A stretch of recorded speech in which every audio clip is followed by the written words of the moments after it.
You probably know a lot of stories where some loser gets reborn and gets a second chance, but what if I told you that in this story such a lucky person was the last dragon in the world, which was killed by humans? He is reborn as a child named Ray from a small village and trains to become stronger. Soon he enters the academy, and what do you think will happen? Let's find out. But before we do, let's start the story from the beginning. Dragons have always terrified the hearts of humans with their power. This inevitably led to them being hunted. Soon, from all the dragons, there was only one left. He chose his last goal in life to take revenge on the humans. Despite his best efforts, he was slain, defeated by a superior number of humans. But as the darkness closed in, he started to hear voices. And that brings us to a new beginning. You see, the same mighty red dragon who came to despise the humans ended up reincarnated into the body of an infant, a helpless baby that was being coddled and loved by his father. Of course, being held so casually by a human infuriated this guy, but without any wings to fly, and without any claws to attack, the little baby only flailed its arms helplessly. The tiny murder machine whined on, and decided that it was finally time to unleash its ultimate move, the all-powerful incinerating dragon breath, the one that he previously used to turn his enemies to ashes. Or so he thought, because the best this little baby can do is blow out a bunch of air, spitting in his father's face. Yes, the godly breath of the red dragon has been reduced to nothing more than a mere spit, while the little fucker is starting to question where his magic went. The dragon then met his final boss, a tiger mom who is going to beat your ass if you don't behave. Even the red dragon feared this woman's wrath, but all she does is soothe his face, reminding him of his new name, Ray. Such a pathetic name for a mighty red dragon is insulting to the beast. He may be a tiny little thing right now, but that wasn't the case for his previous life. At the same time, Ray celebrated the chance of experiencing a reincarnation. After all, he can finally exact his revenge against the evil humans who slaughtered his kind. Channeling his inner genocidal maniac, the dragon promises to annihilate the human race. While he's out here laughing like a maniac for his age, his dad's starting to wonder what kind of naughty baby they've brought into this world. Still, that doesn't change the fact that both his parents love him to the moon and back. Mouthing off death threats with his little goo-goo gaga baby voice, a spell of sleepiness takes over him. He'd barely even moved his mouth and he's already down for the count. Ray's final thoughts before drifting off to sleep is about the pathetic endurance of humans. The scene shifts to Ray, having grown up just a little more and experiencing the life of a human. In his short time living amongst his family, he has learned about his parents a lot more. Scarlett and Jake look after him with love and kindness. His mother is a beautiful woman all around, while his father earns his admiration thanks to his muscular physique. Ray has seen the villagers interact with his family, and they are always treating each other with so much respect, complimenting each other's sword skills among other things. This is also where he learns about the adventurers. The little dragon baby crawls up to his mother, trying to seek her attention for food. This simple act impresses the villagers, as they have never seen a baby who is aware of his own needs. Strangely, the villagers quickly start to notice the boy's unusually red hair, which doesn't match his parents at all. The boy's father explains that Ray's hair randomly started experiencing a red color a few days ago. This is a wonderful revelation to the little murder machine, who suspects that he'll recover more of his powers soon. Interestingly, when the villagers leave their house, Ray hears them talking about his red hair. They suspect that this family might be cursed, and it makes the little dragon of destruction proud of his unfathomable aura. Of course, that same aura apparently doesn't affect his parents, who treat him like he's a harmless little dude. Being the dragon that he used to be in his previous life, the tiny murder machine devours his meal like an animal, making a mess out of everything. Strangely enough, no matter how much he tries to piss them off, or well in his dad's case, no matter how much he tries to piss in his face, they still treat him with care. These two humans love him the most, showing him love unlike anything the dragon has experienced before. To the mighty dragon, living with this family is the definition of hell. It is revealed to us that adventurers are rare in this world, and Ray's mother was a mage, which is even more unique. The dragon kid contemplates that if, in the future, he gets hold of the strongest magic in the world, which is his dragon powers, his revenge will become easier. As time passes, Ray gets 2 years old. Upon hitting this age, every child gets the chance to join the mage evaluation, and this is the day that Ray gets to see if he has mana energy. While Jake waves them goodbye and wishes them luck, Ray clings to his mother's arms, and they leave in the horse cart. The boy then narrates that being reborn as a reincarnation of the red dragon and descendant of a mage, he will undoubtedly pass the evaluation test, and if he manages to recover his magic, no one can stop him from returning to the top. Later, they arrive in the town, and the red-haired kid stretches himself after a nap, pondering that he only has one thing to worry about, which is this weak human body. As Scarlett carries him around the bustling central marketplace, Ray observes the things happening around where the adventurers appear to be selling high-quality beast crystals. In the meantime, a beggar approaches one of the adventurers and asks him for food, but he kicks out the beggar and warns him not to get in the way of his business. As the people think about how unlucky the beggar is, Ray, who seems to have noticed them for a while, reckons that even though they are all humans, they still look down on others and ridicule the weaker ones. He recalls his past life as a dragon in which he treated protecting the weak as his duty and worked hard, but it still failed in the end. Snapping out of his flashback, they finally reach the Roland Academy for magic evaluation, and there's a long queue in order, waiting for their names to be called. While Ray is excited for his turn, he looks around and watches kids burst into tears because they couldn't pass the test. As one of the kids seems to make a fuss about it and cries out that it's unfair, the dragon kid calls that child foolish and ruminates that this world has always been unfair. After a while, he relaxes in his mother's arms, and it appears to be his turn, as he is called upon as Ray Talon. The mage calls upon Ray and instructs his mother to have his son put his hands on the crystal ball. He explains that if the child has the ability for magic, the crystal will glow, and the color of the glow will depict what element he has an ability in. As the kid excitedly straightens out his hands to put it on the crystal ball, he anticipates making everyone's jaws drop by being a mighty red dragon. Feeling confident, he waits for the crystal to glow and thinks that as a dragon, he is versed in every type of magic there is. Abruptly, Scarlet starts sobbing, and the kid witnesses tears streaming down her mother's face. Ray gets startled and ponders that maybe his mother is shocked by his talent in magic or bursting out with happiness because he has the same element as her. But he yanks out his thoughts when he realizes that the crystal ball isn't glowing. That's when the old wizard bursts his bubble and disappointingly informs them that Ray doesn't have the ability for magic. Upon hearing this, the little guy freaks out and talks in his head, wondering that he was the strongest red dragon in his past life, and that it's absurd to say he's a dragon without magic. To assure herself, Scarlet asks the wizard if he's sure about this, as she graduated from this very academy. However, Ray, who seems to be hopping mad, smacks the crystal ball with his tiny hands, believing that the wizard got it all wrong and the stupid crystal ball is broken. The wizard immediately picks up the crystal ball and lets out that there's nothing he can do about it. But it seems like the old man hurt the dragon's pride, as the angry boy spits out his pacifier and wonders if the wizard knows that he's the ruler of the magic. Our boy gets mad and tugs at the old man's long beard and pulls his mustache out of frustration, assuming the wizard is lying and trying to hide his ability from his mother to trick them. As Scarlet freaks out and tries to stop her son, Ray becomes a maniac and keeps yanking his beard. The little guy then contemplates that he knows all about magic, and being a dragon, there's no way he does not have an aptitude for magic, adding that it's an absolute joke to think that the legendary dragon would not know magic after reincarnation. On their way back home in the cart, Ray presumes that heaven is punishing him for killing many humans, but is baffled as he wonders what's the point of being reincarnated when he was going to be punished after all. But then, something flickers in his mind as he seems to grasp the situation. Our boy concludes that heaven is testing him, so he should find another way to take revenge if he can't become a mage. Later, at the table, as everyone is eating, Ray stares at his dad and pleads with him in broken sentences to teach him how to fight. As Jake wonders if he wants to learn swordsmanship from him, our boy anticipates that even though he cannot learn magic, he can still be a swordsman and achieve his dream of taking revenge on humankind. The next scene takes us to Jake, who seems to be teaching swordsmanship to his son Ray, who has grown a bit bigger. However, it appears that the burning desire for revenge wasn't as easy as he thought it would be. Our boy narrates that he's been learning swordsmanship from his father for the past 2 years, but he failed to defeat him every single time. As Jake and his son seem to be practicing with the wooden swords, Ray prepares his sword and becomes determined to win against his father. Observing his father's moves the best, our boy reckons that he just has to take the chance and turn at the exact same moment when Jake swings down his sword so he can attack his side. At that moment, he tries to take the chance and execute his planned move. Unfortunately, Ray fails to do so as his legs entangle and his father's wooden sword strikes straight at his head. Getting smacked once again, Ray wonders why it always ends this way, assuming that his body can't keep up with his brain and that these clumsy limbs keep dragging him down. Later, poor little fella lying on the bed finally awakes as he blacked out after the bang on his head, and Jake lets out a little laugh. Watching him laugh, Scarlet yells at him for joking around and asks him to hold back a little because their son is just 4 years old.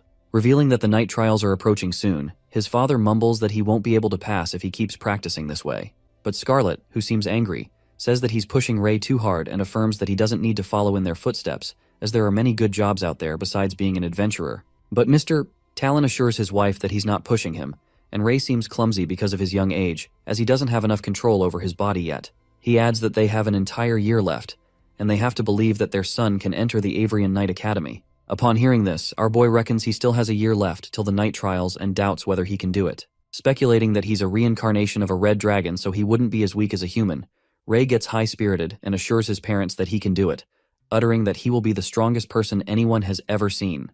To take their practice to the next level, Jake gives his son a present, and it turns out to be a real sword from which they will practice from now on. While our guy is astonished to hold a real sword in his hands that seems too big to handle, Jake claims that this sword will help him raise his control quicker and whispers in his ear about another gift he has for him. As our boy speculates why his father is being so mysterious, they reach the storage room and to his surprise, he is welcomed by a magic puppet. While Ray contemplates what this might be for, his father warns him not to underestimate it, as this puppet is powered by magic, and students of Avrian Academy use it to train their apprentices. However, he suspiciously looks at the puppet and wonders if what his father is saying is true. After that, Jake challenges his son to try attacking the puppet, and he confidently accepts the challenge. After warming his wrist up, Ray strikes the sword towards the puppet with full strength, and it activates to level 1. But, as soon as the sword hits the puppet's shield, it strikes back in a flash and makes Ray's sword fly away. As level 1 terminates, the little guy is left disappointed as he gets defeated. Watching his son getting disgruntled, Jake appeases him and lets out that even if he manages to win against the first level, he will be able to pass the night trial exam, adding that he used many of his connections to get this puppet. Upon hearing this, Ray gets as excited as ever and thinks about winning the trial in no time. It appears that our boy is determined to win this time and tumbles on the ground after being completely worn out, as he seems to be practicing hard.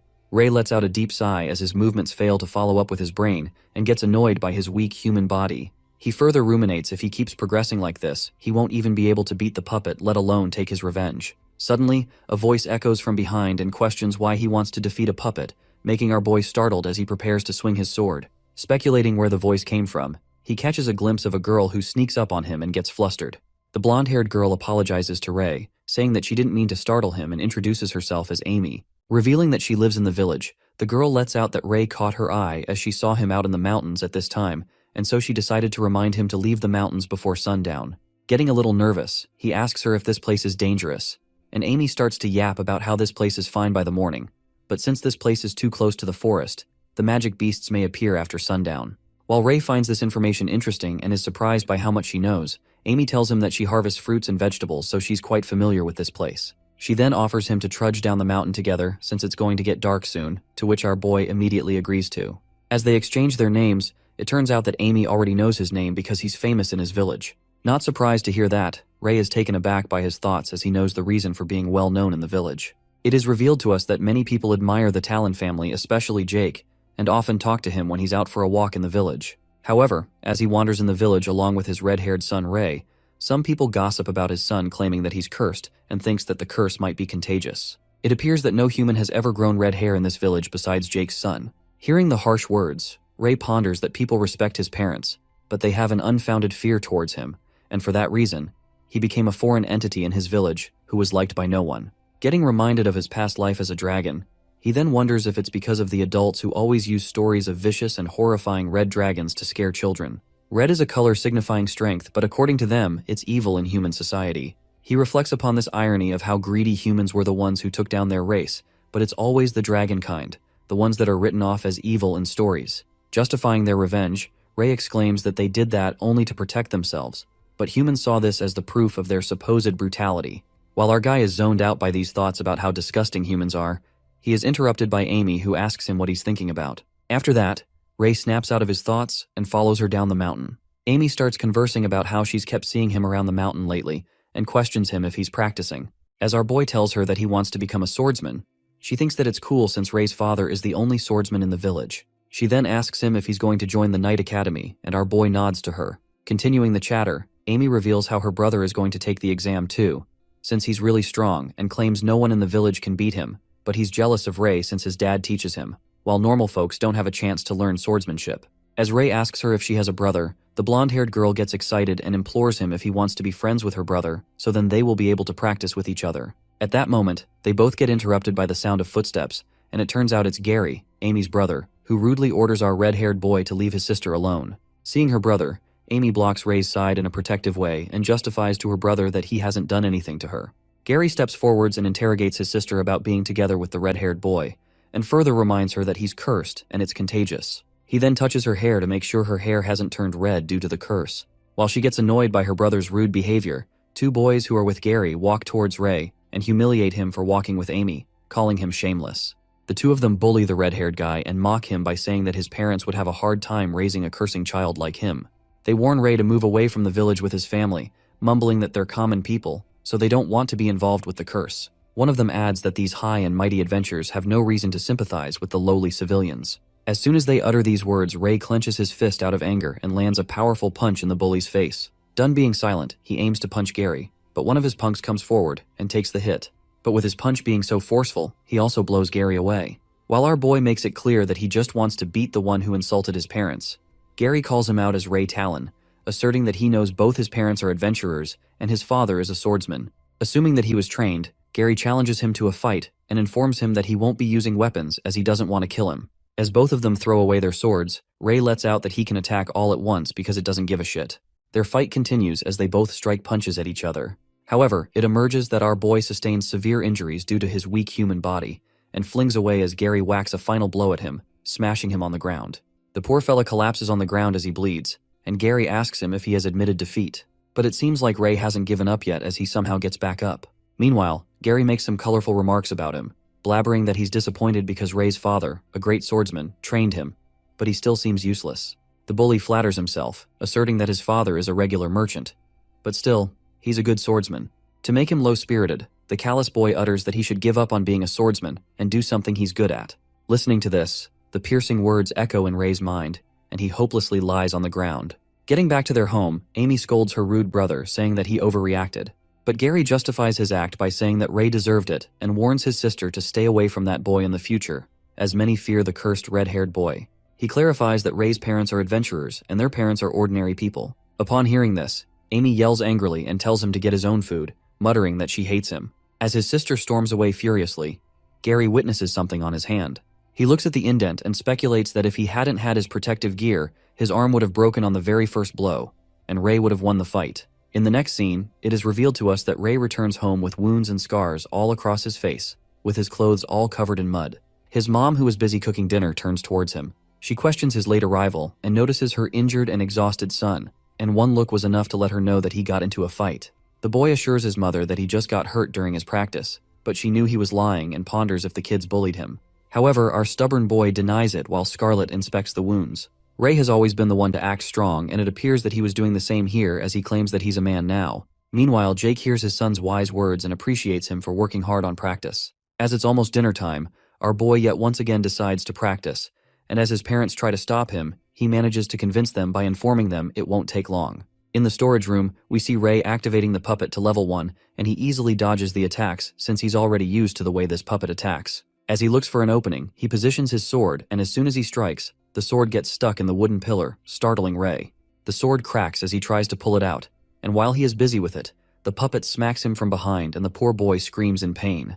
The next day, Ray walks up to the mountain and his eyes land on Amy as he spots her standing at a distance. She looks embarrassed and greets Ray when our boy asks her if she was waiting for him. Meanwhile, she apologizes to him on behalf of her brother. Ray assures her that it wasn't her fault and takes the blame on himself while admitting he just wasn't strong enough. Amy, being a soft-hearted girl she is, tears up while our red-haired boy seems to be done with how troublesome breed humans are. He tries to comfort the girl while thinking that he should learn to socialize. After that, he grabs an apple from Amy's basket to let her know that he accepts her apology, and she tells him not to worry, because Gary won't trouble him anymore. From that day onwards, the blonde-haired girl begins to show up at the same place every day, and soon enough our boy gets used to having Amy by his side. In the next scene, we see the Talon family residence entrance surrounded by armored soldiers along with horses. Jake and Scarlett appear to be having a conversation with the head, who informs them about the nearby villages that have been attacked by an anonymous thing. Upon hearing this, Jake gets furious over the news, and it is further revealed that there aren't any clear witnesses, but there have already been victims that have been infected, and those people are too disoriented right now to tell anyone what happened. For that reason, the head decides to reach out to the adventurers. Scarlett, who seems to be worried, is a bit confused about those things appearing where humans do because they don't usually do that. She finds the situation abnormal and insists on going along with her husband. But Jake refuses and lets out that it's just a recon quest, and besides, one of them has to take care of Ray since he's going to take the test soon.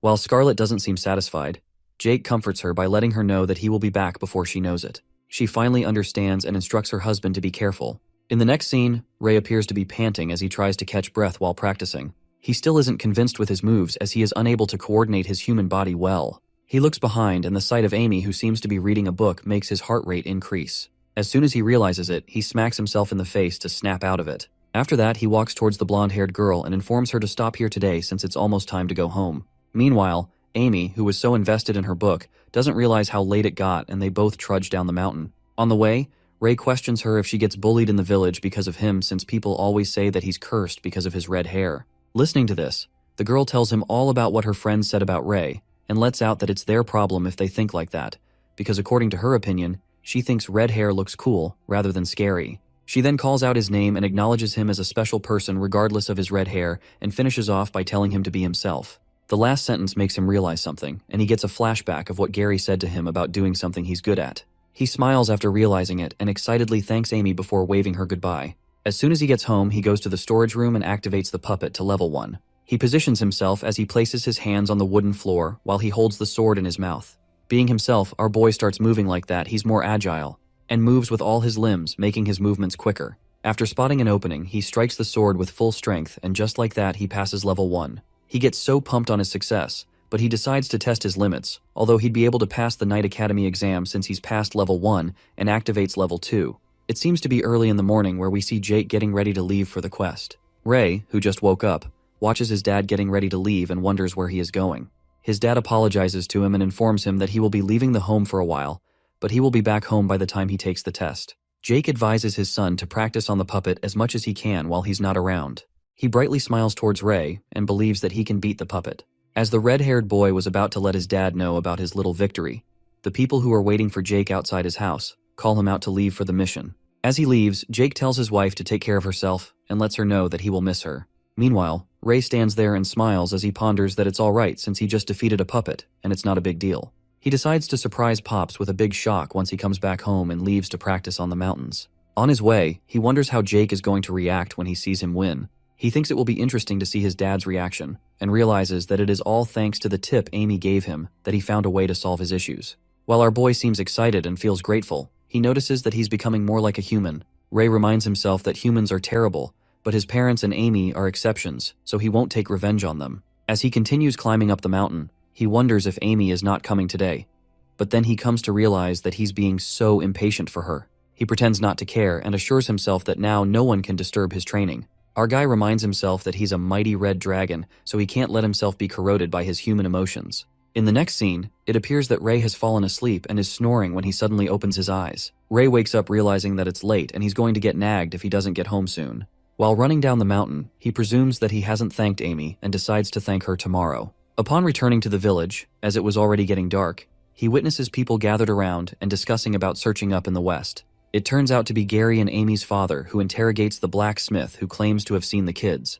The blacksmith reveals that those 4 kids came to buy new weapons in his shop this morning, and he heard the blonde-haired boy telling the others that they were going to the forest to hunt magic beasts. While Amy and Gary's parents are left in absolute fright as they are scared to lose their kids, the mother of the other 2 kids, Bob and Cale, grabs the blacksmith by his clothes and blames him for letting the kids go to the forest on their own. Freaked out, the poor guy tries to calm down the lady and explains that he didn't know they were going to go into the forest for real. After that, the father of the 2 blonde-haired kids instructs the blacksmith to call the guards to search together with them since it's too dangerous in the forest at night. While the old guy does what he's ordered to do, the red-haired boy who was walking to his house wonders about Gary's little gang that went missing. He thinks that it's karma that they got what's coming for them. He wonders if they got killed by the magic beasts, so it would be less of a chore for him, and remains unbothered until he remembers Amy. Trying hard not to think about the girl, Ray tries to shrug it off while he recalls how she treated him pretty decently, and he doesn't want to take revenge on her, but she has a foolish brother. On the other hand, the people collect torches and materials to leave for the forest. As our boy decides to walk away, as he ponders how short human lifespans are, and it's just a matter of time before they get killed.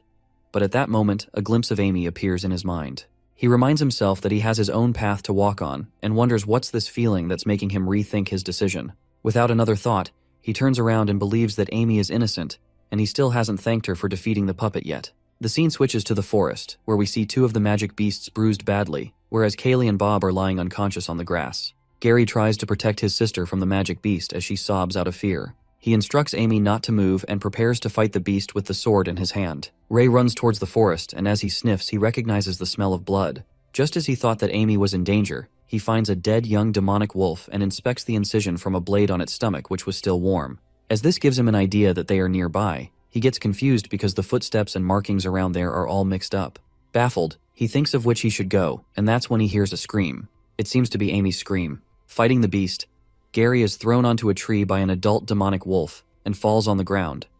Meanwhile, the demonic wolf approaches to attack Amy, who covers her head and closes her eyes hoping someone would come to help.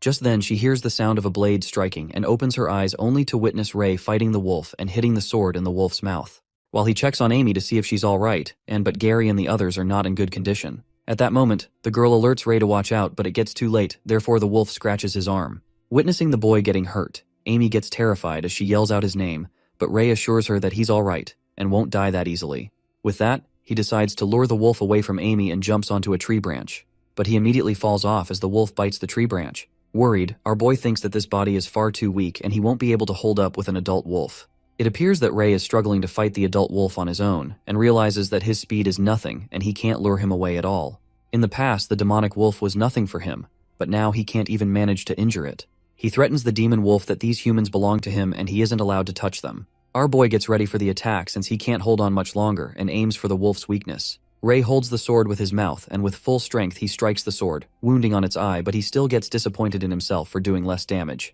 He then wonders about his past and how he would have been able to tear it apart with a single blow, but now he has to rely on a human weapon. The demonic wolf attacks yet once again, and this time our dragon boy waits and looks for an opening. He strikes the sword and manages to cut one of its legs off and the wolf crashes to the ground. Just when Ray diverts his attention to Amy, the wolf attacks out of nowhere and our boy dodges the sneak attack. Holding the sword with his mouth once again, he strikes the wolf with all he's got and finally kills it off. Eventually, he collapses on the ground, and just before getting unconscious, a screen appears and notifies him that he has a new ability unlocked, and he has obtained an intermediate grade beast crystal. Gravely injured, he wonders what this useless information is written on the screen and looks over at the siblings, who are lying unconscious, pondering that he has to save them or else their blood is going to attract more magic beasts. Trembling with pain, he walks towards them and carries Gary on his shoulders and Amy in his arms. When Gary catches a glimpse of the red-haired boy carrying him and passes out, our boy presumes that he can only save 2 people as it is his limit, leaving the 2 kids, Bob and Kale, who lie unconscious in the middle of the forest and reckons that he did everything he could, but the rest is out of his control. Panting heavily, he walks out of the dark forest. While the villagers hold fire torches and weapons to look for the kids who went into the forest, they spot them coming out. As they quickly inform the kids' parents, one of the villagers recognizes that it's the red-haired boy from Talon's family. Ray, whose blood keeps dripping along the way, immediately asks the villagers to help Gary and Amy, who are blacked out at the moment, and tells them that they might need healing.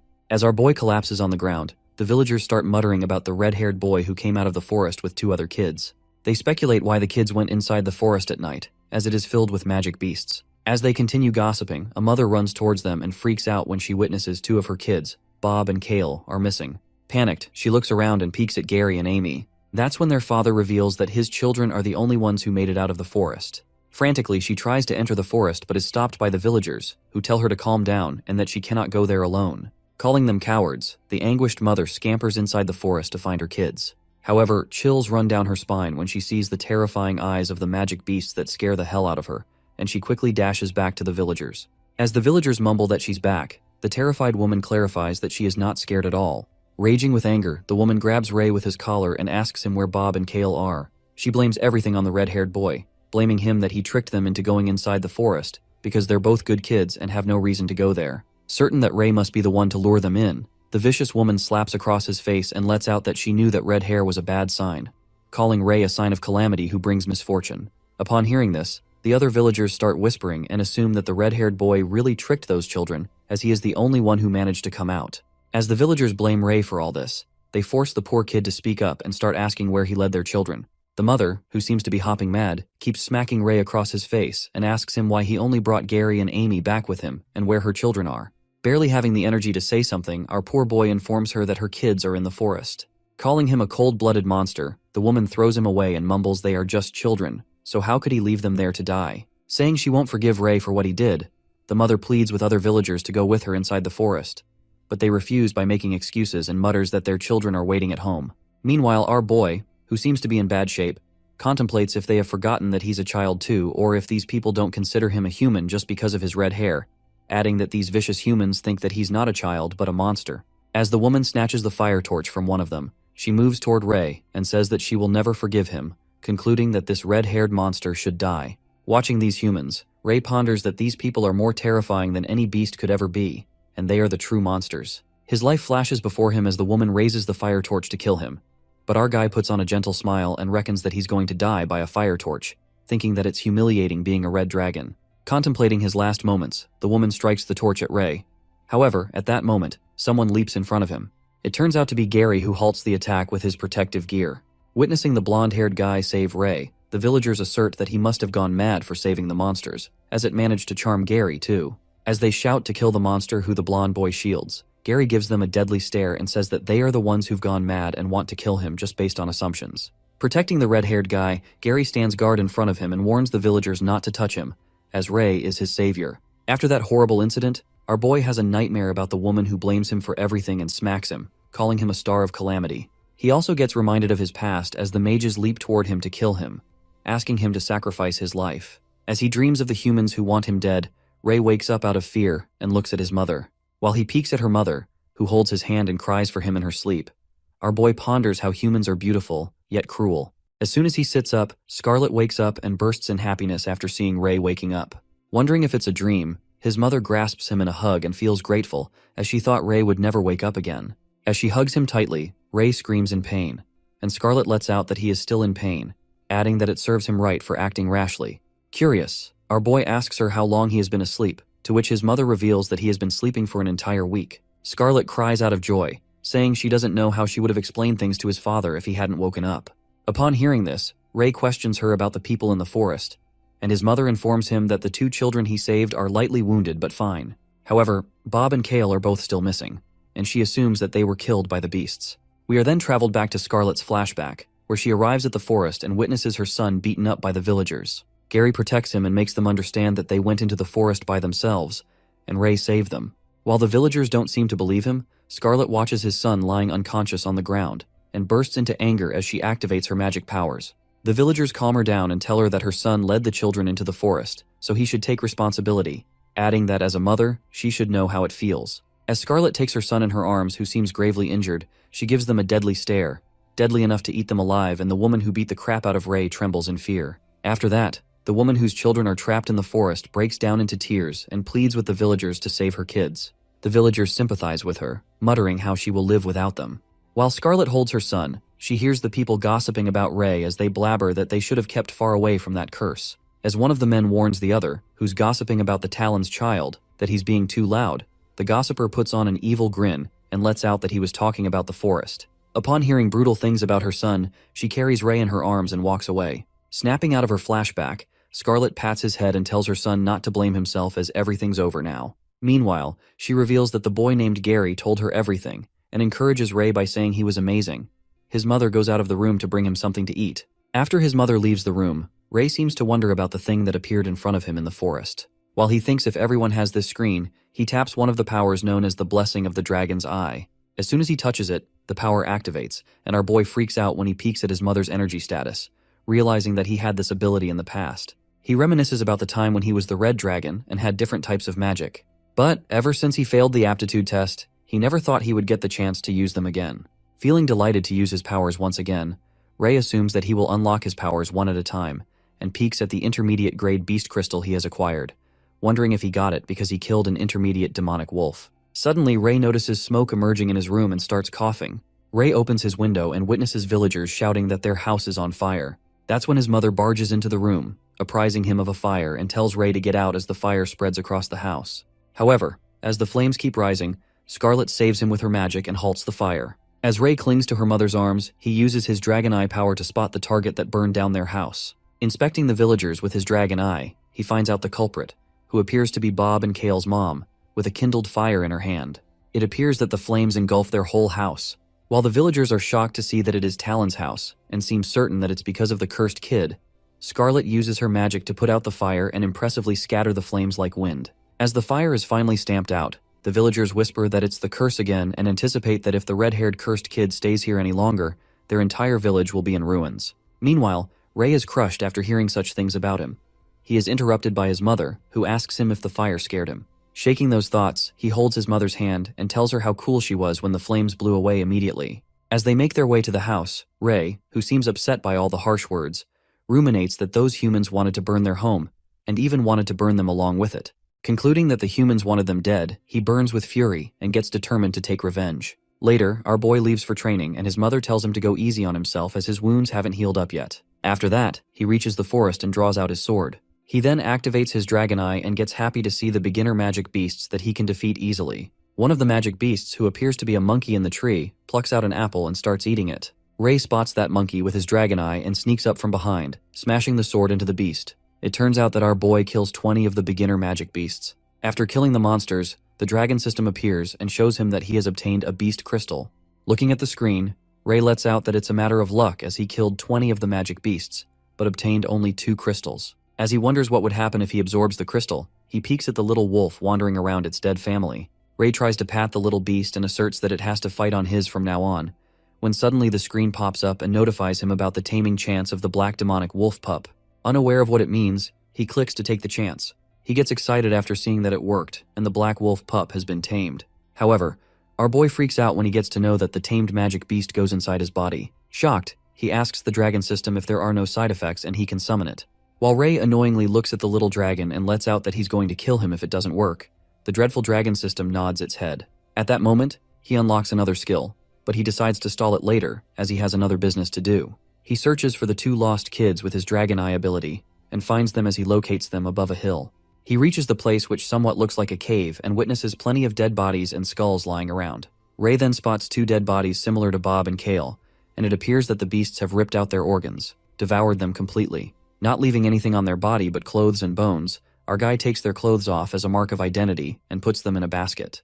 Later at night, Scarlet keeps nagging Ray for not pushing the training much since he hasn't healed it. Telling her to stop being such a nag, his mother lets out that he's being rebellious and goes on scolding him as he also got his clothes dirty. While Ray informs her that he will be practicing tomorrow, Scarlet seems to be done with him and reveals that his dad is coming home in a couple of days so he can train with him. As our guy jumps out of happiness and gets impatient to show Pops his training results, his mother roars with anger, instructing him to put on his blanket properly and go to sleep. Frightening the life out of him, he gets to know that instinctual fear from the human bloodline is real. After that, at midnight, Ray opens his eyes and lies awake. He goes into the storage room and picks up the bucket of clothes he fetched from the forest and another bucket full of blood. On the other hand, someone knocks at Bob and Kale's house, and the mother descends down the stairs, wondering who it could be at such a time. As she opens the door, hoping to see her children and calls out their names to see if they have returned. However, her eyes land on something lying in front of the house, and she recognizes at once that it's her son Kale's clothes.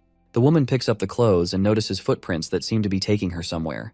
To find her kids, she follows the footsteps and shouts that she's coming to get them. However, the footprints lead her deep into the forest. Realizing that it's too dark, she holds her lantern and decides not to go any further in the forest. That's when she spots her son Bob's clothes hanging on the tree and calls out their names as she runs to find them. Panicked, as the woman comes near the tree where Ray seems to be hiding, he lets go of the rope, and a bucket full of blood drops right onto her. Drenched in blood, the woman shouts madly and asks who did this. That's when our guy jumps off the tree and reveals himself. Uttering that she knew it would be the cursed red-haired monster, the mother bursts into anger and asks him to give her children back, calling him the bringer of misfortune. Standing in the forest, they are surrounded by the dangerous magic beasts. While Ray stands in the dark, unaffected by the monsters, he steps back, and the woman is snared by the forest beasts. As he keeps stepping back with a deadly serious expression on his face, he watches the women getting annihilated by the beasts as the blood splatters all over the place. The next day, in the town, the people gossip about the curse being real and decide not to get on the bad side of the Talon family. Ray, with his training sword, appears from behind and stares murderously at the villagers as they gossip. Scared for their lives, the villagers try their best to act nice and greet him with a good morning, telling him that he works hard at training. While the villagers take a sigh of relief as he leaves, our boy speculates that there are new rumors about him, and this time, he likes them. Upon reaching home, Ray notices many horses outside his house and gets pumped up, thinking that his father is home. However, as he enters the house, he witnesses his mother crying. Thinking that something has happened to his father, he runs to her and asks his mother what's wrong. Sobbing, Scarlet informs Ray that his dad is sick but will recover soon. Watching his father gravely ill, he activates his dragon eye and reckons that he has never seen any living being have such a high status, even when he was a dragon. Suddenly, Jake tries to speak something and mumbles that the shadows will kill everyone. That's when the mages reveal that Jake was inflicted with a plague of shadows and was attacked by a shadow beast while trying to protect a villager during their quest. Upon hearing this, our boy presumes that he has seen anything like that before. He is left baffled as he wonders when these beasts appeared and what happened to the world after he died as a red dragon. While his mother thanks the mages for bringing Jake back home, the mage apologizes as they couldn't protect him. Ray peeks at the dragon system and reckons that maybe he will be able to help his father with a spell. After that, Ray thinks about one of the high-tier spells he used to know which had the ability to dispel all forms of curses and black magic. But he's unaware of how to unlock that spell again, and wonders if he were to unlock that spell as a reward for killing magic beasts, then it would most probably be a high-ranked magic beast. He learns the fact that he's weak right now and can't take on a magic beast.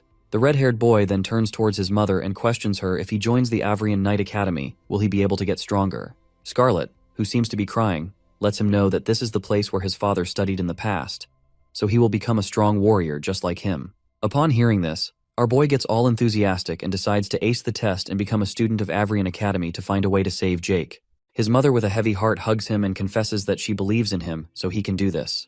In the next scene, we see what appears to be a church where we see the people wearing hooded cloaks who seem to be priests. Among the priests, the Master Elder informs others that the prophecy has been foretold and a great change will befall this world. While the others wonder what change could it be, the prophecy turns out to be about Ray, as Master Elder wonders whether the boy will bring redemption or calamity. The future is yet to be determined. Just after that, the Elder orders to notify the knights to find the boy as soon as possible, so that if he brings redemption, they shall lead his way, but if he brings calamity, they should destroy him. The next scene takes us to the examination day of Avrian Knight Academy, where everyone is excitedly lined up as they look forward to seeing the knights. As the knights arrive, everyone cheers on them, and they see Knight Delbert, who is very charming, and people are gossiping about how he's just as the rumors said. The girls go crazy over him and find him handsome, as they only get to see the knights once a year and it's on the examination day. With more cheers and applause, the knights reach the place where the competition will take place, and Winford introduces himself as the Knight of Avrian Academy and welcomes the kids. After introducing the well-known Sir Delbert and Sir Bernardo, Winford announces that they will act as proctors of the examination, and makes it clear that if they want to join the academy, then they gotta show their best skills. After the sword puppet is placed into position, Winford orders the candidates to step up one by one. Just then, the first test begins and a kid comes up. He underestimates the wooden puppet and confidently walks up to defeat it with pure strength while his parents cheer for him. Just as he attacks the puppet, he smashes away as the puppet smacks him hard, and the boy fails the test in less than a second. The parents who were cheering for their son a few minutes ago grow hushed as they are unable to process the shock. While the second candidate gets called upon, Ray seems to be immersed in his thoughts about how Jake told him exactly how the puppet works, and he has to defeat level 1 wooden puppet. The red-haired boy looks up at the puppet, noticing how it doesn't move, but the speed at which it defends and counterattacks is on par with adults. But our guy yanks out his thoughts as he is interrupted by the voices of Delbert and Winford. It turns out that he's able to hear their conversation from a far distance, which is probably because of obtaining more beast crystals that his senses are becoming sharper. The knights seem to be chattering about how it is a waste of time to come here, but they have to follow the orders of the Elder. Knight Delbers utters his opinion that the knight should come from noble blood, as he doesn't understand why they're wasting time on these filthy commoners. Listening to this, Winford, who seems like a nicer guy than Delbert, thinks that he's being harsh and has said a bit too much. Delbert, who is already fed up, gets more disheartened when there is not a single successful candidate after several rounds. Just then, Gary shows up and passes the examination test as he flashes a smile to everyone. As Sir Bernardo announces his success, the villagers begin to gossip about how he has potential in him. Meanwhile, Ray gets embarrassed on Gary's behalf, thinking what the hell is he doing? Our boy becomes the center of attention as he's the next candidate to step up on the stage. Winford and Delbert both divert their attention towards Ray, knowing that he's the child their elder was talking about. On the other hand, the villagers start to gossip about how he's the cursed child and think what happened to Jake is because of his curse. They think that his hair is red as blood and it's terrifying to them. The villagers continue to blabber, muttering that Ray is a monster who can only bring misfortune and can't become a knight, and think it's a joke. But our guy doesn't seem to give a shit about it and takes his hood off as he moves up to the stage. At that moment, Bernardo informs the candidate to be prepared as the test starts in a minute. That's when Delbert approaches Bernardo and confesses that he doesn't believe in prophecies, as according to him, if the prophecies are true, then the red hair would be able to pass the test at any cost. To test that boy, the knight activates the level 3 of the puppet while Bernardo objects. With a whirl, the puppet starts moving with a lightning speed and moves towards Ray. To alert Ray, Bernardo and Winford yell at him to move out the way or he can get killed, but before he could say anything more, in a flash, Ray slashes the puppet's head off with his sword. As it happens, a deafening silence takes over the place while the wooden puppet head falls on the ground, making the knight's jaw drop. While Bernardo seems to be stunned to speak, Winford proudly tells him to announce the results. The knight then congratulates the candidate upon passing the test, while Scarlet gets proud of his son, and Gary appears to be in disbelief. After passing the test, Ray leaves the village along with the knights and wishes his dad goodbye, who lies unconscious. He assures his pops not to worry and promises to find a way to heal his dad. As he looks at his dad, Ray gets emotional, and that's when Scarlet arrives. She seems to have something in her hands, and it turns out to be a pendant. His mother makes Ray wear it as it was passed down in her family with hope to bring him good luck. After that, he informs his mother that he's leaving and asks her to take care of herself. Scarlet seems to be worried about him and instructs Ray to take care of himself, assuring him that she's here for him if he ever feels troubled. Our boy reassures his mother and declares that he's a man now. Just then he leaves while Scarlet sheds tears. As he arrives at the place, he is asked to be seated in the cart with the other boy waiting for him inside. Wondering who it might be, our guy realizes that it's Gary. Looking at each other, they both look embarrassed, while Ray ponders if they are the only ones to pass, and it's extremely awkward between them as they depart. On the way, Gary finally musters up the courage and apologizes to the red-haired boy, admitting that he was mean to him and even smacked him. He admits that he was being an idiot back then and bows as an apology gesture. Our boy looks shocked at first but then accepts the apology, thinking that it's fine since Gary is just a 5-year-old kid, and mentions that Gary also saved him, so it's even between them now. Upon hearing this, the blonde-haired boy gets confused about being a 5-year-old and enunciates how Ray is the same age as him. Meanwhile, our boy gets a bit nervous and changes the topic. He asks about Amy and wonders why she didn't come today for the examination. Listening to this, Gary gets confused because he thought his sister told him she's going to the Roland Magic Academy. It seems that Ray hears this name for the first time and wonders why Amy didn't tell him that she had the aptitude for magic. While they're on their way to the Night Academy, suddenly they hear one of the knights shout to stop the cart, and it halts. Both of them peek outside from the curtains and witness dense fog, wondering what's going on. Winfred calls out that they're the knights from the Avrian Academy and orders them to tell them who they are at once. A girl emerges from the fog who appears to be in bad condition, and she calls out for help, introducing herself as Anne Woodwork, an adventurer from the Traceless Guild. While Bernardo asks her the matter, the girl collapses in his arms. To their surprise, she informs the knight that her team was attacked by shadow beasts.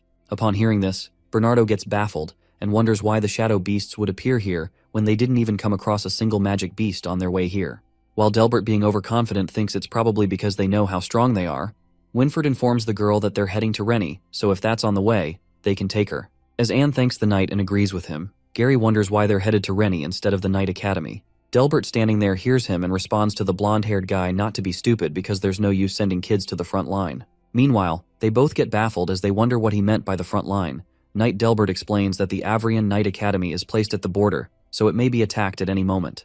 That's when Winfred interrupts that they need to train for a decade in Rennie until they grasp the basics of battle before continuing their studies in the Avrian Night Academy. Upon listening to the word decade, Ray is left speechless and ponders that for a dragon it's a very short time, but not for a human, and wonders if Pops can wait for such a long time. On the other hand, Gary seems to be anxious about the Huntress being the only survivor, and Ray's father being attacked by the shadow beasts too. He thinks that even the knights were shocked to hear that it was done by shadow beasts and wonders what will they do if they encounter them. Just then, they hear a crack sound, which makes our boy alert, while Winfred announces everyone to be prepared because something big is approaching their way.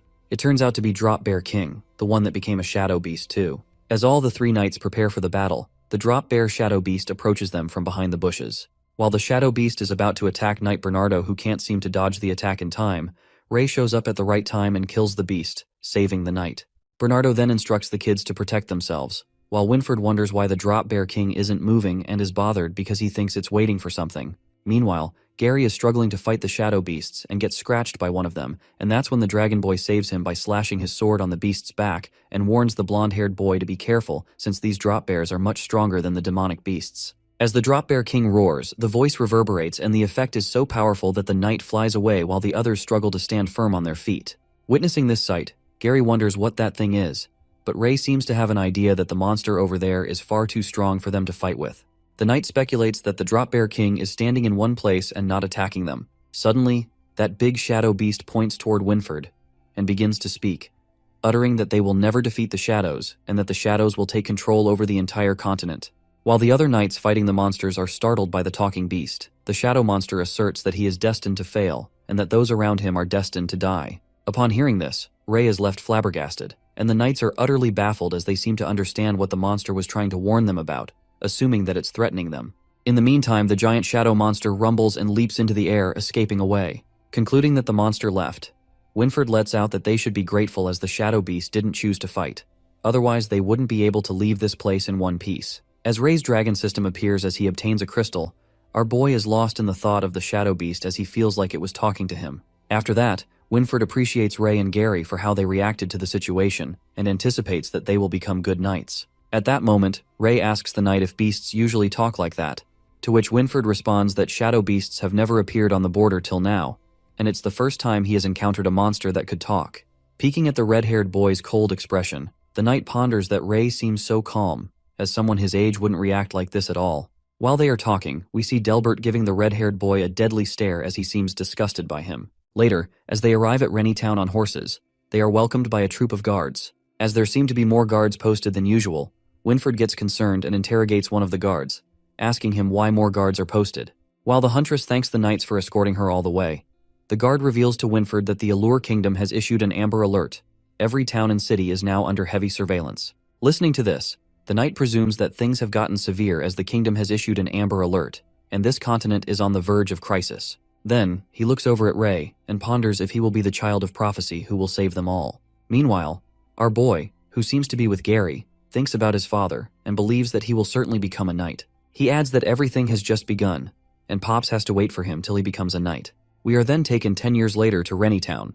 As the class seems to be going on at the academy, the professor questions the students about what the command over another ability is called when most knights don't know how to use magic. Gary, who is also in the class, raises his hand and responds that knights use chi. After practicing it, they will be able to enhance their bodies and senses. He adds that some practitioners of chi can even break through the limits of the human body for a short time.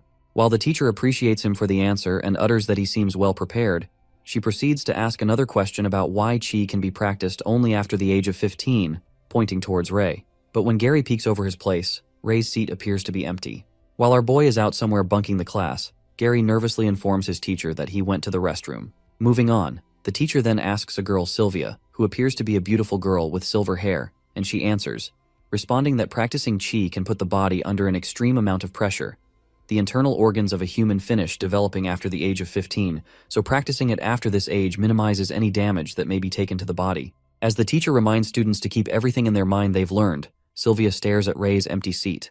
The scene then flips to Black Demonic Wolf, who was tamed by Ray a long time ago. While the demonic wolf fights with another magic boar beast and slashes it, Ray earns a beast crystal as a reward.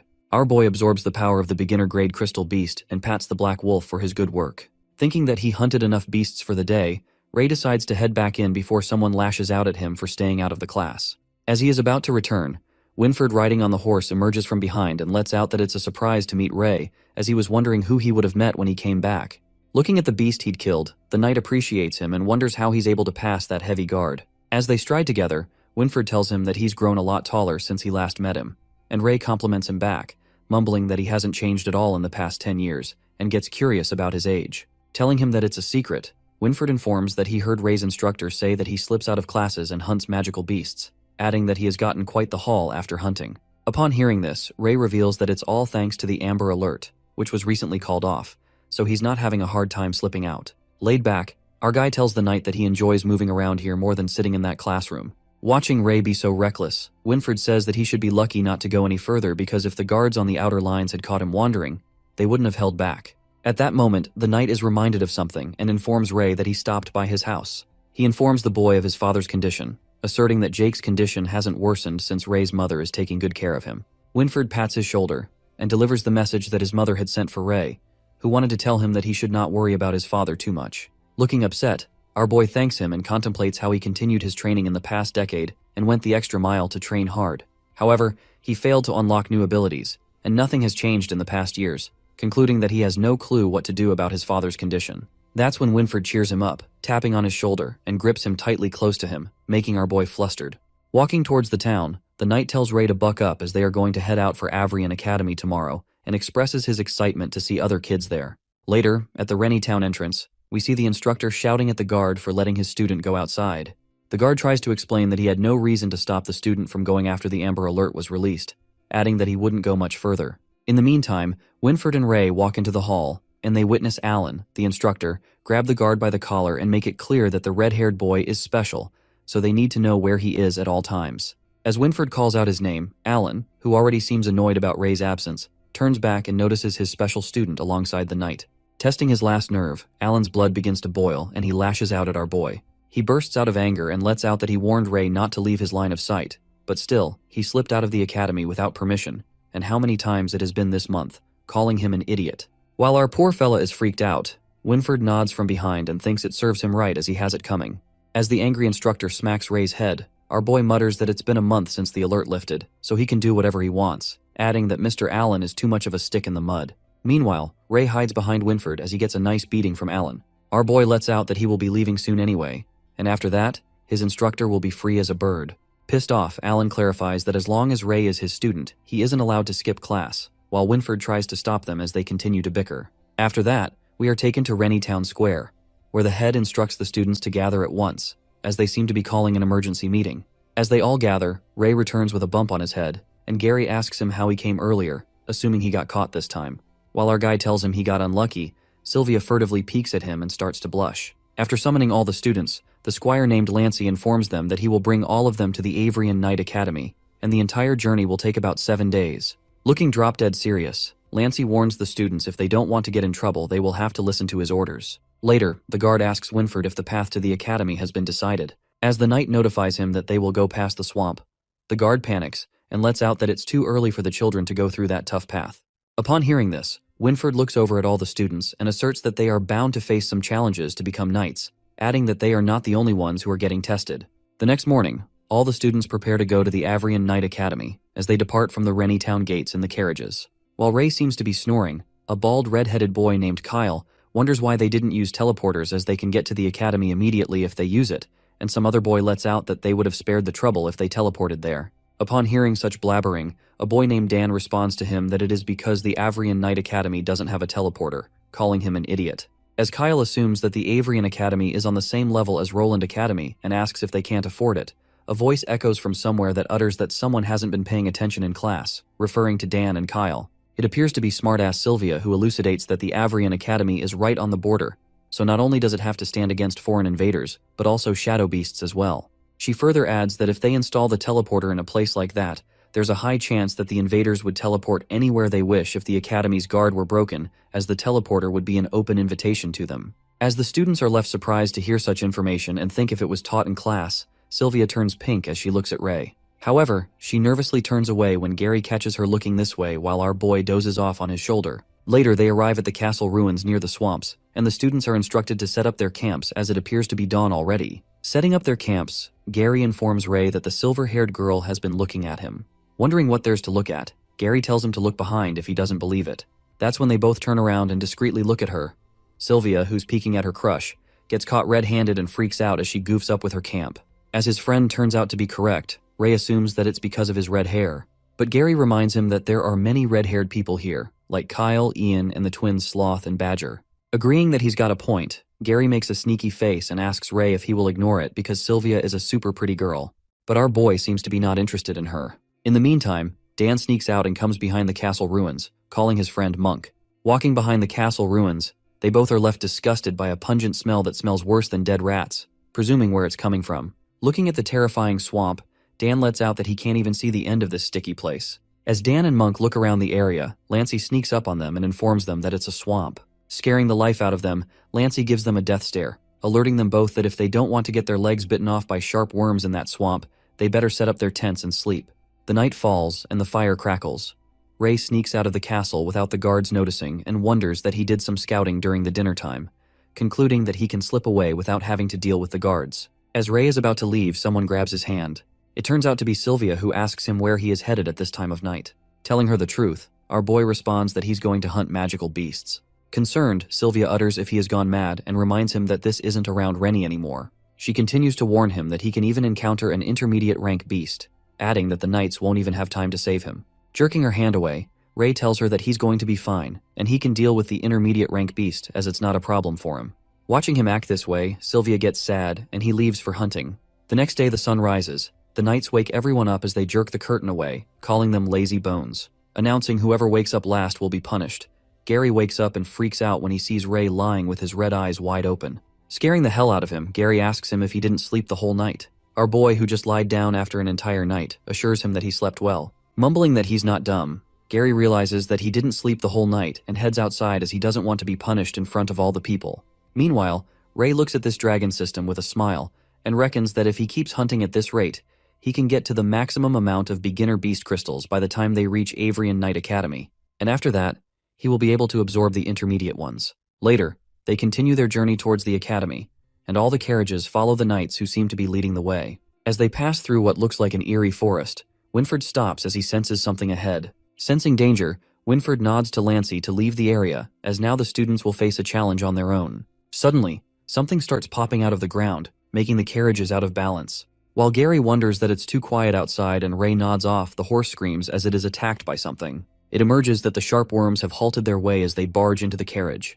While the sneak attack of the worms frightens the life out of some of them, Gary and Ray prepare for the battle as they pull out their swords and start slashing the monsters. As the worm creeps towards to attack a girl, Gary leaps in front of her and rips the monster with his sword.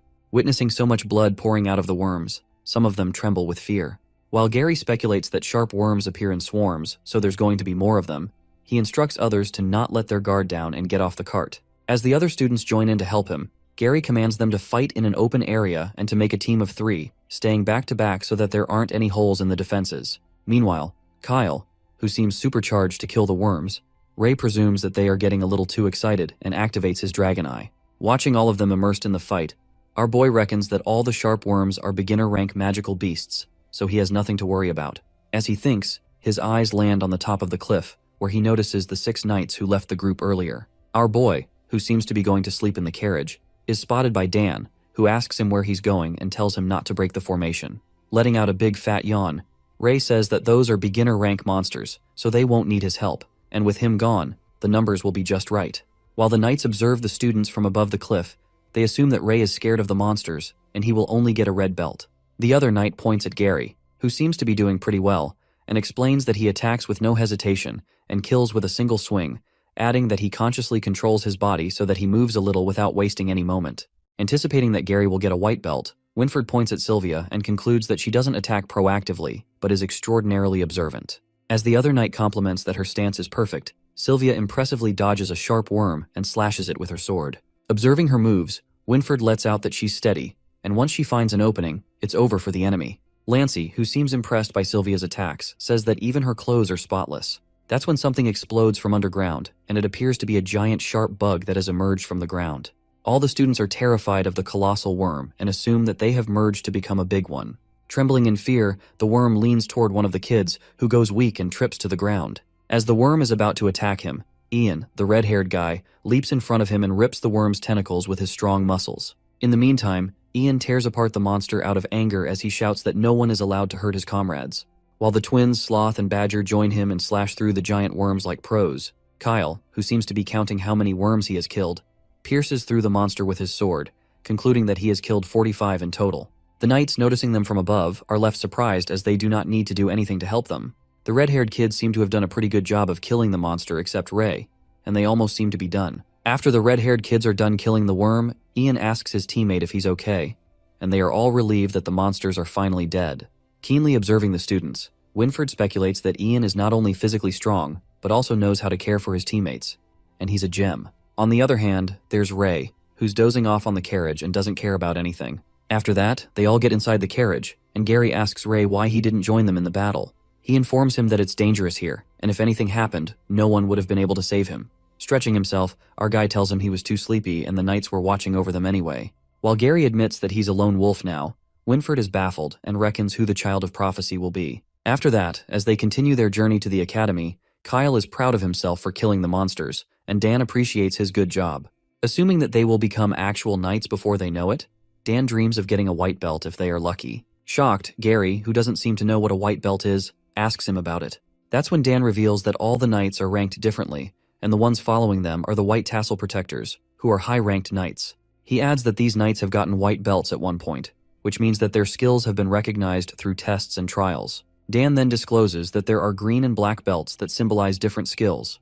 However, the red belt depicts the lowest-ranked knight. Upon hearing this new information, our boy gets wide awake when Dan lets out that the red belt is given to those who don't do well in the tests. He further elucidates that knights who get the white belts will be given personal instructors along with other rewards and resources. Meanwhile, red belts aren't as lucky because they will get basic training, but no one will pay attention to them. They can do whatever they want, and since the academy has given up on them, they can wander off anywhere. However, Ray is delighted to hear about the red belt and presumes he can do whatever he wants once he gets one. This means he will have all the time in the world to hunt magic beasts, and he will acquire higher-ranked beast crystals and abilities rapidly. High-spirited, he clenches his fist and believes he needs to do his best to get that red belt. The next scene takes us to the Avrian Knight Academy, where the students finally arrive after a long journey. The sight of the academy hooks the students. Getting out of the carriage, Gary thinks it's cool, while our boy is left stunned to see a vast, beautiful place. The Avrian Knight Academy appears to be a huge castle with colossal gates. The students are left in awe, as the place turns out to be just like they thought it would be. They mumble that this academy is a city with only knights living there. Amazed by the mana crystals placed throughout the academy, the students reveal that Avrian's energy source comes from mana crystals, and not a single torch is used for lightning. Thinking that the academy is too luxurious, Gary lets out that it's two different worlds from the village grew up in. In the meantime, Lancey orders Gary and Kyle to follow him closely if they don't want to get lost, adding that they will get the chance to wander the place. Lancey the squire shows them around the academy as they walk through the armory. Reaching the library, Lancey instructs them to shut their mouth and keep quiet when they are in the library. While some of the girls peeks at Sir Lancey and think about how handsome he is, Dan asks him if the librarians are knights too. The knight utters that all the graduates of the Avrian Knight Academy need to volunteer in the city for 2 years. Then they are allowed to either stay or leave. Before they head to the dorm, Lancey shows them the last point of their tour, which somewhat looks like a cemetery. That's when Lancey unveils that this place holds the remains of the knights that have fought or died for the Allure Kingdom. He adds that he has come here to remind the students that war has never ended, and they have to remember that as knights, their first duty is to protect their home. While the students chant they will fight to protect their home, Ray quivers with anger and reckons how dare these humans use the bodies of dragons as materials to make their armors and weapons. At that moment, Sivlia raises her hand and asks the knight about the sculptures and who they were made after. Lancey responds that these sculptures were made after the founders of Avrian Knight Academy, known as the legendary Dragon Knights. As the students start to chatter and ask questions about the Dragon Knights, Lancey informs them that they will know when they will study the Academy's history. While the students head back to their dorms, Ray loses his cool and Gary calls him out. Activating his dragon eye, Ray witnesses a tomb below the graveyard and senses something is alive down in the tomb. As they walk towards the dorms, Gary wonders who they will be living with and hopes they live with easygoing people. Meanwhile, Ray, who seems to be zoned out by his thoughts about that thing alive in that tomb, speculates that it was not a magical beast's energy, but something really strange. But his moment of contemplation is interrupted by Gary, who asks him if he even listened to what he said. Ray responds to him and says that he was talking about roommates, and at that moment they arrive at their dorm. It turns out they are in the same dorm, and gets curious about who else will be joining them. To their surprise, Sylvia approaches them, and it seems like she will be sharing the dorm room with the boys. While Gary is flummoxed, Sylvia gets flustered when she sees Ray and turns pink. As the girl seems to be uncomfortable about the situation, Gary makes her understand that it's not surprising as he's heard that the Academy has always treated everyone equally regardless of gender, adding that she should look on the bright side as they're nice boys. But Sylvia, who seems to be utterly nervous, smacks Gary, who leaps to the ground and storms away in anger, making it clear that she won't live in the same room as boys. As poor Gary, who gets whacked by a girl, lies on the ground, the other two people witness the whole thing and let out it was really something. Ray assures them that it's nothing but a young Missy throwing a fit. The two other people turn out to be their dorm mates, Monk and Ian, and Gary welcomes them, introducing himself and Ray. Peeking at Ian's red hair, our boy presumes that he has red hair too, while Gary looks at the dorm mate list and concludes that 2 more roommates will join them, Dan and Marcia Woodwork. In the meantime, Sylvia seems to be trudging down the stairs and moves towards her room full of boys. She gives the boys a terrifying stare and warns them not to enter the room as she is going to change clothes. While the boys are disowned from their dorm, Gary says that he knew that they wouldn't allow her to change dorms, and in that moment, Dan joins them. Asking the boys why they're still standing outside, Gary lets out that they were waiting for him as they found a big cockroach in there, adding that they are looking for someone to deal with it. Upon hearing this, Dan gets all fired up and utters that how can these future knights be afraid of a measly cockroach and show them how it's done. He bursts open the door, while the boys are shocked and try to hide their laughter as they've pulled a dirty prank on their new roommate. The next scene takes us to the dinner hall where everyone seems to be stuffing themselves. Dan, who got tricked by his roommates, asks them if it was fun as now he has pissed off that girl and she can even try to kill him in his sleep, calling her a walking bucket of gunpowder. While Dan has a slap printed on his face, Gary lets out that it would be nice since many people don't even get the chance to talk to her. As soon as Dan blabs something about the girl, Sylvia hears their conversations and gets miffed at them for what they've just said, while Dan and Gary panic and justify that they said nothing about her. On the other hand, our boy seems to be enjoying to the fullest as he stuffs himself with a variety of food. Sylvia looks at them and mumbles how they can be eating right now as she gets anxious about being tested soon. As our boy is only focused on eating, Gary assumes that she's talking about the test for the night belts and asks her what this has to do with eating. While they eat like pigs, Ray utters that it's all for free and Sylvia looks so done with them both, saying that there's no saving them. In the meantime, senior students look at them and assert that they shouldn't have expected anything else from poor country bumpkins who seem to be stuffing their faces like that, and blabbers that they haven't eaten anything nice in their life, referring to Ray and Gary. With their faces stuffed with food, they both turn around and look at the seniors who still keep mocking them and laughing at them. The annoying seniors then stops at Ian's seat and begins to make fun of the muscular red-haired guy for how big he is and blabbers that he takes so much space that the poor chair is gonna break, calling him a country boy. Meanwhile, poor Ian seems to be upset as he gulps down his tears. The senior bastards utter they want to puke at the sight of these red-haired freaks who churned out of Rennie. Upon hearing such colorful remarks about themselves, Kyle stops eating while Sloth calmly sips on his tea and presses his twin badger's hand as he is about to pull out the knife to rip that bastard's mouth. As they continue to spit nonsense about the red hair curse being contagious, calling them country bumpkins and asks them to leave them alone as they don't want to have disgusted red hair like that. Monk, who seems to have enough of this bullshit, stands up and tells the two senior bastards to stop it because they're being too much. While Ian stops his friend for defending him, the seniors tell Monk to stay out of this and asks him if he's going to fight for this red-haired freak, concluding that he will get a red belt at the very most, so he should mind his business, or else they will beat him up. The over-the-top seniors addressing Ian as a red-haired monster compliments him for knowing his place, and instructs him to take the long way around when he encounters them in the future. As soon as that bastard utters these words from his mouth, someone throws food at him. The senior gets mad and asks to show himself whoever did this, calling him a fucker. That's when our boy enters the scene and shows himself. He smacks the senior's face at the table and twists his arm. Holding him down the table, Ray asks the senior who did he threaten about taking a long walk around, and the bastard lets out that he is talking about him, the disgusting red-haired monster. The ruckus at the dinner table grabs the knight's attention as the kids inform them of the guy who's gone crazy at the table. Meanwhile, Ray, who seems to be raging with anger, beats the crap out of that blabbermouth, and Ian stops him and assures that they didn't hurt him. Urging him not to make a ruckus as the knights are watching, Gary tries to stop him and Sylvia informs him of the tests that are to be held soon, so it will affect his first impression. Our boy doesn't let go of the senior and holds him tight as he twists his arm. The students call Sir Knight and complain to him about the red-haired guy acting violently toward another student. At that moment, Sir Lancey enters the chaos and commands Ray to release the boy. While the senior screams out of pain and calls out for Sir Knight to save him, Ray, who squeezes his arm harder. As Lancey again commands Ray Talon to stop, our guy confesses to Ian that this is something he learned growing up, that when someone wants to take advantage of him or treats him like shit, it's important to show them the consequences of their actions. It seems like Ray has broken his arm, and the students are left in shock at the scary sight of the red-haired guy. Finally releasing the boy, our boy points at the senior and tells Ian that people only learn when they teach them a lesson. On the other hand, Lancey, their supervisor, glances furiously and asks Ray why he didn't listen to his orders.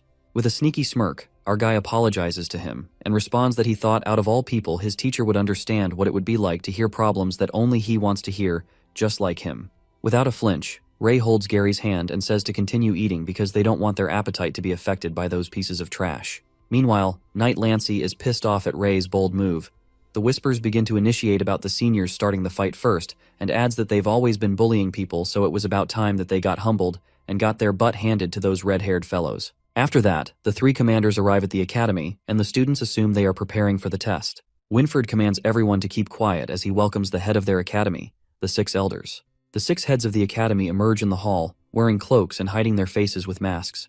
Watching the heads, the students start to get nervous and wonder if this test is that much of a big deal as they've heard of the 6 elders watching the test before. As Ray witnesses the 6 elders as their footsteps rumble, he ponders if these 6 people are way too strong, just like the humans who killed him and his dragon kind. While he snaps out of it, Winford continues to elucidate that these 6 elders as witnesses will be testing their new knights-to-be, and according to the test results, they will be given belts of different color that showcases their abilities. He adds that if the students don't do well, they will get a red belt, which means more like they've failed in a sense. But Winford encourages the students with a pleasant smile and urges them that even if they get a red belt, they will still have a chance to stand where he stands today. Stirring up their spirits, Winford utters that every single one of them standing has shown their talent from the day they were picked at the age of 5. He motivates them not to give up as their future training will help them hone the talents they have. Our boy peeks at Winford and ruminates that he's encouraging and positive as ever, and gets a little anxious as he thinks how would he react when he sees him get the red belt. Later, Winford finishes up his speech and leaves the rest to Lancey. While Lancey assures him that he will do his best in the duties, he looks over at Ray and gives him a deathly glare. In the next scene, Lancey announces the trials with 5 different stages as they will be testing different aspects of the knight's overall ability, including Stone of Power, Blazing Inferno, Undetected Passage, Eye on Precision, and Will of Truth. In the first stage, the Stone of Power, Lancey explains to the students that they just need to push the big rock, and once it reaches the goal position, they will be done with this stage. Everyone has 2 chances, and if they fail their first try, they can use the pair of magic gloves on their second try. It will increase their strength and aid in passing this stage, although using it will also affect their evaluation, so they have to keep that in mind. Gary whispers to Ray that the test looks pretty easy, and the red-haired boy thinks it's a piece of cake for him. But our boy mumbles that he thinks someone doesn't want him to pass the test, which leaves Gary to wonder what he means. At that moment, Lancey makes an announcement just before the test begins, asserting that as the proctor of this test, he rejects Ray Talon's participation. Meanwhile, Ray doesn't seem to be affected by this and confidently crosses his hands over his chest. Gary and Sylvia protest that it's not fair and speculate why Ray isn't allowed to be tested. Just then, Lancey lets everyone know that it's just to warn all the knights-to-be that they must follow any orders given to them by their superiors. He adds that if anyone objects to his decision, they can report this to his superiors, and if they tell him to retract it, then he will agree without any objections. After that, he calls out the first student to be tested, and Gary whispers to Ray about being on Lancey's bad side, while Sylvia advises him to report this to higher-ups because he can't treat him like that. But our guy seems to be careless about it and lets them know that this just made things easier for him, so they should go ahead and get tested as he will join them in the next stage. This makes Ray believe that he is guaranteed to get a red belt. It is then revealed to us that both Gary and Sylvia pass the test, while Ion picks the rock up in his hands, although the instructions were to push it, and everyone gets shocked. As Gary comes back sweaty and is glad that it went well, Ray congratulates him and informs him that the second stage might be hard for him, so he should be prepared. While the blonde-haired boy is confused, our boy shows him the proctor of the second stage, who seems to be from Roland Academy. Watching the proctor of the second stage, Gary freaks out and worries that how are they going to be tested when they've never learned magic before. But Ray lets him know that the battlefield does not care whether they've learned something or not, and guesses that they are just going to have to try resisting magic. He further adds that usually people who are physically strong actually end up having worse magic resistance. This leads him to assume that they're trying to test their weaknesses and strengths through these 5 tests, so that they can find the best way to develop their abilities. While it all makes sense to Gary, he wonders if he's an all-rounded genius, but Ray doesn't seem to agree with him. Later, the second stage, Blazing Inferno begins, and the proctor tests Gary by using some magic on his forehead, and he seems to hold up for 57 seconds. Ray compliments him that he lasted pretty long while Gary thinks he did a bad job. But Dan encourages him that only a single minute passes in the outside world for every hour in the illusion created by that mage after all. So he did a good job. Next up appears to be Sylvia, and as the mage starts testing her, she relaxes herself that this is all an illusion so he can't scare her. As the mage casts an illusion of fire, the girl does a great job as 5 minutes pass already while others gossip about how good she is. While everyone thinks that Sylvia is a goddess, the proctor informs her that she has proven herself. After that, Ray comes up next as the mage calls out his name and Sylvia wishes him good luck. While our boy thinks that 20 seconds should be enough or he should just give up immediately, he gets prepared to be tested. As the proctor casts the illusion, suddenly, a red dragon appears in front of him who breathes fire. Baffled, our guy wonders what is going on as the red dragon seems to be Ray's past self, and at that moment, the proctor hovers in the air with a sudden force, leaving everyone shocked. Eyes wide open, the mage frantically claims that the boy is cursed by the red dragon, and that's when the mutters begin in the crowd about the red-haired boy being a bad news and that he's cursed. Witnessing this sight, Winfred rushes to the old man who seems to be unconscious while Ray stands near him and wonders if he's okay. But the knight assures him saying he's just tired and tells the boy to rest. Winfred thinks that it is strange that the old mage's mana is completely drained as it doesn't make sense to him. In the next scene, it seems that the elders are investigating about the strange incident that took place with Winfred, who notifies them that it's just a mana disorder caused by using too much mana, and the mage will be able to recover after some rest. This explanation doesn't seem to satisfy the elders, therefore they question how the mage from renowned Roland Magic Academy be drained of his mana after a test of degree, while others speculate if it is because of the mage spending too much mana on testing the students.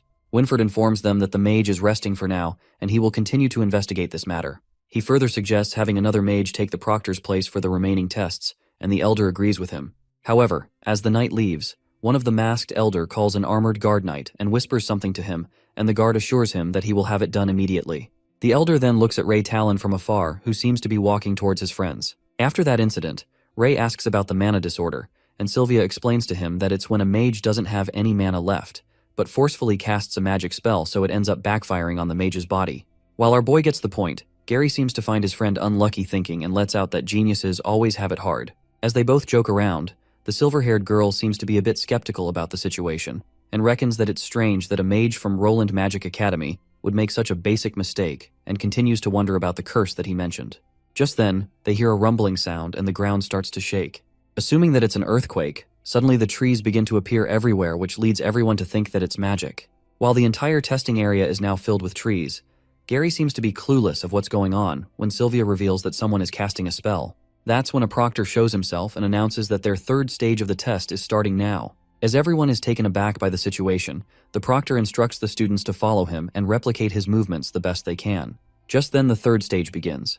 Gary seems to be in disbelief about the test starting now. At that moment, the proctor starts to move already with an impressive speed and the students follow him. While poor Dan, who's still in denial, cries out about his classmates being this fast, Gary challenges his friend that he will not lose to him today, and Sylvia follows behind him, leaving him behind as no one is going to wait for him. On the other hand, the instructor ruminates that he's probably going too hard on those kids, and maybe he should wait, but as he looks behind, he's shocked to see the kids catching up to him. The proctor seems to be impressed while Gary informs his classmate Monk that they're about to catch up to him since he's been ahead from the start. The proctor seems to have underestimated the kids and realizes that there's no need to take it easy, challenging the kids to catch up if they can. Meanwhile, the kids follow the proctor. Ray admits that he's not good at this because he used to move with all his 4 limbs. He then witnesses the arrows coming in their direction and alerts everyone. It turns out to be another proctor who shoots arrows at them. The girl proctor lets out that the third stage proctor didn't have to hold back that much since there are too many kids, but he assures her that kids are pretty good and she'll see. The girl proctor then orders the kids to keep following him, or else they lose him, reminding everyone to grab a bow. As they all wonder about the bow, they come to realize that they're being tested for the 4th stage as well. While Gary wonders if they're testing them on the accuracy with their bow, Sylvia agrees with him, and they all move ahead.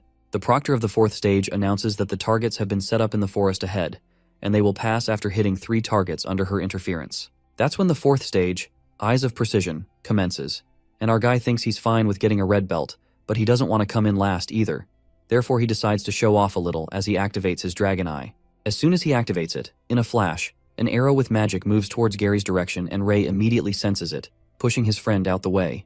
Ray realizes that he can't dodge the attack in time, but luckily another arrow hits the one that was attacking them. Our boy senses danger and ponders that this arrow is too strong for a single test, as it was a close shot. Just then, one of their classmates, Marcia, saves them and questions them if they're okay, while Gary thanks her and compliments her that she's good. Marcia mumbles that she is glad that she was close to them, or else she isn't quite sure if she could have done it. After that, Ray senses more arrows coming and warns everyone to be careful. All of them dodge the attack. Meanwhile, our boy grasps the situation and senses that something isn't right, because the arrows that came at them were enveloped in chi, and are completely different from the arrows the proctor has shot at them. He realizes that someone wants to kill them, or maybe wants to kill him only. Suddenly, another arrow is shot in the student's direction, but Ray watches it and aims his arrow to halt the attack. On the other hand, the 4th stage proctor also senses danger, while our guy, who's just about to release the arrow, breaks his bow into pieces, leaving his classmates stunned. Feeling that something isn't right, the proctor tries to follow the imposter after she releases an all-out attack, but is shocked at the speed and the fact that the imposter was able to dodge her attack without leaving behind a single trace. She wonders who in the world wants to attack their students and tosses the arrow out of the tree.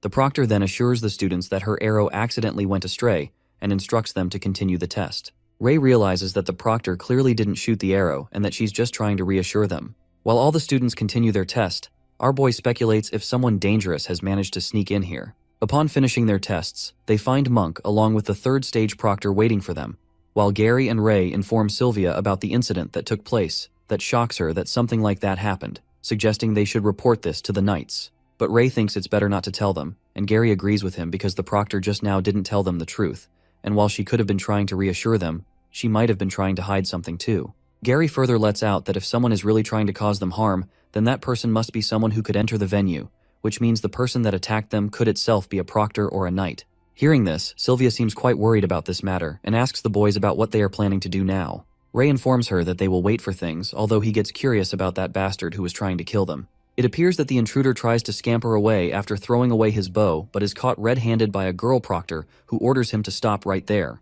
As the intruder stands still, the proctor aims the arrow at him and asks him why he attacked the new students. Threatening the guy with the arrow, she makes it clear not to make movements as she can kill him at any moment.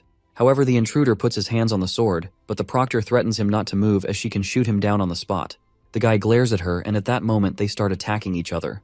The next scene then takes us to the 5th and final stage, Will of Truth, to test the students' willpower and their QI manipulation.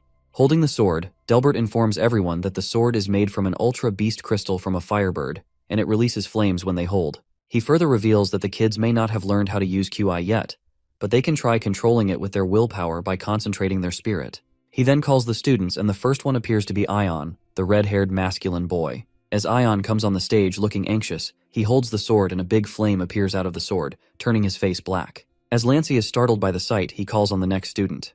The scene then flips to Elder Gibby, who seems to be having a conversation with the intruder guy.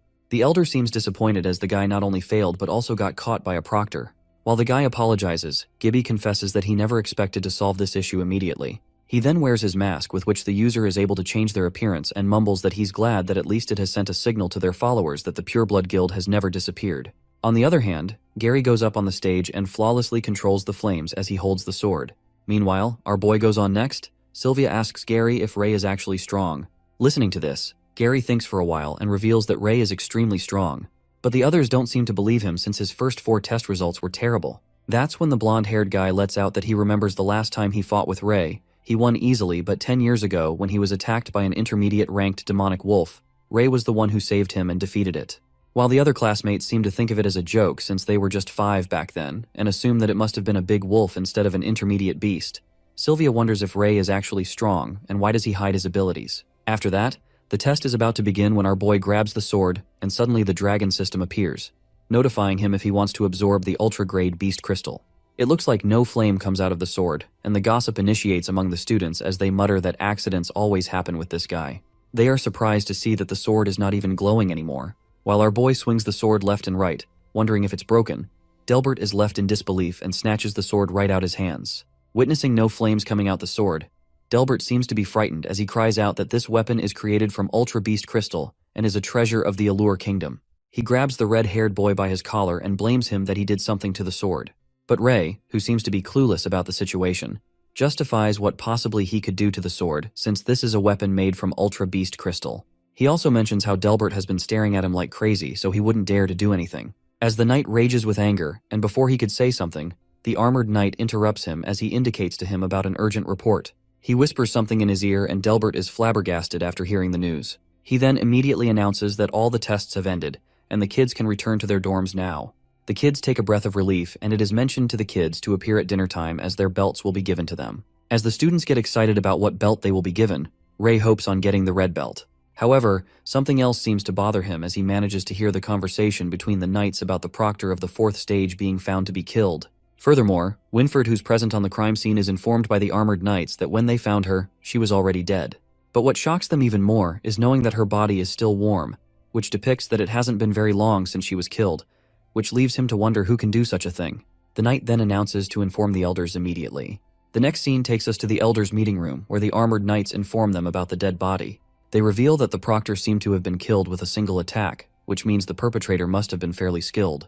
The guard lets out that they noted something strange, which is that none of the alarms set for intruders were triggered, to which one of the elders responds that it seems like an internal case, since there have always been rumors about certain groups after all. The elder wonders if it is the Pureblood Guild or the Dark Guild, while the other think it's outrageous as the captain of the Green-Belted Knights was killed in an exam, so they should get to the bottom of this matter. Waiting for the head elder of what he thinks of their decision, the head warns them that not a word of this incident should spread outside these doors and orders the knight captains to continue investigating to find the culprit. As it is dinner time, all the students are gathered to receive their belts, and everyone gets nervous. Meanwhile, Gary and Sylvia seem to be talking to a girl named Marcia Woodwork, and the silver-haired girl gets happy to finally get a female roommate. Concerned about her surname, the blonde-haired boy asks Marshall if she happens to know Anne Woodwork, and it turns out that she's her daughter. On the other hand, Ray is immersed in his thoughts about the proctor who was killed, and assumes that it's definitely not done by someone common, but one of the higher-ups. Thinking that it could be the commanders or the elders, our guy snaps out of his thoughts when Gary interrupts him and asks him if remembers the adventurer they came across on their way to Rennie all those years ago. He goes on to tell him about the woman they met turns out to be Martha's mother, and wonders what a coincidence this is. But Ray doesn't seem to listen to anything he has said to him, which makes Gary mad at him and notices that he has been zoning out lately. Meanwhile, Sylvia reckons if he was still thinking about the person who shot the arrow, Gary pinches his cheeks as hard as he can, and that's when Ray mutters that he was thinking why that sword on the 5th test didn't respond to him. Our boy refrains from informing them that the proctor was killed, as it would only become more dangerous. While Gary pinches his cheeks, the silver-haired girl seems to find it strange and utters how unlucky Ray is. As she is about to say something about what happened to him at the 2nd test, the knight commanders arrive at the spot. Winfred announces that they are going to hand out to them their knight belts, so he orders the students to come up when their names are called. The first one to be called upon is Gary Blueblood, and as he confidently walks through the hall, the students whisper how he was the best among them all, predicting that he will get a white belt. While some say the one who did best is their goddess Miss Sylvia, and others think they both will get a white belt. While some of them root for goddess Sylvia, they conclude that they both will get white belts. However, after the consideration, Winford declares that Gary will be given a black belt. As he receives his belt, the blonde guy seems to be disappointed, and the whispers begin to circulate about him. After that, Ian and Sylvia receive white belts, and some of the students freak out as they see the red-haired guy get a white belt. As Ray Talon gets called upon, everyone seems certain that he will receive a red belt. However, to their surprise, our guy gets the black belt, which leaves him more shocked than ever. While Dan cries out because he's the only one with a red belt, as his friend Monk got a black belt and even the one who did worst got a black belt, the other student gives him a reality check and states that he can't change the results. On the other hand, our boy is confused as he gets a black belt after a low score on his tests, and he speculates if there's a conspiracy behind it. Lastly, the Knight Commander announces that from now on, they will be undertaking training from different knights, according to the color of their belts. As Gary wonders what the black belt is for, a guy who appears to be Black Belt's instructor smokes on a cigarette and holds the list of the names of his students. Peeking at the two redheads in his group, he hopes that they better not get him in trouble and calls them future Dragon Knights. The next day, at the training grounds, all the students appear to return to their dorms. However, the Black Belt Knights seem to be waiting for their instructor while Ray takes a nap, and Kyle makes a fuss about their instructor, hoping that he is at least normal. While the red-haired fella hopes for the best, their instructor sneaks up on them and asks if they are talking about him. As Kyle freaks out, the instructor, who appears to be a cool guy, smokes a cigarette and instructs his students to follow him. Meanwhile, Ray, Kyle, Gary, and Monk walk in awkward silence. Kyle asks them if the instructor has mentioned his name at all. Assuming that he didn't mention his name, Gary tells him to ask the instructor himself. Without any reluctance, Kyle enthusiastically asks the instructor how they should address him, and our boy peeks with astonishment at how straightforward he is. The instructor, walking ahead of him, waves his hand and tells his students to call him K. Upon hearing this, Ray wonders about his weird name, and Kyle assumes it is not his real name. Going on their way, they encounter Delbert, who seems to be approaching him and greets Sir K. Already being pissed at our red-haired boy, Delbert pities the Black Belt's instructor for getting two red-haired kids and mocks at Ray Talon, uttering that he must be over the moon for getting a black belt. The knight further adds if he were allowed to make decisions, he wouldn't have someone like Ray to enter in this academy in the first place. But our boy doesn't hold back and responds to Delbert, saying that it's a bummer as he isn't allowed to make the decisions. Testing his last nerve, Delbert, who seems to be hopping mad, instructs Ray to stay within his limits, reminding him that he will be keeping an eye on him. As Knight Delbert is about to smack him, Kay interrupts him with his sword and reminds him that Ray Talon is now a member of the Black Belted Knights, so it wouldn't be good if they let discrimination cause bad blood between them. While the sword holds back Delbert, he smirks and presumes that everyone will find out that their prophecy about Ray is wrong sooner or later. After that, Delbert, who seems to be pissed off, wishes him luck while the students are left baffled and start gossiping about the prophecy thing that the knight mentioned, wondering if they have ever heard about it. While Kay infuriatingly stares at Delbert as he leaves, the instructor asks the student knights to follow him and takes them to a place within the castle, informing them that this is where they will have their special training from now on. As they arrive at the chamber, it emerges to be a pitch-dark place, and the students are startled when they witness an ominous wind blowing towards them as they struggle to open their eyes. Noticing the ramshackle and the dark place, the eerie silence scares the pants off Monk and Kyle, who wonder where Sir Kay went, adding that they didn't notice him as he disappeared out of the blue. While the others panic, Ray activates his dragon eye and speculates that the instructor is gone, as he can't even find him with his dragon eye. Unable to see him, Gary asks Ray if he can see their teacher, but our boy informs him that he can't spot him at all. That's when Kay furtively creeps up on them and scares the life out of the two of them as he holds them from behind. Holding the candle, the instructor reveals that they will be training in complete darkness to improve their abilities further and polish their senses. He adds that they will train here until they become one with darkness and turn it into their sharpest weapon. Upon hearing this, Gary, who seems a little worried, asserts that he has heard that black-belted knights will be consigned for assassination missions in the future, asking Kay if it's true. While Ray realizes that his friend is worried about the assassination, the instructor, puffing on his cigarette, says that they have gotten abilities that make them more suited for assassination missions than others. He concludes that Gary has to accept this fact, even though he doesn't want to, as that's how things will be. Looking disgruntled, Gary questions why they can't fight fair and square like the others. That's when the instructor steps forward and makes him understand that they were chosen because they have special qualities that others don't. He pats Gary's shoulder and lets out that if he wants to fight fair and square, he certainly could, so he doesn't have to worry. After tossing them the black belts, Kay commands them that they can fight however they'd like from today on. The next day, Ray looks at his watch, which shows his rank as 300, and he presumes that this watch depicts the current rankings. Lying down on the bed, he ruminates that, according to Sir Kay, the rankings would be renewed every day after practice.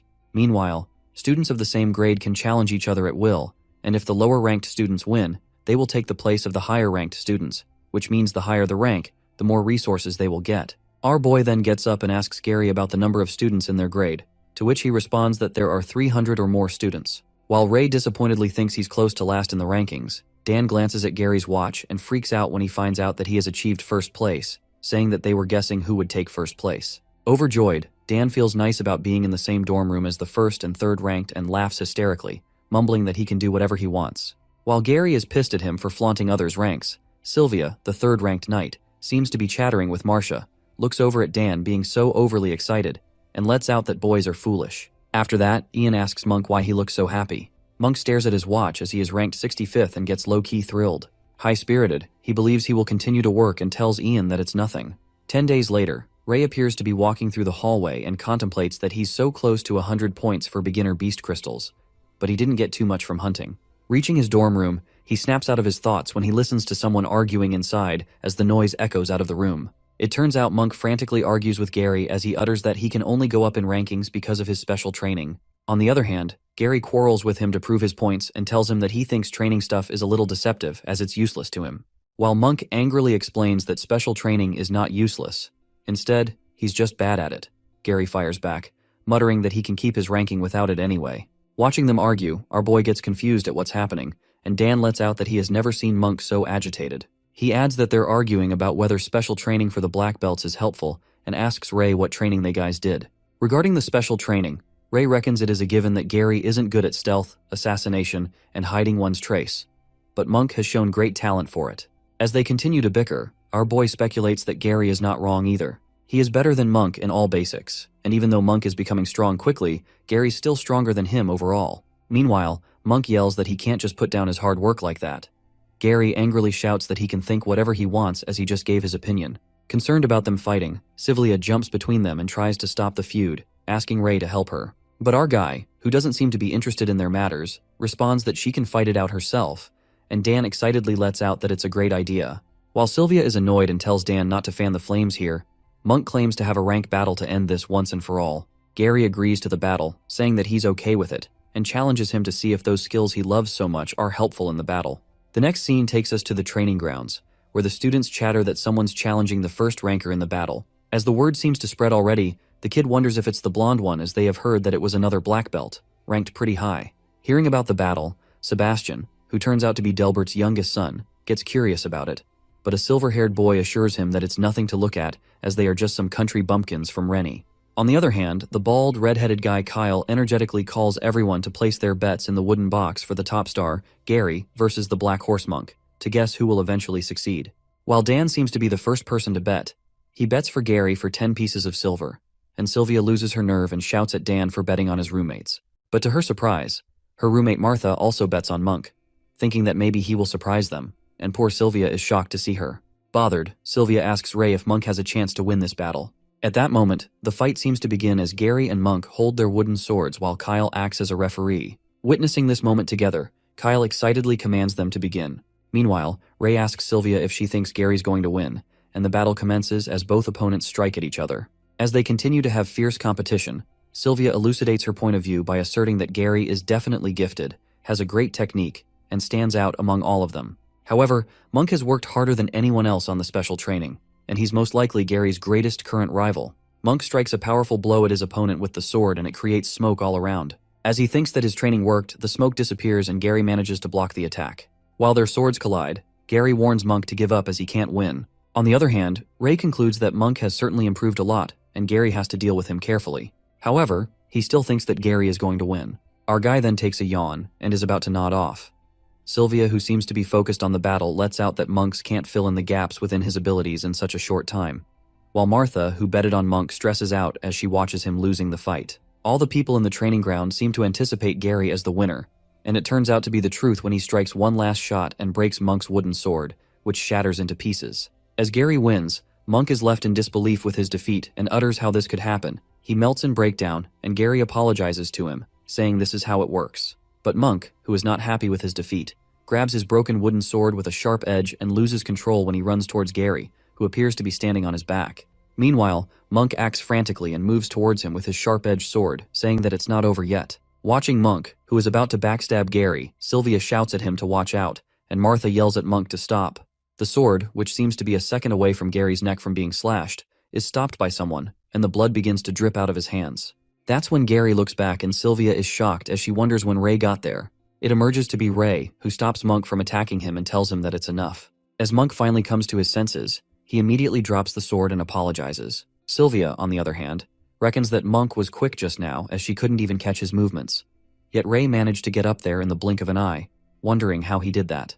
In the meantime, Monk keeps saying sorry as he witnesses blood dripping out of Ray's hand as he halted the attack earlier. While our boy assures him that it's just a scratch, Monk says that he was acting too rash and that if he hadn't stopped him, it would have gotten worse. Despite the deathly moments, the students who bet on the fight begin to cause mayhem as they ask Kyle who won the battle, predicting it was Gary. Kyle calms them down and informs them that since someone stepped in, the results won't count, and they will get the money back they bet on earlier. But the crowd doesn't seem to take this well when they start cursing him and accusing the red-headed guy of doing it on purpose as they would have won the money. The situation worsens when the students throw things at him, and poor Kyle assures them they will get their money back, trying to calm things down. At the moment, the chaos in the ground turns frantic when they call them trash and start pelting stones. As they continue stoning, the students insult them and force them to get out of the academy, calling them a bunch of red-haired freaks, mocking them by calling them red-haired monsters and kicking them out with stones. Abruptly, the rocks hit Ray's head. Monk leaps in front of him and stops the students from attacking him, but the bastards shut him up and tell him to get lost. Meanwhile, Gary asks Ray if he's okay, as his head seems to be bleeding. Sylvia and Martha try to stop everyone, but the crowd seems to go berserk. On the other side, the silver-haired guy, Sebastian Spoony, grabs a big brick and plans to throw it at the red-haired guy. But Monk arrives at the scene and throws the stone at him, making his brick fall. When Monk asks him to stop and tells him that it has nothing to do with Ray, the silver-haired boy lashes out at him and threatens him that he will remember this as he calls him a brat. Sebastian also seems to lose his cool, getting annoyed. It is revealed to us Ray is once again ridiculed by the humans as they call him a red-haired freak as nothing good happens when he's around. Calling him trash, they wish he would have never been born and he's a walking disaster, urging him to get out of the academy. As the brutal whispers sharper than an arrow reverberate in Ray's mind, he ponders why it always happens to him and these filthy humans never fail to disappoint him every single time. While their voices echo in his head as they curse him for being red-haired and crush his soul with their piercing words, Ray bursts with fury as his veins pop and decides they are the ones who should die. That's when Sir Winford arrives at the scene and finally the situation gets controlled. Gary informs the knight that Ray is bleeding a lot and he needs to be healed immediately. Meanwhile, Winford urges to help with injuries. Our guy lets out that he's fine and it's just a scratch. Asking if the knight needs anything, Winford reluctantly informs Ray that his mother is here to meet him. As Scarlet waits for her son, Ray appears and calls upon his mother. She greets him and tells him that it's been a while since they met, noticing that he is all grown up. Telling her that he's got taller, Ray excitedly holds his mother's hand and asks her if Pops is doing well since she's here. But it appears that his mother had some bad news for him as she reveals that his father is gone. Ray freaks out as he thinks that he died, but Scarlet assures him that it's not what she meant and informs him that his father left the house and the village. Bombarding her with questions, our boy asks her if that is even possible because he has been confined to bed since he was infected and gets shocked that how could he move all of a sudden. Meanwhile, Winford, who stands outside and hears their conversations, contemplates that he could not muster up the courage to tell Ray the truth about the plague of shadows in the past. But those who are infected usually die within a year, and very few manage to hold back like Jake did. But in the end, those strong survivors end up losing themselves to the shadows and become their slaves, becoming vectors that spread the plague even more. Concluding there has never been an exception to this. Scarlet then reveals that Jake had fought enough from the plague of shadows for the past decade. She narrates that one night she heard a noise and saw Jake sitting on the chair. She realizes that he's awake and is able to move. While she hugs him, Jake, who seems to be turning black, mutters that he cannot hold it much longer and pleads with Scarlet to kill him. As soon as she hears, Scarlet bursts into tears and tells Jake that she can't do it. Suddenly, his condition gets worse as the plague takes over him, and Jake bursts into flames.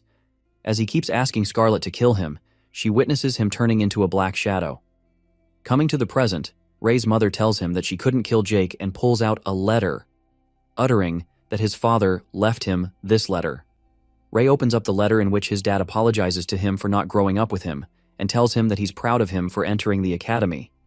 He thanks Ray for being his son and signs off by telling him that he loves him.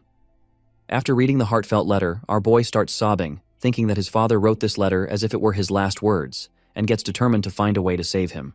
Left in the lurch, Ray becomes distraught and lays on his bed while he recalls his conversations with his mother, who informed him that she is going to find his father no matter what. However, when he forces to go with her, Scarlet refuses and tells him to take his own path, assuring him that his father would want this too.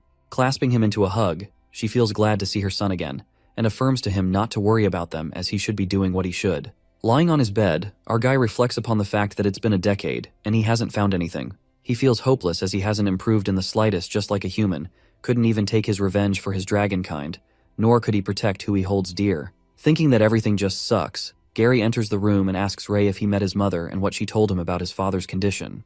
But our boy, who seems to be falling apart inside, assures him that his father is fine and walks out of the room, while Gary assumes that something doesn't feel right. While Ray walks out, he leaves a paper behind and it grabs Gary's attention. Thinking what this is, as soon as he picks it up, Dan sneaks up on him and snatches the paper, thinking that it is a love letter from a fangirl as he was looking at it so intently. Poor Gary freaks out and asks him to give the paper back as he tries to snatch it from him.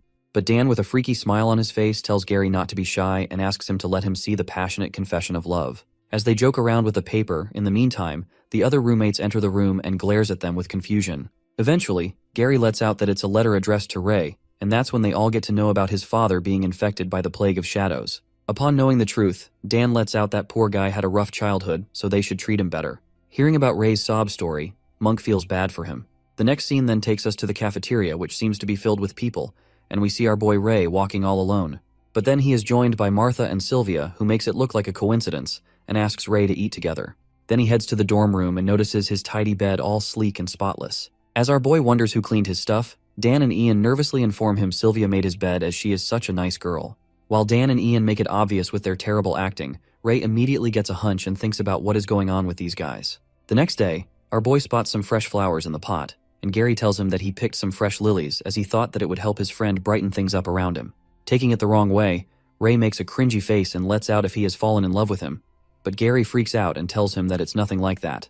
Our guy then utters that he's been wanting to ask them what his roommates are up to these days, and Gary decides to tell him the truth, spilling that he accidentally saw his letter. He justifies that he didn't mean to invade his privacy and he should not have looked, but things turned out this way, and all the roommates ended up reading the letter. Panicked, Gary tells him that it's his fault that everyone found out about his father's condition, but Ray puts on a smile and says they are the best. Meanwhile, he feels happy that Ray is not angry. They are interrupted by a sudden noise that approaches them, telling them to get out of the way. It turns out to be Monk, who is severely injured as he is bleeding and is carried by Dan and Ian. Witnessing Monk in such a bad state, Gary immediately asks what happened, and Dan exposes that Sebastian beat the crap out him, adding that he was the one who provoked Monk into getting into a rank battle with him. Assuming that a rank battle ends immediately once one party surrenders, our boy inquires how he got hurt so badly. That's when Dan reveals Monk already passed out during the battle and didn't even have a chance to surrender himself. However, Sebastian didn't stop and kept on beating him, concluding that he did it on purpose.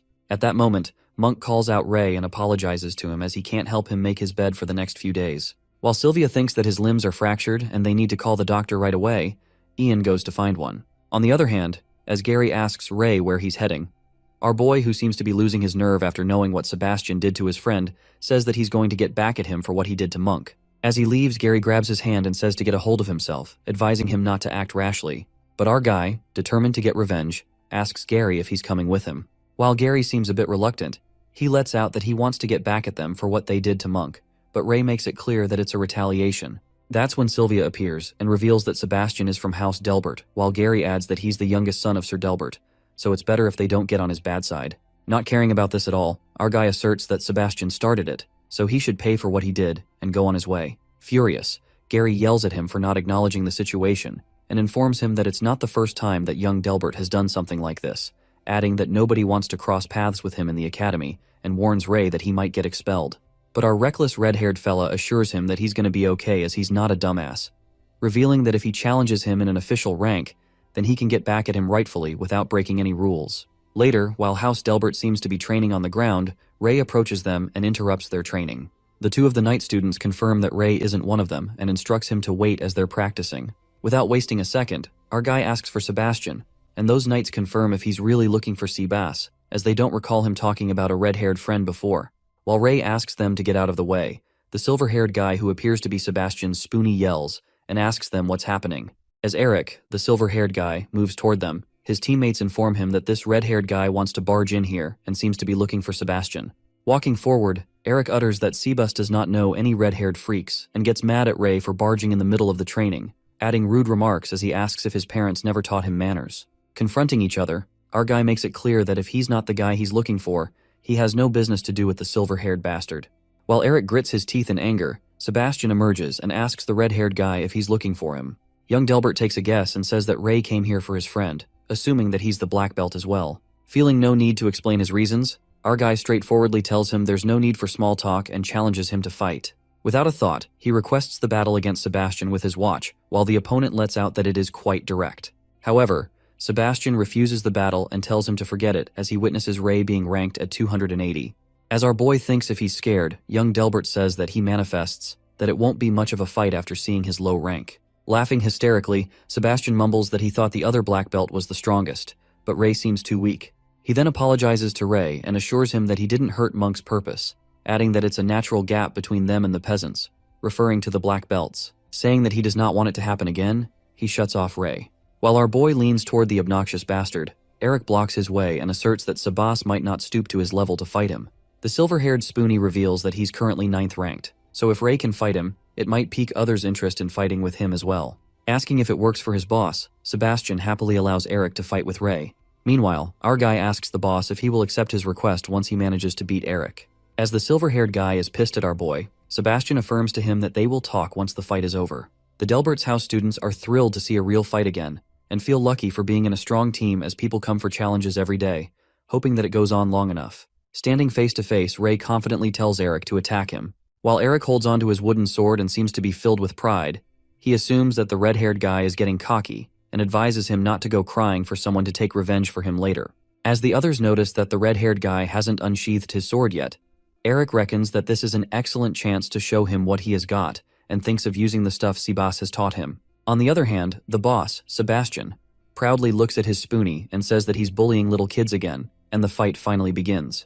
While our guy is unarmed and stays in one position, Eric makes the first move and leaps toward him as he swishes his sword. He forcefully stabs the sword to hurt Ray. However, to his surprise, Ray dodges the attack like a walk in the park. Leaving his jaw dropped, Eric wonders how he managed to dodge such a quick and powerful attack. Saying it's not over yet, he prepares again to make another strike. As the fight continues, Ray breathtakingly dodges his attacks like he's a friend with the wind as he effortlessly leaps in the air. Stressed out, Eric begins to panic as he ruminates that he's attacking as fast as he can, but Ray still keeps dodging everything. As he seems to give up, in a flash, Ray whacks a powerful punch at Eric, and the poor guy crashes to the ground. Beating the crap out of him, Eric quivers with pain as he gets punched right in the guts. After the silver-haired guy is passed out as the students carry him to the infirmary, Ray asks young Delbert if he's qualified enough to fight with him. Uttering what good will come to him if he agrees to fight with him, that's when our guy shows him something that convinces Sebastian to fight with him. It turns out that Ray tosses out 2 intermediate beast crystals and reveals that he will offer him 2 of them if he wins. Freaking out after watching the crystals, Sebastian asks him where he got those and clarifies that he doesn't want to get in trouble for getting dirty items. While our boy reveals that his parents left these crystals for him as they are adventurers, Ray entices the offer by saying that he still has the chance to get them as he hasn't used them for equipment. It seems like young Delbert is quite intrigued by the crystal as he accepts Ray's challenge but demands one condition. Revealing his condition to make this rank battle held in public, Sebastian utters that he doesn't want people to think that he pried those beast crystals from him unwillingly, and our boy immediately agrees, admitting that he wanted it that way, to begin with. The next scene takes us to the training ground, where students are rooting for their boss Sebas to beat up the red-haired freak. Meanwhile, Kyle, who seems to be walking with Ray, asks if he's really going to fight Sebastian, as he is ranked 2nd, and thinks it's not a good idea if it's true. Concerned, Kyle lets out that even if he wants to earn a quick buck by betting on himself losing, his opponent won't hold back. But Ray assures him that he doesn't need to worry and assures Kyle to do the betting. Assuming that he can't stop him anyway, Kyle asks him to promise a nosebleed out of that bastard, and our boy agrees with a fist bump. While Kyle begins the betting for black-belted Ray versus white-belted Sebastian, Dan asks others how long Ray can last, and Ian hopes that he doesn't get hurt. But Sylvia makes a different assumption, as she thinks that it's not going to be a simple battle. Hearing this, Dan teases her as he says that love really makes people blind, while Sylvia justifies that she doesn't like that guy, proving her point. As she gets mad at Dan, saying that he is blind because he does not believe how strong Ray is, Gary contemplates that he is not worried about whether Ray will win this battle. Instead, he's more worried about Sir Delbert, who might get mad at him for this. Stepping onto the battle stage, Sebastian, being the over-the-top guy he is, reminds Ray and mocks him by saying that the children of knights become knights, but the children of farmers become farmers, and no one can surpass the boundaries of class. Holding his sword, young Delbert makes it clear that Ray might have gotten a little confident after beating Eric, but he will quickly see the difference between them after fighting him. As one of the night students commands them to be in positions, our guy advises him to leave the nagging for his lackeys. While the fight is about to begin, Ray covers his face with a black cloth that only shows his eyes. As the battle starts, Sebastian makes the first move and smashes the sword towards him. Our boy impressively dodges the attack, and his opponent tells him he's pretty lucky because not many people dodge his first attack. Asserting that his luck is pretty bad, Ray manages to scratch his face in a short time while Sebastian wipes his face and thinks it is too shallow, letting out if this is his true strength, he can never win against him. In the middle of the battle, our guy asks Sebastian why he talks so much and assumes that he has been winning all this time because he keeps running his mouth. Flustered, young Delbert leaps towards him at light speed and utters that his luck ends here. That's when our boy smoothly bolts the attack and pulls off a camouflage move, cutting through Sebastian's face and shoulder as it bleeds. As everyone is left astonished, Dan wonders how Ray attacked him and seems in disbelief as Sebastian got hurt first. While Ian is also shocked at this miracle, Gary presumes when Ray learned this technique and figures out that the way he dodged Sebastian's attack was just like how Sir Kay did it. After that, young Delbert, who seems to have taken enough of this, casts magic on his sword and warns Ray if he can dodge this attack. The crowd cheers for Sebastian as Chi appears to be converging on sword, and they excitedly root for him. While he attacks Ray with the sword merged with Chi, our boy again swerves the hit, but this time, young Delbert seems to grasp his technique and utters that he knew Ray would do that. Knowing that he will keep dodging the attacks, Sebastian's sword goes berserk as it keeps striking at Ray, leaving no room for avoiding the hits. Meanwhile, he continues pounding the sword. The students cheer up for their hero, the white-belted knight, as they think that he's so cool, and encourages him to put the red-haired brat in his place. Immersed in the battle, Dan speculates that Ray has been dodging the attack this whole time, so he is bound to get it. Thinking that bastard Sebastian took things far, Sylvia assures them that Ray is alright and tells him to look closer. She reveals that the one whose advantage is actually Ray's opponent. As they witness young Delbert being slashed numerous times as he soaks in blood, Dan's jaw drops as he thinks that Ray has been avoiding the attacks all this time. But Gary, who also seems quite thunderstruck, lets out that Ray is the one who's attacking the entire time. Sylvia further elucidates that every time he dodged Sebastian's, he counterattacked at least once, adding that Ray gradually minimized Sebastian's stamina to make him exhausted. While poor Sebastian is covered in scratches, he furiously yells that even his father was never beaten up like that. Threatening to kill him, Sebastian runs toward him to make another attack. However, he is again slashed by Ray's sword. Witnessing our boy's classic moves, Dan couldn't seem to believe his eyes, and wonders if it's really Ray while Sylvia inspects that he had every chance to win in no time, and wonders why he keeps attacking him deliberately. That's when Gary concludes that Ray is doing it on purpose and wants to torture his opponent bit by bit, playing with him just like a predator would with its prey. It is revealed to us that Sebastian's whole face is now covered with cuts and bruises. The poor guy cries out of pain and calls Ray a dirty peasant.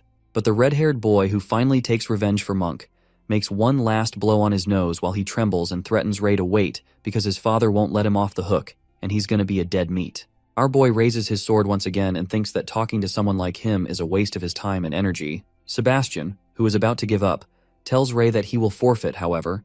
As he is about to say something, our boy smacks him again with the sword, hitting him just like Sebastian kept on hurting Monk. Ray is blinded by the revenge of his classmate, and is ready to do anything to get the blonde-haired boy back for everything he did to Monk, so he won't let him forfeit this easily. Meanwhile, Sylvia and Gary analyze the situation as bad, and if this goes on, Sebastian might die. That's when they hear someone calling out to stop. It happens to Monk and tries to stop Ray, who wonders what he's here. In the meantime, the badly injured competitor gives up, and the match ends with Ray as the winner. At that moment, the students rush towards Sebastian to take him to the infirmary while Gary runs to his friend. The bruised white belt boy seems to be throwing tantrums and orders everyone to get out of his way, challenging the red-haired boy about who will have the last laugh. The next scene then takes us to the central building, the top floor of the Avrian Knight Academy, where we see Delbert causing a fuss about what happened to his son earlier. Kay tries to calm him down and affirms to him that from a knight's perspective, Ray Talon didn't break any of the rules. The black belt instructor reminds Delbert not to ignore the rules, but he isn't ready to hear anything as he smacks his hand on the table. Raging with anger, the knight lets out that if he ignored the rules, he would have killed the red-haired brat on the spot, and tells Kay that he should take a good look at his son because he is disfigured. Delbert further Ray for doing this on purpose since he was born to be a monster. As soon as he utters these words, one of the elders interrupts him and thinks that his words aren't wrong either, as if the prophecy is true, then the red-haired boy will destroy the kingdom. While Elder Vaughn reveals that the prophecy also foretold that the red-haired boy might become the chosen savior of this world.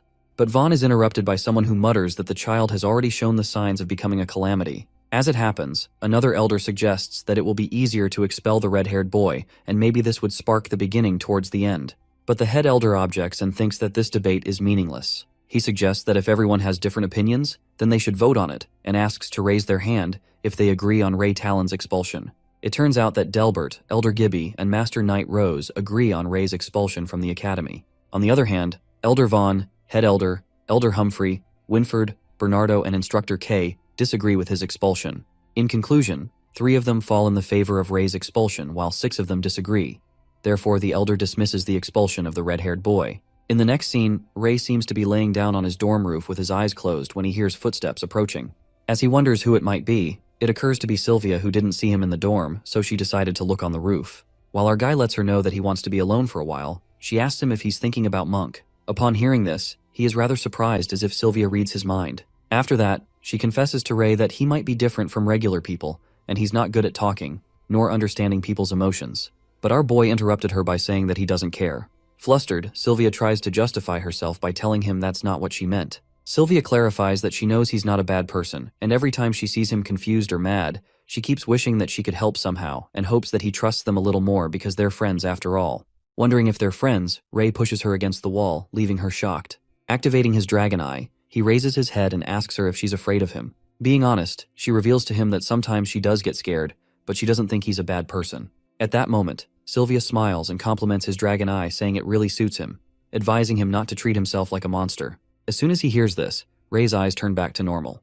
He turns around and ponders that every time he feels like he has seen how humanity truly is, things change immediately, and it seems like he still has a long way to go until he really understands humans. On the other side, Delbert furiously walks out of the building and decides to kill the red-haired monster someday since he doesn't care about prophecies. Just then, he's approached by Elder Gibby, who grabs the knight's attention by telling him that he knows that Delbert thinks the knights should only come from noble blood, which is an interesting point of view, adding that this caught his attention. Meanwhile, Sylvia walks down the stairs. She's approached by a blonde-haired boy who is also a white belt. The guy then asks her about Ray Talon's whereabouts, and she informs him that Ray is upstairs. He thanks the beautiful lady and heads upstairs, while Sylvia wonders if she ever came across someone like him in their year. While Ray is still on the roof, he hears someone coming in again and thinks that it is Sylvia, asking why she came back. But to his surprise, it turns out to be someone else, the blonde-haired guy from earlier, who informs Ray that must have mistaken him for someone else. That's when that guy introduces himself as Harry Delbert, a second-year student, and our boy makes an annoying face as he realizes that he belongs to the Delbert family. Harry tells him that he defeated his little brother, which leads Ray to assume that he's here to take revenge. But the guy refuses and mutters that he has misunderstood his intentions, as he is not here because of something so trivial. Instead, he wants to thank Ray. Upon hearing this, our guy is left surprised to see Harry thank him for beating the crap out of his brother. Harry further claims that he's aware how arrogant his brother can be, and Sebastian never practiced sincerely before in the past, so it was a matter of time that someone defeated him to make him learn a good lesson. As the guy finishes his talk, Ray turns around and is about to leave, but Harry stops him by saying that they can't have a rank battle because they're not in the same year, and urges to teach him a lesson. He hands him a wooden sword, and our guy accepts the fight, uttering that after all that talk he wanted to take revenge after all. But Harry assures him that he just wanted to see how strong the person who defeated his brother is, and challenges the red-haired guy to show him what he's got. Meanwhile, Ray prepares himself, and reckons that Harry gives a different feeling than everyone else, so he decides to change his moves and strikes toward him. But Harry impeccably halts the attack, and Ray leans backward with the force. Watching him lean back, Delbert's son compliments him for making the right decision, while our guy is left stunned as he senses a strange feeling, and ruminates that his opponent's sword would have broken already after his attack. Ray further contemplates that if his opponent keeps striking this way, his sword will break first. That's when Harry anticipates that he doesn't know how to use chi yet. After witnessing that he can't win based on pure strength, our boy decides to use the black belt techniques that he learned. Meanwhile, they continue to strike each other.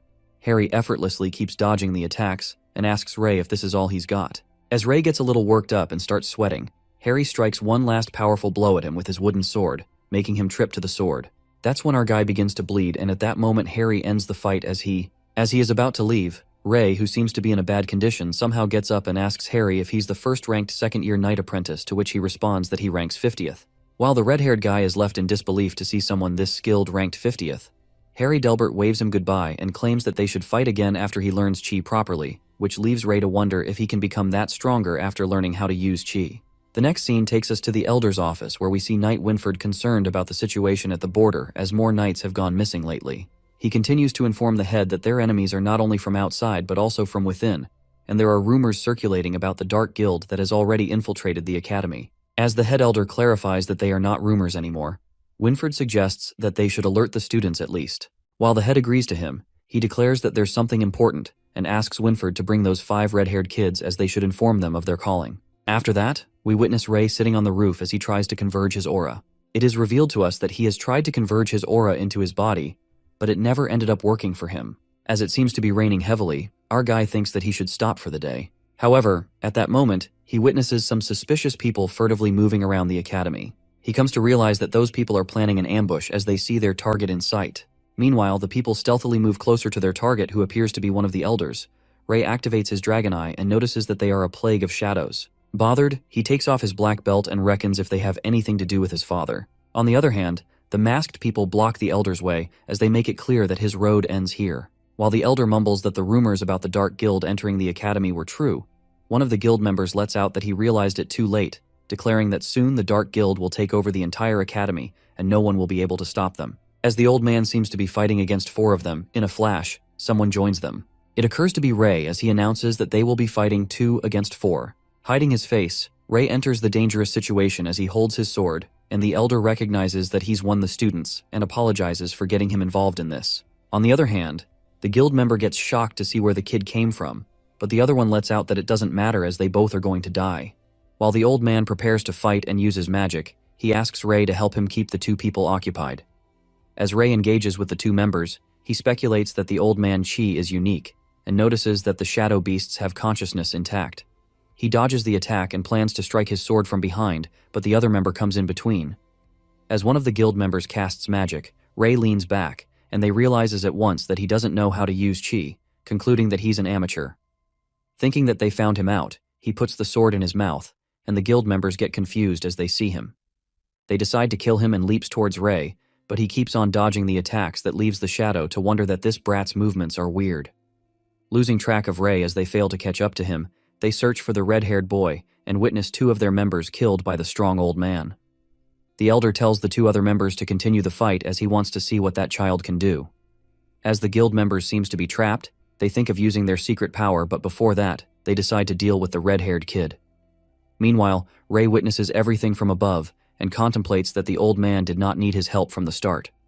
Believing that he has got a chance to fight, he leaps toward the shadows from behind. While Ray gives them a hard time as they can't seem to catch him, they eventually trap him. As our boy doesn't seem to have a way out, the elder calls him out and commands Ray to grab the guy's hand and pull towards him. The old man then instructs Ray to turn around and use the momentum to throw him over. The red-haired boy then follows his instructions and tosses the guy towards the old man's directions. The elder then strikes a powerful punch with Chi, and the shadow guy glides away as an explosion occurs. Watching the guy explode, Ray wonders how strong the elder is, and at that moment, the knights arrive at the scene. While the one last guild member tries to run away, our guy goes after him, but the elder stops him and utters not to go after someone at the end of their rope. In the meantime, the knights arrive, and Ray obtains a new ability after all these years. The knights make sure that the elder is all right, and the old man assures them not to worry, notifying that there's one member that slipped away so they can chase after him if they want. Meanwhile, the knights chase after that one guild member.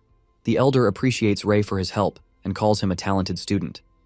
Curious, Ray asks the old man about why the guild members attacked him, but the elder dodges his question.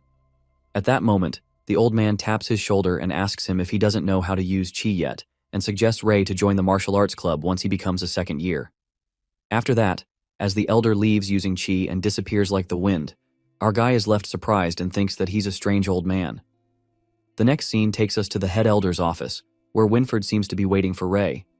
As Ray arrives, Winford informs about the head elder summoning him, which leaves our guy to wonder if he had been caught this quickly. It appears that Winford summons all the red-haired kids, including Ian, Kyle, Sloth, Badger, and Ray. While the kids seem to be impatient and speculate that the elder have a special mission for them, the head elder gets straight to the points and reveals the reason for summoning them is because of the prophecy.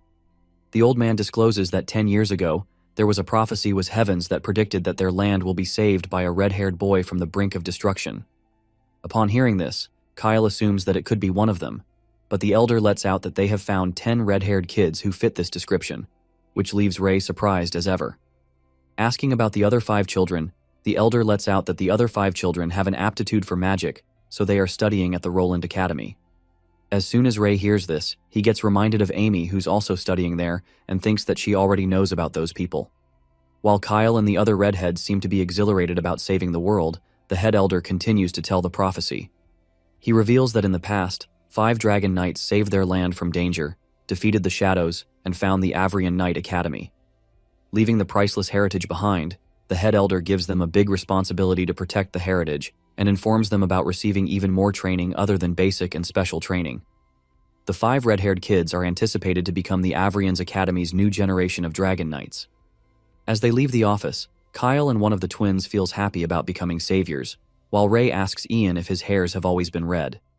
Meanwhile, Ian responds that his hair has always been like this, and he also went through a lot of trouble growing up. Our guy reckons that everyone's hair has always been red. However, Ray's hair turned from black to red. Our boy speculates whether he should be counted as a dragon knight, which leads him to think that the head elder must be hiding something from them. The next scene takes us to the head elder's office, where Winford seems to be questioning the head about not disclosing the whole prophecy to the children.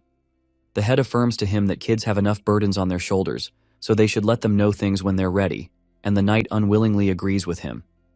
The scene then flips to Ray, who begins to search for the dragon knights. The boy narrates that some people still think of dragons as symbols of evil, while some didn't believe that these creatures ever existed. A minority still believed that the dragon were the protectors of this land as the world wasn't plagued with shadows in the past. As he read more about the knights, one book stood out to him in particular, as it mentioned the guidance of God.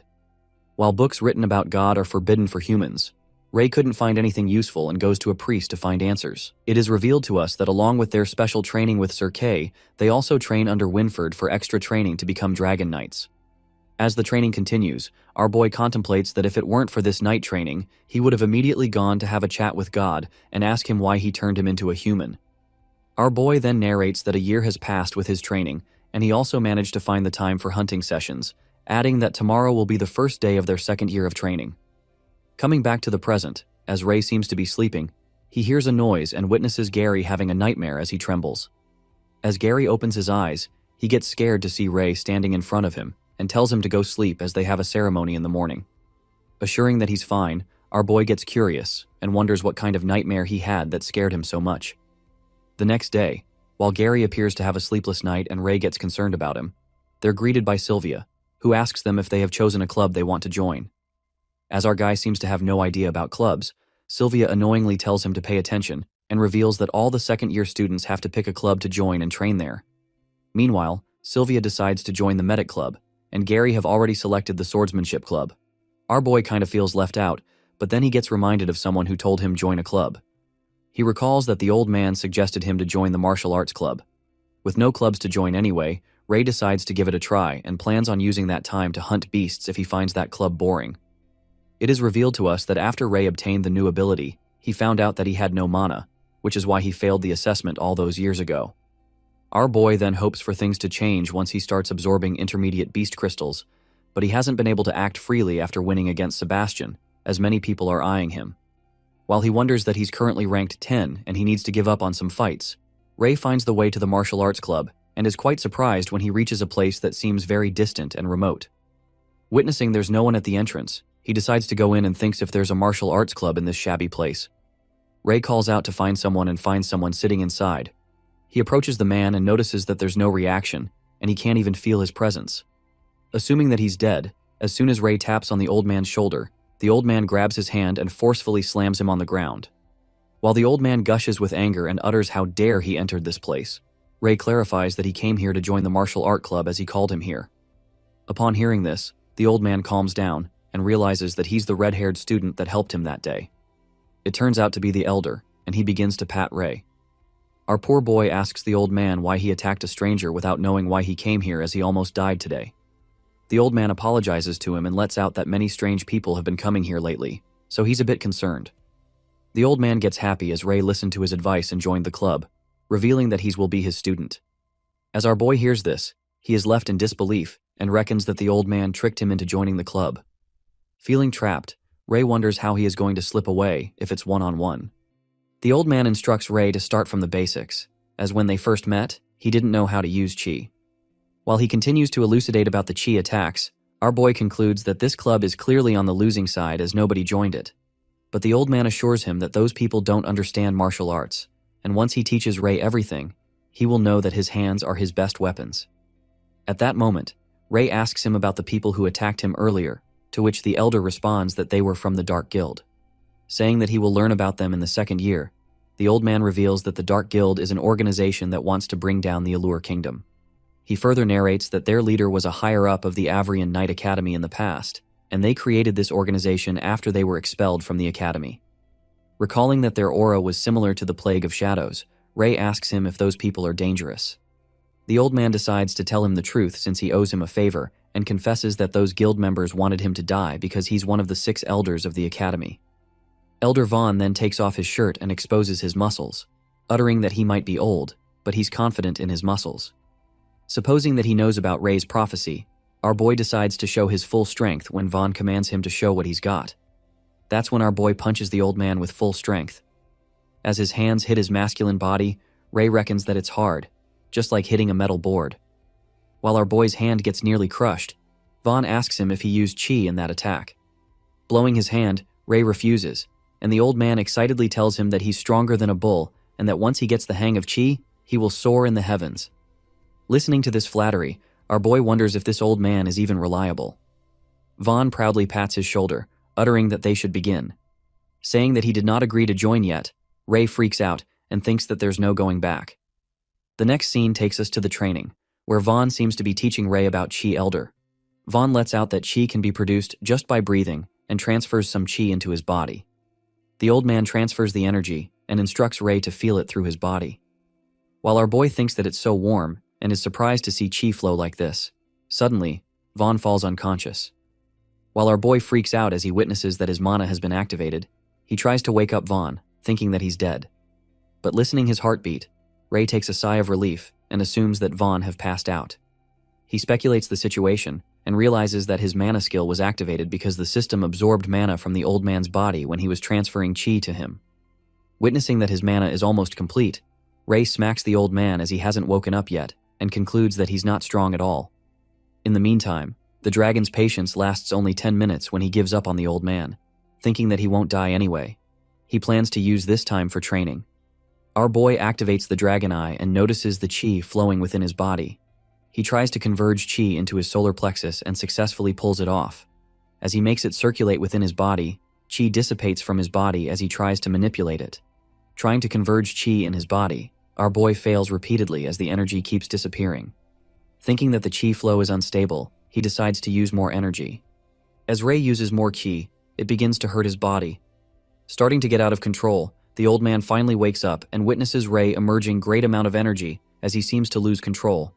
Shocked, Elder Vaughn then commands him not to move and pulls the energy out of him.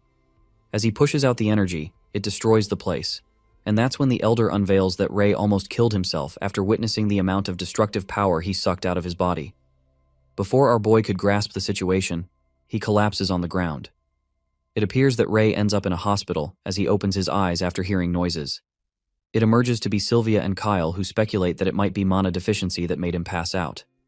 The silver-haired girl informs him that an old man rushed him here and only calmed down after the dean told him that Ray would be fine and he was recovering rapidly. Meanwhile, Kyle gets suspicious and thinks about who that old man is as he even got the hospital's dean to check on Ray himself. Our boy gets flustered by Kyle's high-pitched voice and ponders if the elder has to be so ostentatious. To make things clear, our guy lets out that the old man is the instructor of the martial arts club. In the meantime, Ray asks Kyle what he's doing at the hospital, to which he responds that he joined the medic club too as he always have been interested in medicine. At that moment, Gary peeks through the curtain like a ghost, uttering that he's glad that Ray woke up as he was going to die from all the noise. Looking at Gary next to his bed, our boy thinks that they've moved their dorm here, and Gary, who seems to in a bad shape, mutters that he haven't been sleeping well lately, so he ran out of stamina during training and came to the hospital to get some rest. While Gary argues with Kyle for nagging him to get some rest, Ray wonders what kind of nightmare he's been having. After getting discharged, our boy goes back to the martial arts club, and Elder Vaughn yells at him for coming back here, calling him a fool. As our boy freaks out, the old man grumbles and clarifies that if he hadn't been there, Ray could have died, and in the worst situation, he wouldn't have been able to use chi anymore.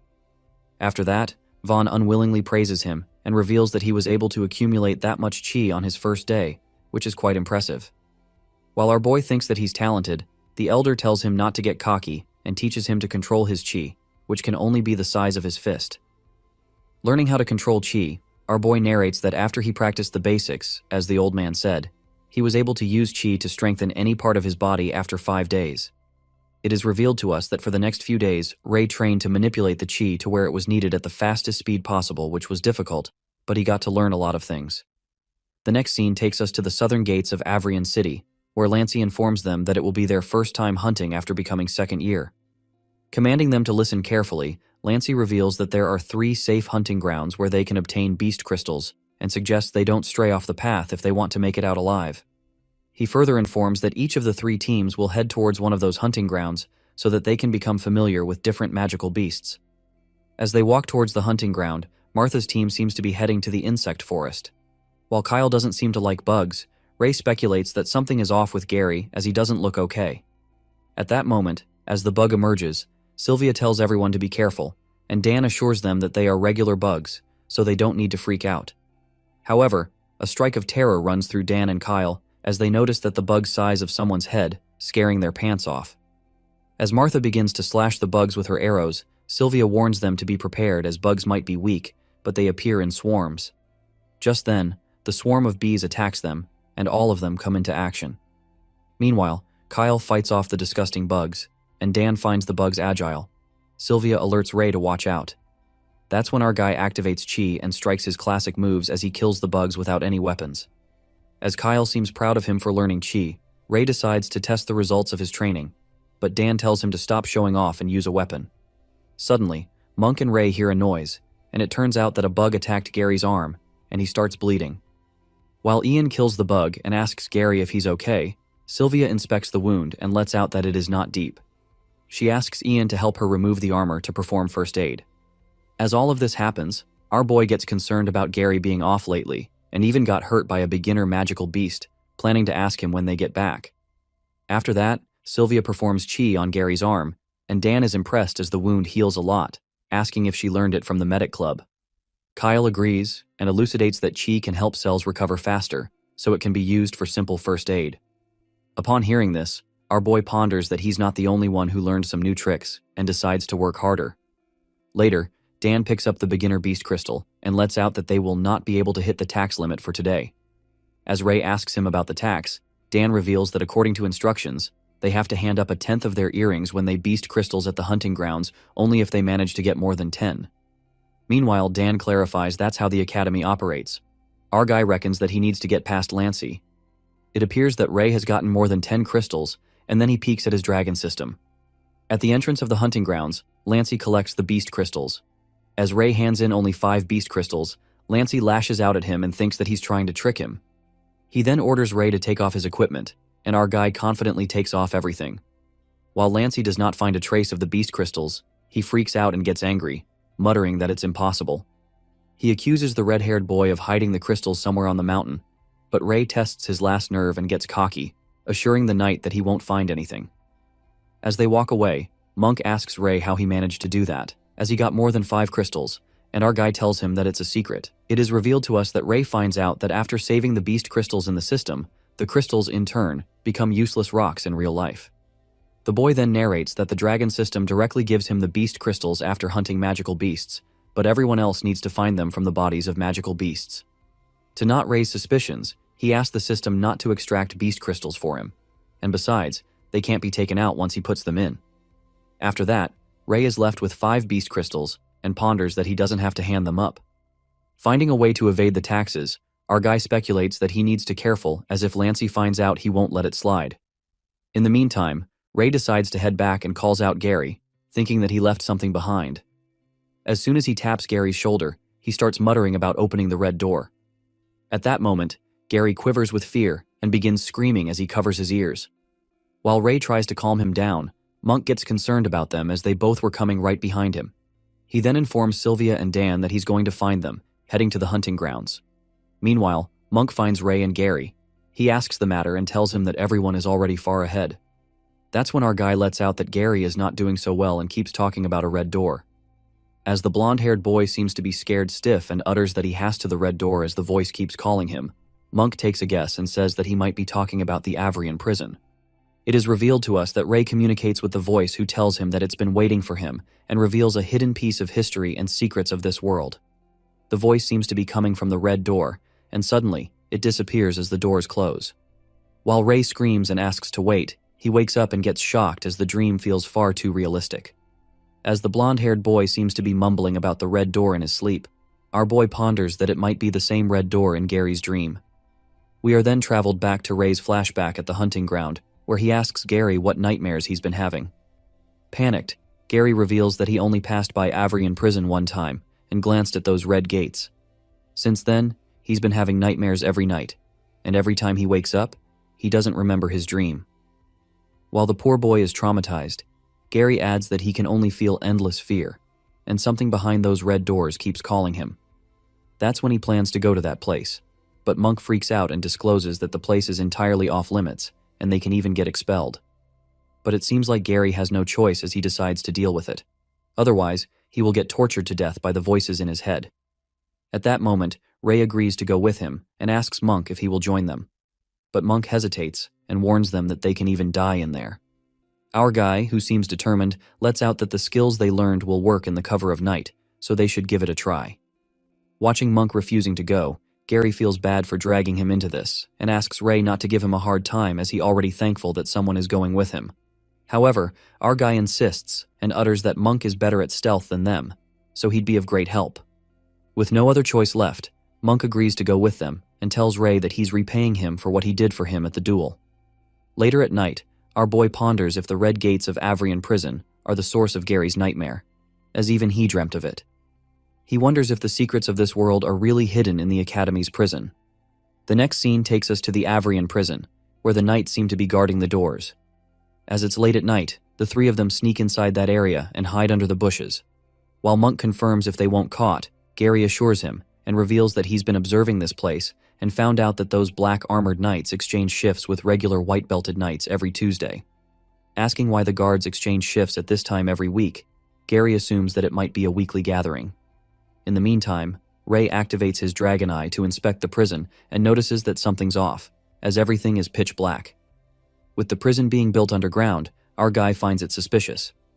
After a while, the guards seem to be leaving for the meeting as they exchange shifts.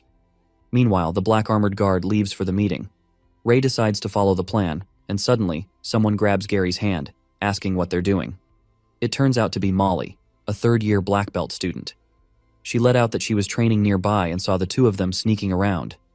As Molly guesses that they are about to sneak inside the prison, Gary panics and spills that they were planning, but then she comes just in time. Suddenly the barrels scatter all over the place, diverting the guards' attention. While the guards get busy arranging everything, Ray gets alert and utters that Monk has already begun with the plan, so they need to hasten up as well. As soon as Molly hears about Monk being involved in the plan, she freaks out and warns them that they are going against the rules. Calling them crazy, she keeps nagging them, and Gary asks Ray how should they deal with her. Thinking that they are going to kill her, Molly reminds them about being loving fellow students, and that's when Gary smacks her neck, knocking her out. Meanwhile, Gary couldn't help himself as she kept talking too much.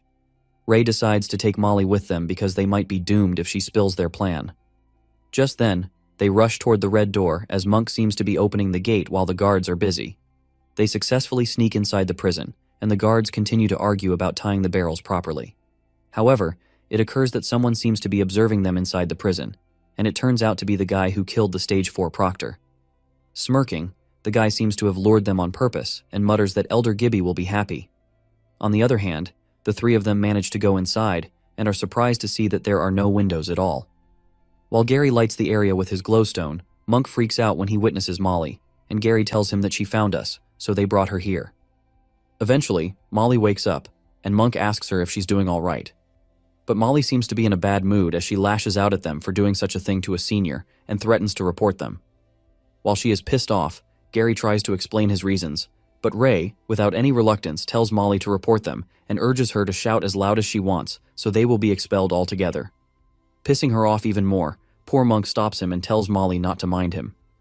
After that, Ray walks away, and Gary calmly suggests to Molly that they should take a look since they're already inside. As the girl is super annoyed by Ray, she makes it clear that she won't take the responsibility if they get in trouble. Molly snatches the glowstone out of Gary's hand and leads the way since she's the senior. Walking down, Monk realizes that there are inmates in the prison, and Gary, who also seems to have no idea, lets out that this place has always been forbidden and he's never heard of criminals being transferred in this prison. That's when the girl clears her throat and reveals that some people say the Academy is using this prison to hide the thing they really want to hide. She further adds that once those things appear, it would cause a great uproar. Upon hearing this, our guy assumes that she doesn't know what they're hiding either, and Molly responds that they're rumors, calling him a brat. Meanwhile, she discloses that other than the 3 knights and 6 elders, no one's been here before. At that moment, the wind gets strong, and a terrible smell starts diffusing across the area. As Ray hears something, Monk advises them to go back, and Molly, who also seems to be scared, agrees with him. But Gary refuses, and is determined to find out what has been appearing in his dreams. They all decide to go down together, and finally reach the bottom. To their surprise, it appears to be another door. While they witness a massive door, Molly wonders what it's made of as it looks pretty old. But Gary, who's more interested in going beyond the gate, begins to open the gate with his chi. Struggling to open the colossal door, which doesn't move an inch, Gary calls Monk for help. On the other hand, Ray activates his dragon eye but still can't see what's inside the door and assumes it's some kind of high-tier spell or special seal. Meanwhile, Molly thought that Gary could do it himself from all the fuss he made, and tells him not to show off. Thinking that the door is locked, Monk lets out that there's something leagues stronger behind this door, so they should head back. But Gary makes it clear that he won't back and asks Ray to help him. As soon as our guy places his hand on the gate, the dragon system appears and asks him if he wants to open the door. Confused, Ray taps to agree, and in a flash, the door opens. Astonished, Monk asks him how he did it, and Ray clarifies that he just touched the doors. It is revealed that the sounds of the gears went even deeper within, but the magic crystal only showed a small area ahead, and as they kept walking, an unsettled fear took over the hearts of the youngsters present. As they make their way inside, a scary sound reverberates as Gary steps on something. While Monk trembles with fear and asks what was that, Molly, who is also scared witless, freaks out and holds Ray. Flustered, Ray tells her to back off, and Gary sheds his glowstone to see what he stepped on.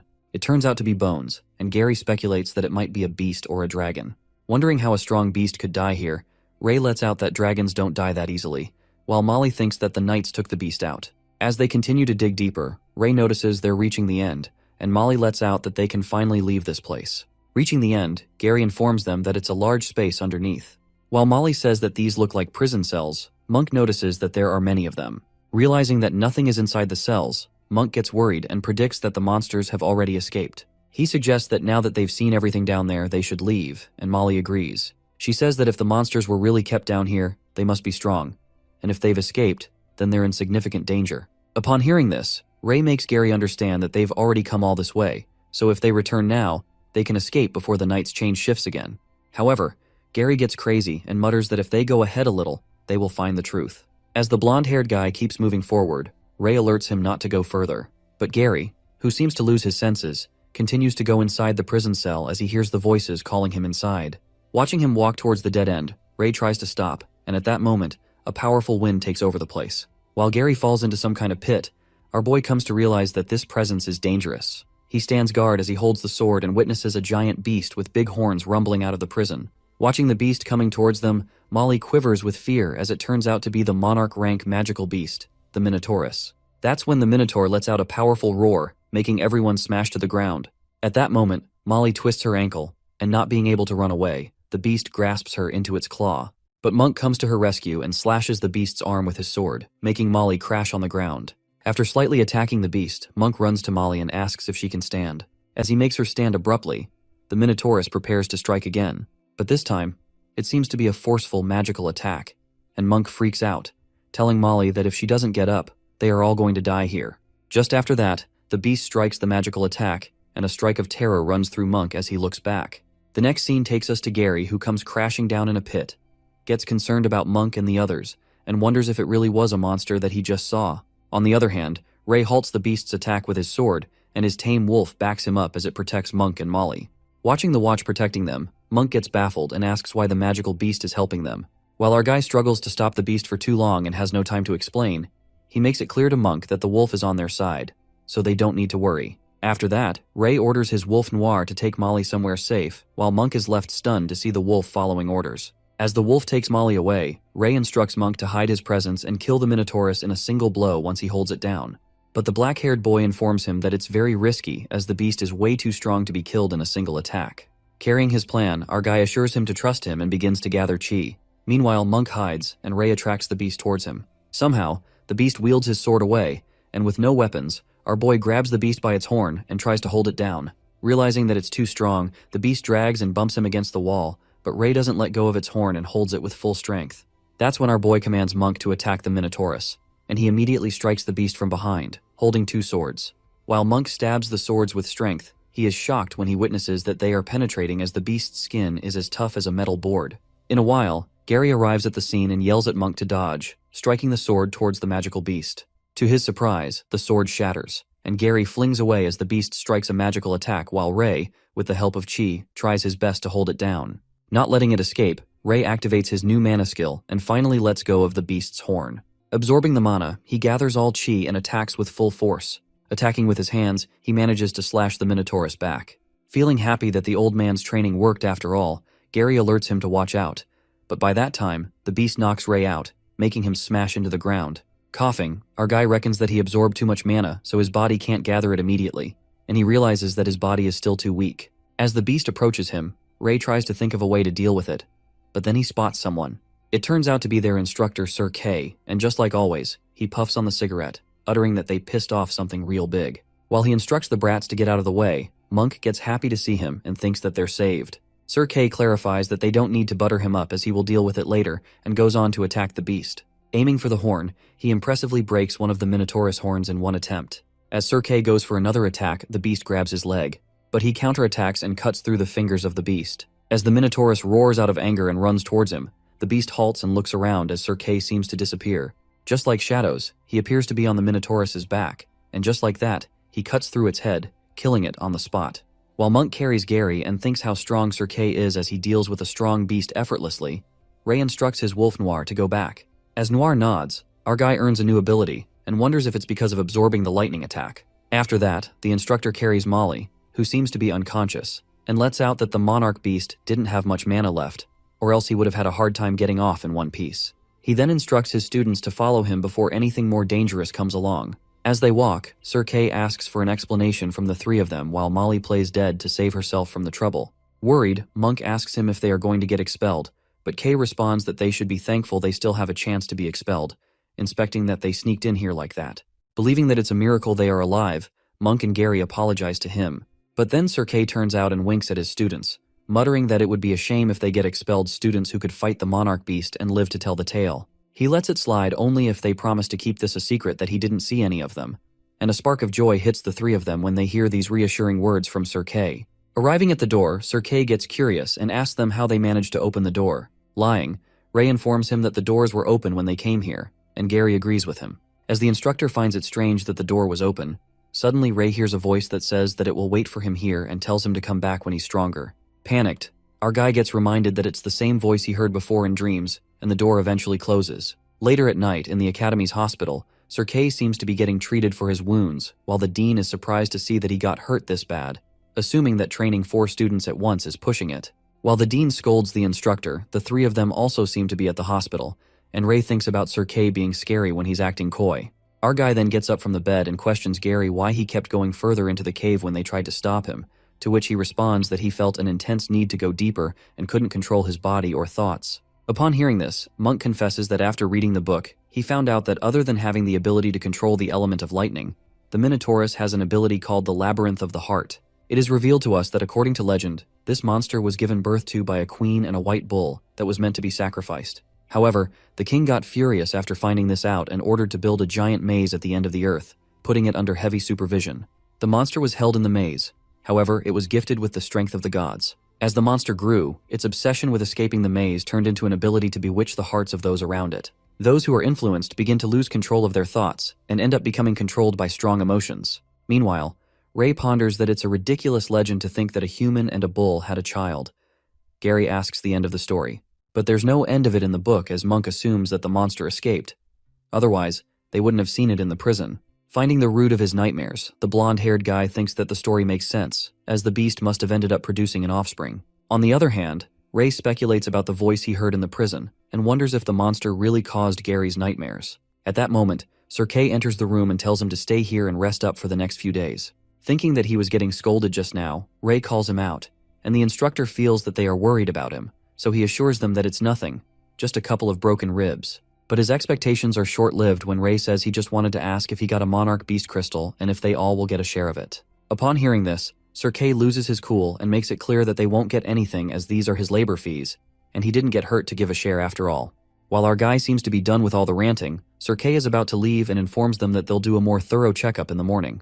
Curious, Ray seems to have another question, and asks him how he knew they were in the prison. Gary reveals that they should be the only ones who knew, even though Molly wanted to report them, but she didn't get the chance. Calling them brats, Sir Kay mumbles that they want to know too many secrets and reveals that the lurkers told him. As soon as they hear this, our boy ruminates that they've been under watch this whole time.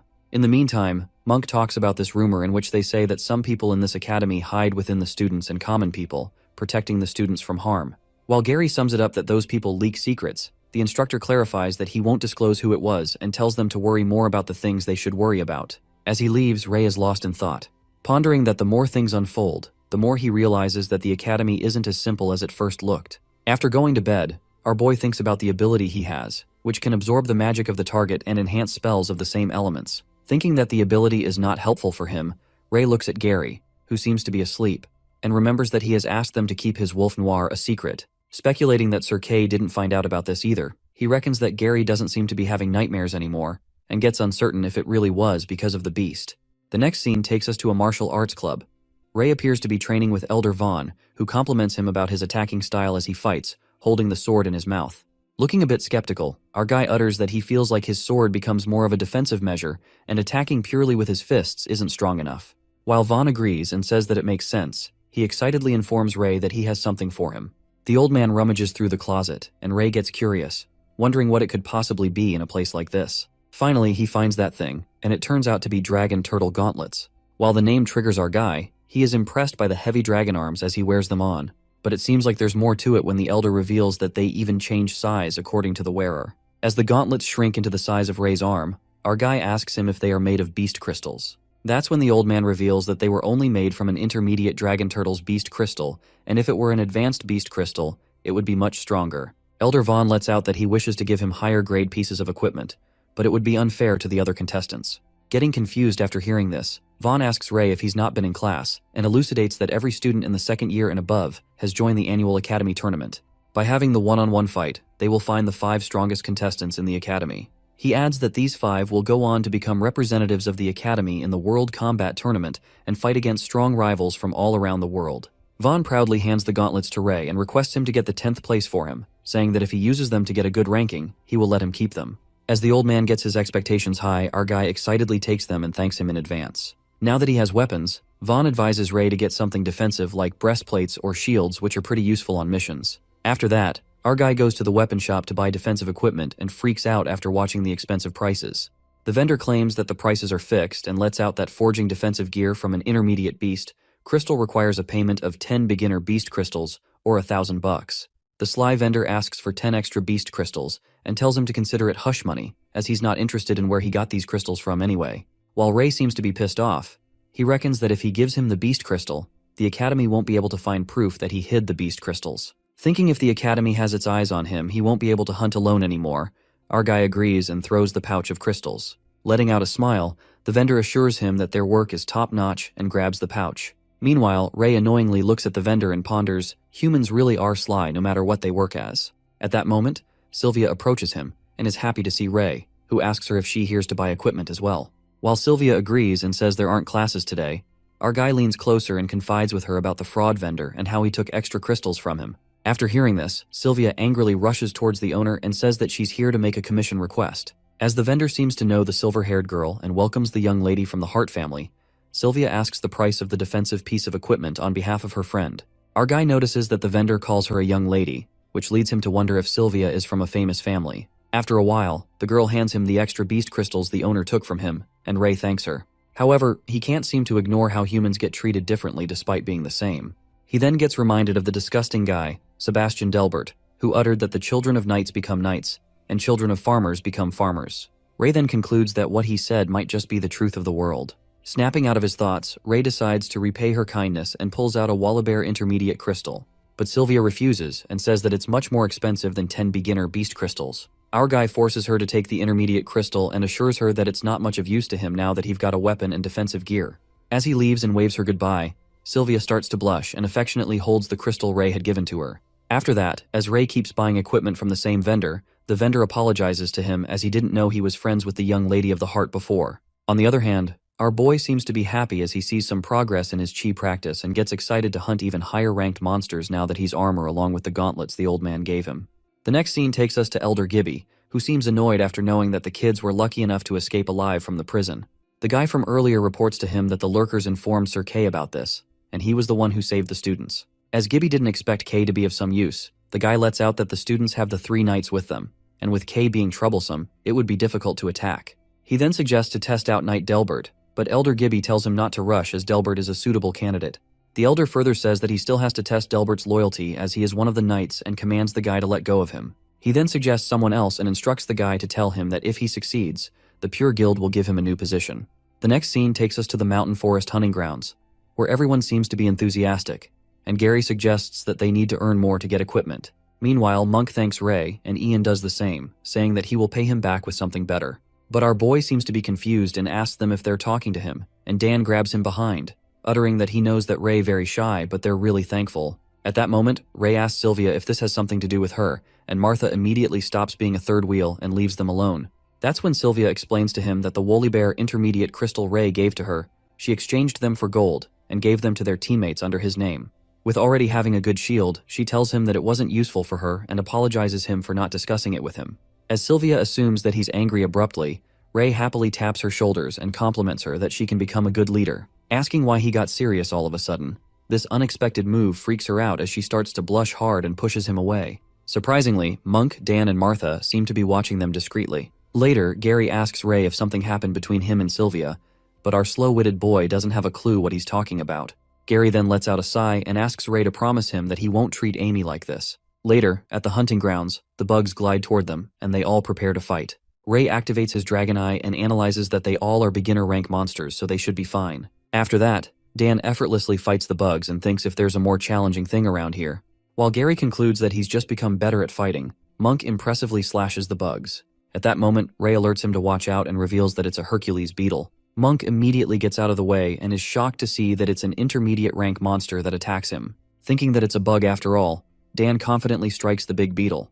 However, he realizes its defenses are pretty tough. As Ray alerts them that there are beetles more incoming, they're surrounded by a bunch of them. Just then, Gary attacks the beetle with his sword, but he is also left shocked after knowing how hard its knuckles are. While they all seem to struggle, Martha can't seem to shoot through their shells with her arrows, and Sylvia's shield hardly halts the beetle's attack as she bounces off. On the other hand, Monk, Ian, and Dan are surrounded by the beetles as they can't seem to fight them. Suddenly, they witness a giant beetle that comes crashing down. It comes about that Ray fights them off with his classic gauntlets along with chi. He smoothly pierces through the Hercules beetles like a pro, and the teammates are left astonished as they see our boy killing them impressively.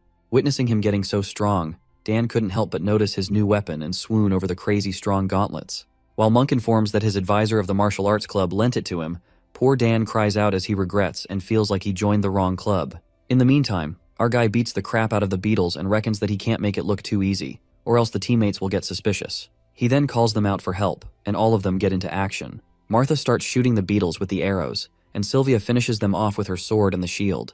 Meanwhile, Monk, Dan, and Ian incredibly whack the beetles with their weapons. After killing all the beetles, Dan excitedly announces that they're rich as they will get the intermediate beast crystals after finishing off the intermediate rank monsters, and Monk even finds one. While Ray is about to absorb the beast crystals, suddenly, the birds begin to fly away from the forest. He activates his dragon eye and witnesses a fire in the forest. As our guy alerts the teammates about the forest fire, Martha jumps on the tree branch and lets out that Ray is right as she can see the flames. Gary then presses his ear to the ground and assumes that beasts are escaping from the forest as he hears the trampling noises. While Dan mumbles what they're waiting for as they should make a run for it as well, Ray concludes they won't make it in time as they already seem to be surrounded by fear. Panicked, Martha asks Sylvia to send the signal through the rescue crystal, but she informs them that the crystal isn't working as she tried sending a signal earlier. As Dan seems to be in disbelief, Ray spots someone approaching them. He shouts to ask who they are and witnesses 3 masked people who look like assassins. Meanwhile, Monk anticipates that they are here to save them,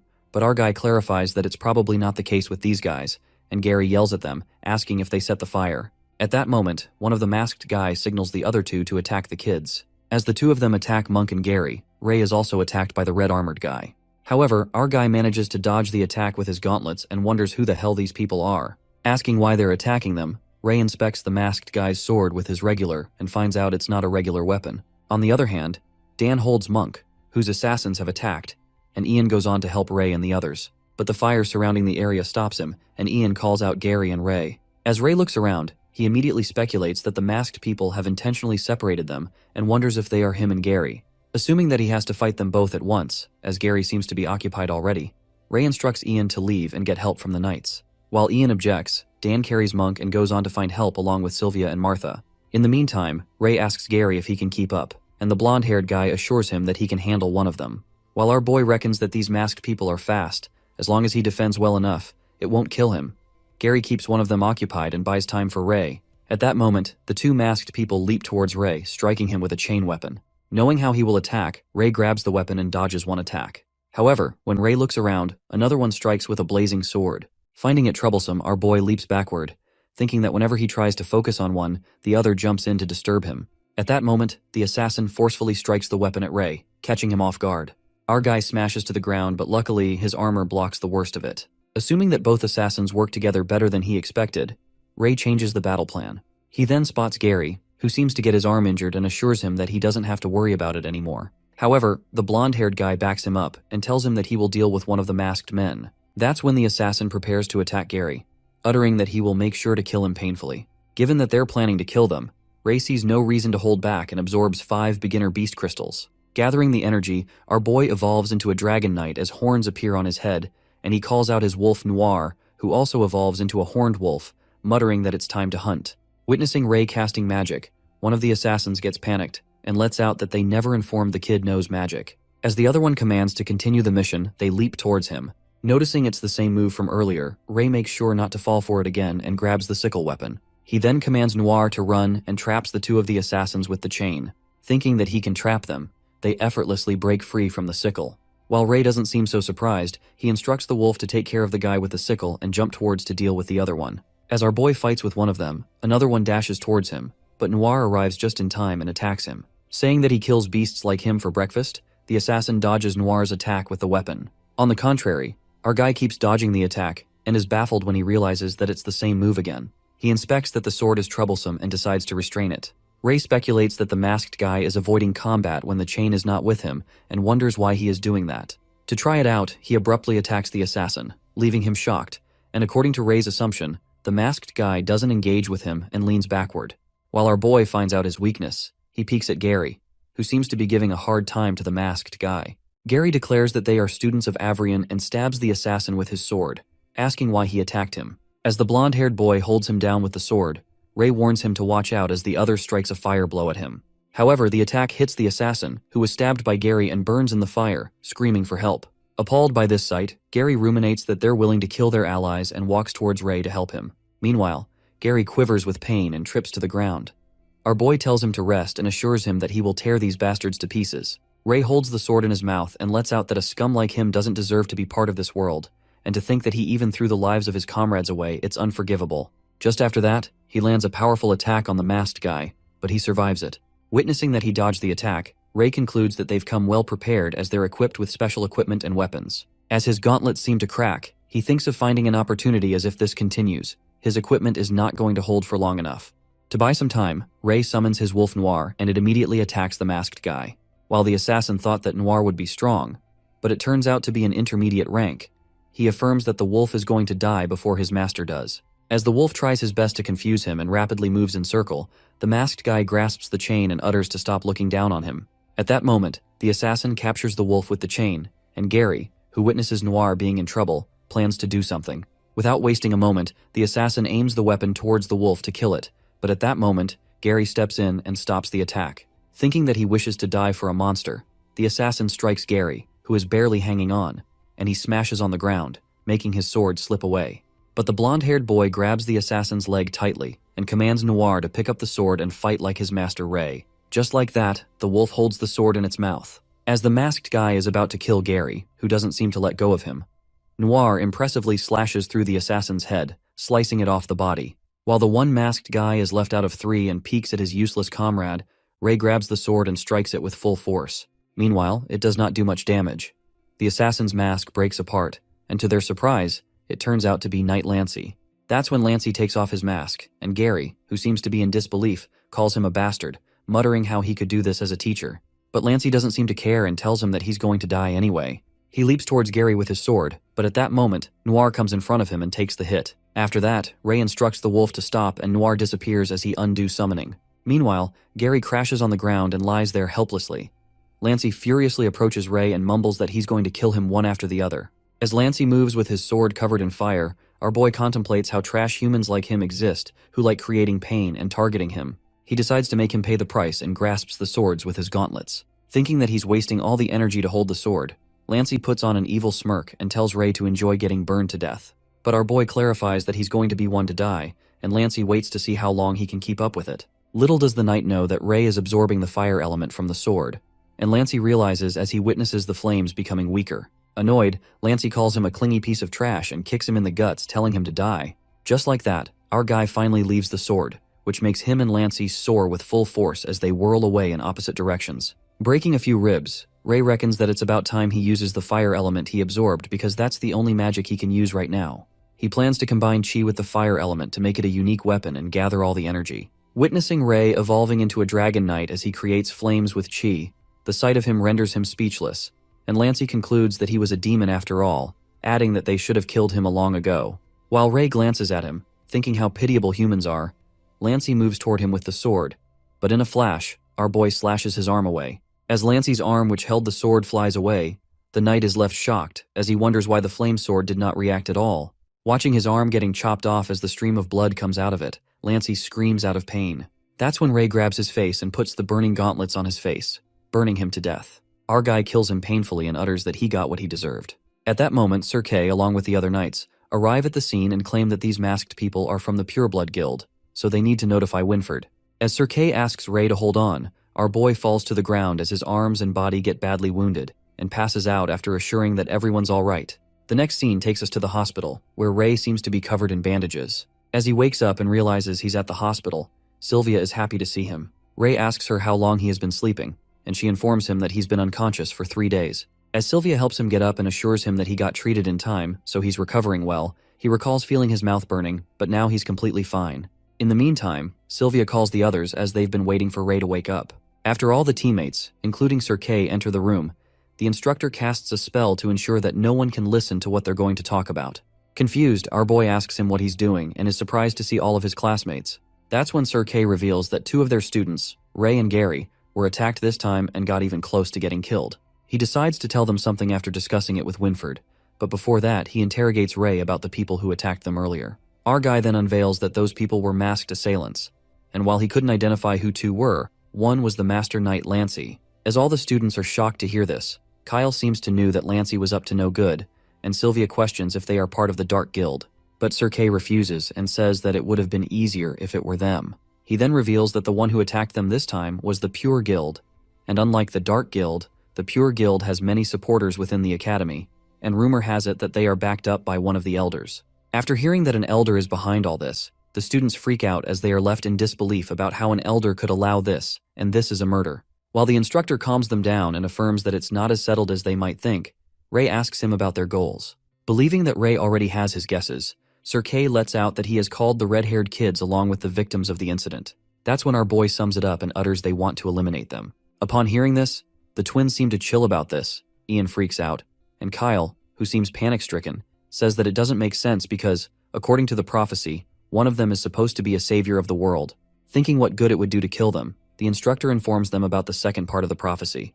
The teacher then narrates that 11 years ago, the prophecy was that the red-haired child could either become the world's savior or the cause of its destruction. With prophecy being contradictory, there always have been knights that value birthright and bloodline above all.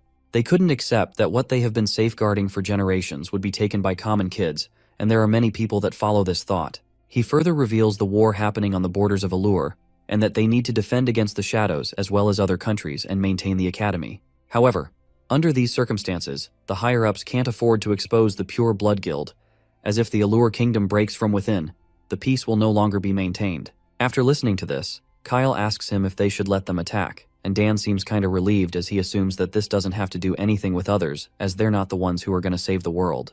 While Sylvia lashes out at him for saying such a thing about their friends, Sir Kay clarifies that they are all together in this mess. He warns the students to be on constant alert as the guild is becoming more daring. Sir Kay then assures them that he's arranged lurkers to be by their side, and the knights themselves are going to keep tabs on them.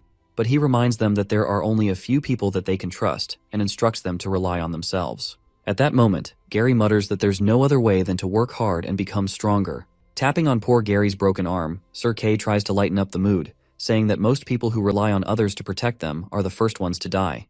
While the students think he is trying to comfort them, the instructor seems to have enough of the talk and instructs them to leave as he has to talk with Ray. 1 week later, Ray leaves the infirmary and feels happy as he almost got mad in the hospital. He reckons about the things that have happened earlier, like this gauntlets given by Old Man were badly managed, so he needs to fix them. He also thinks about his wolf Noir who was wounded, and he used some intermediate beast crystals to heal it up, manifesting that he needs to hunt too. However, our boy gets reminded of what Sir Kay had told him, and now he can't even relax. That's when we are taken back to Ray's flashback at the hospital, where he seems to freak out after knowing that he is most likely the one the prophecy talks about. Sir Kay elucidates that he has the most different qualities than others, and his body has been able to recover rapidly even when he was on the brink of death. Knowing that Ray is trying to hide it most, the teacher anticipates that he has also managed to use magic. While the teacher looks at him dubiously, our boy gets flustered and ponders how he should explain it to him. He thinks of confessing to him about his past life as a dragon and having black hair as a kid, because he still had some dragon qualities left over.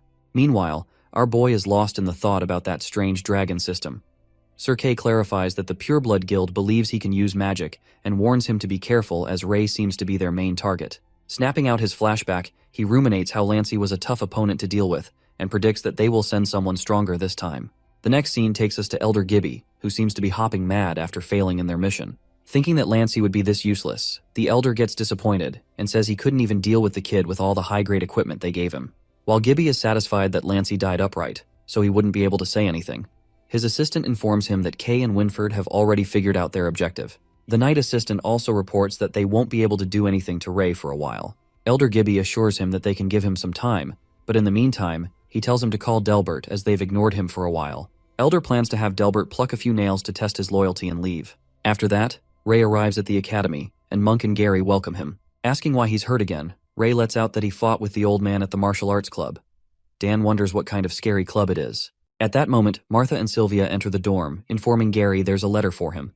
While Sylvia gets happy to see him, and Martha suggests that he should probably groom his hair, Dan suggests that he should shave off half of his just like him. As our boy gets annoyed as he doesn't want to look like Dan, Kyle jumps in and advises him to go bald like him. Seeing Kyle in their dorm, Ray asks him why he is here, and Monk tells him that Kyle always wanted to come here, and they also had an empty space, so Sir Kay agreed to this, as he thought it would be better to take care of each other. But our guy objects and tells the other classmates how noisy this guy is. He then points at Gary and notices something is wrong with him. At that moment, Gary storms out of the room, and Sylvia assumes it might be because of the letter. While Dan jokes around and guesses that he must have gotten dumped by someone, Ray anxiously runs after him. He activates his dragon eye and finds that Gary is headed to the roof.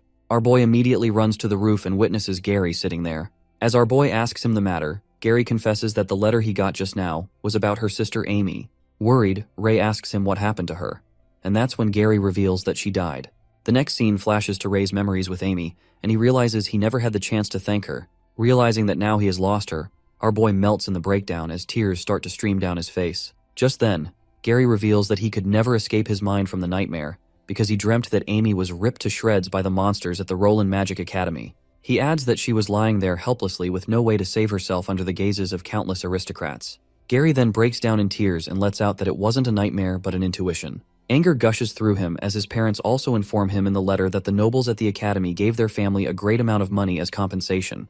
Hopping mad, Gary breaks the boundary and mutters that in their sight, his sister was just a trivial child from the countryside to them.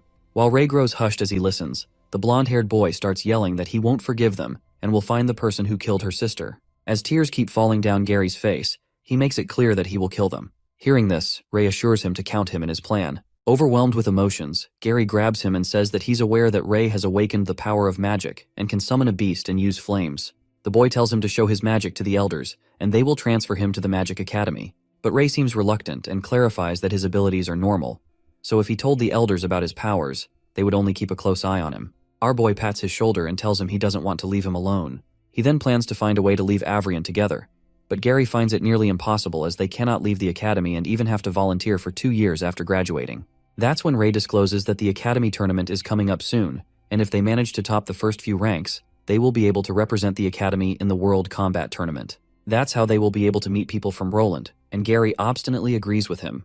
The next scene takes us to the third-year dorms where we see blonde-haired Harry asking about the other roommates. The guy sitting alone in the dorm informs him that they are all preparing for the academy tournament. Supposing that it's the season, Harry asks if there are any hopefuls, but the guy refuses and hopes that there are some interesting newbies among the second years. The next scene takes us to the tournament practice, and Kyle looks at Gary, who's been practicing hard lately. Worried, Monk asks Ray if something happened to him, and our boy tells him to give him some space for now. On the other hand, Gary, who seems to be giving it all, thinks he's too weak and clanks his sword on the ground.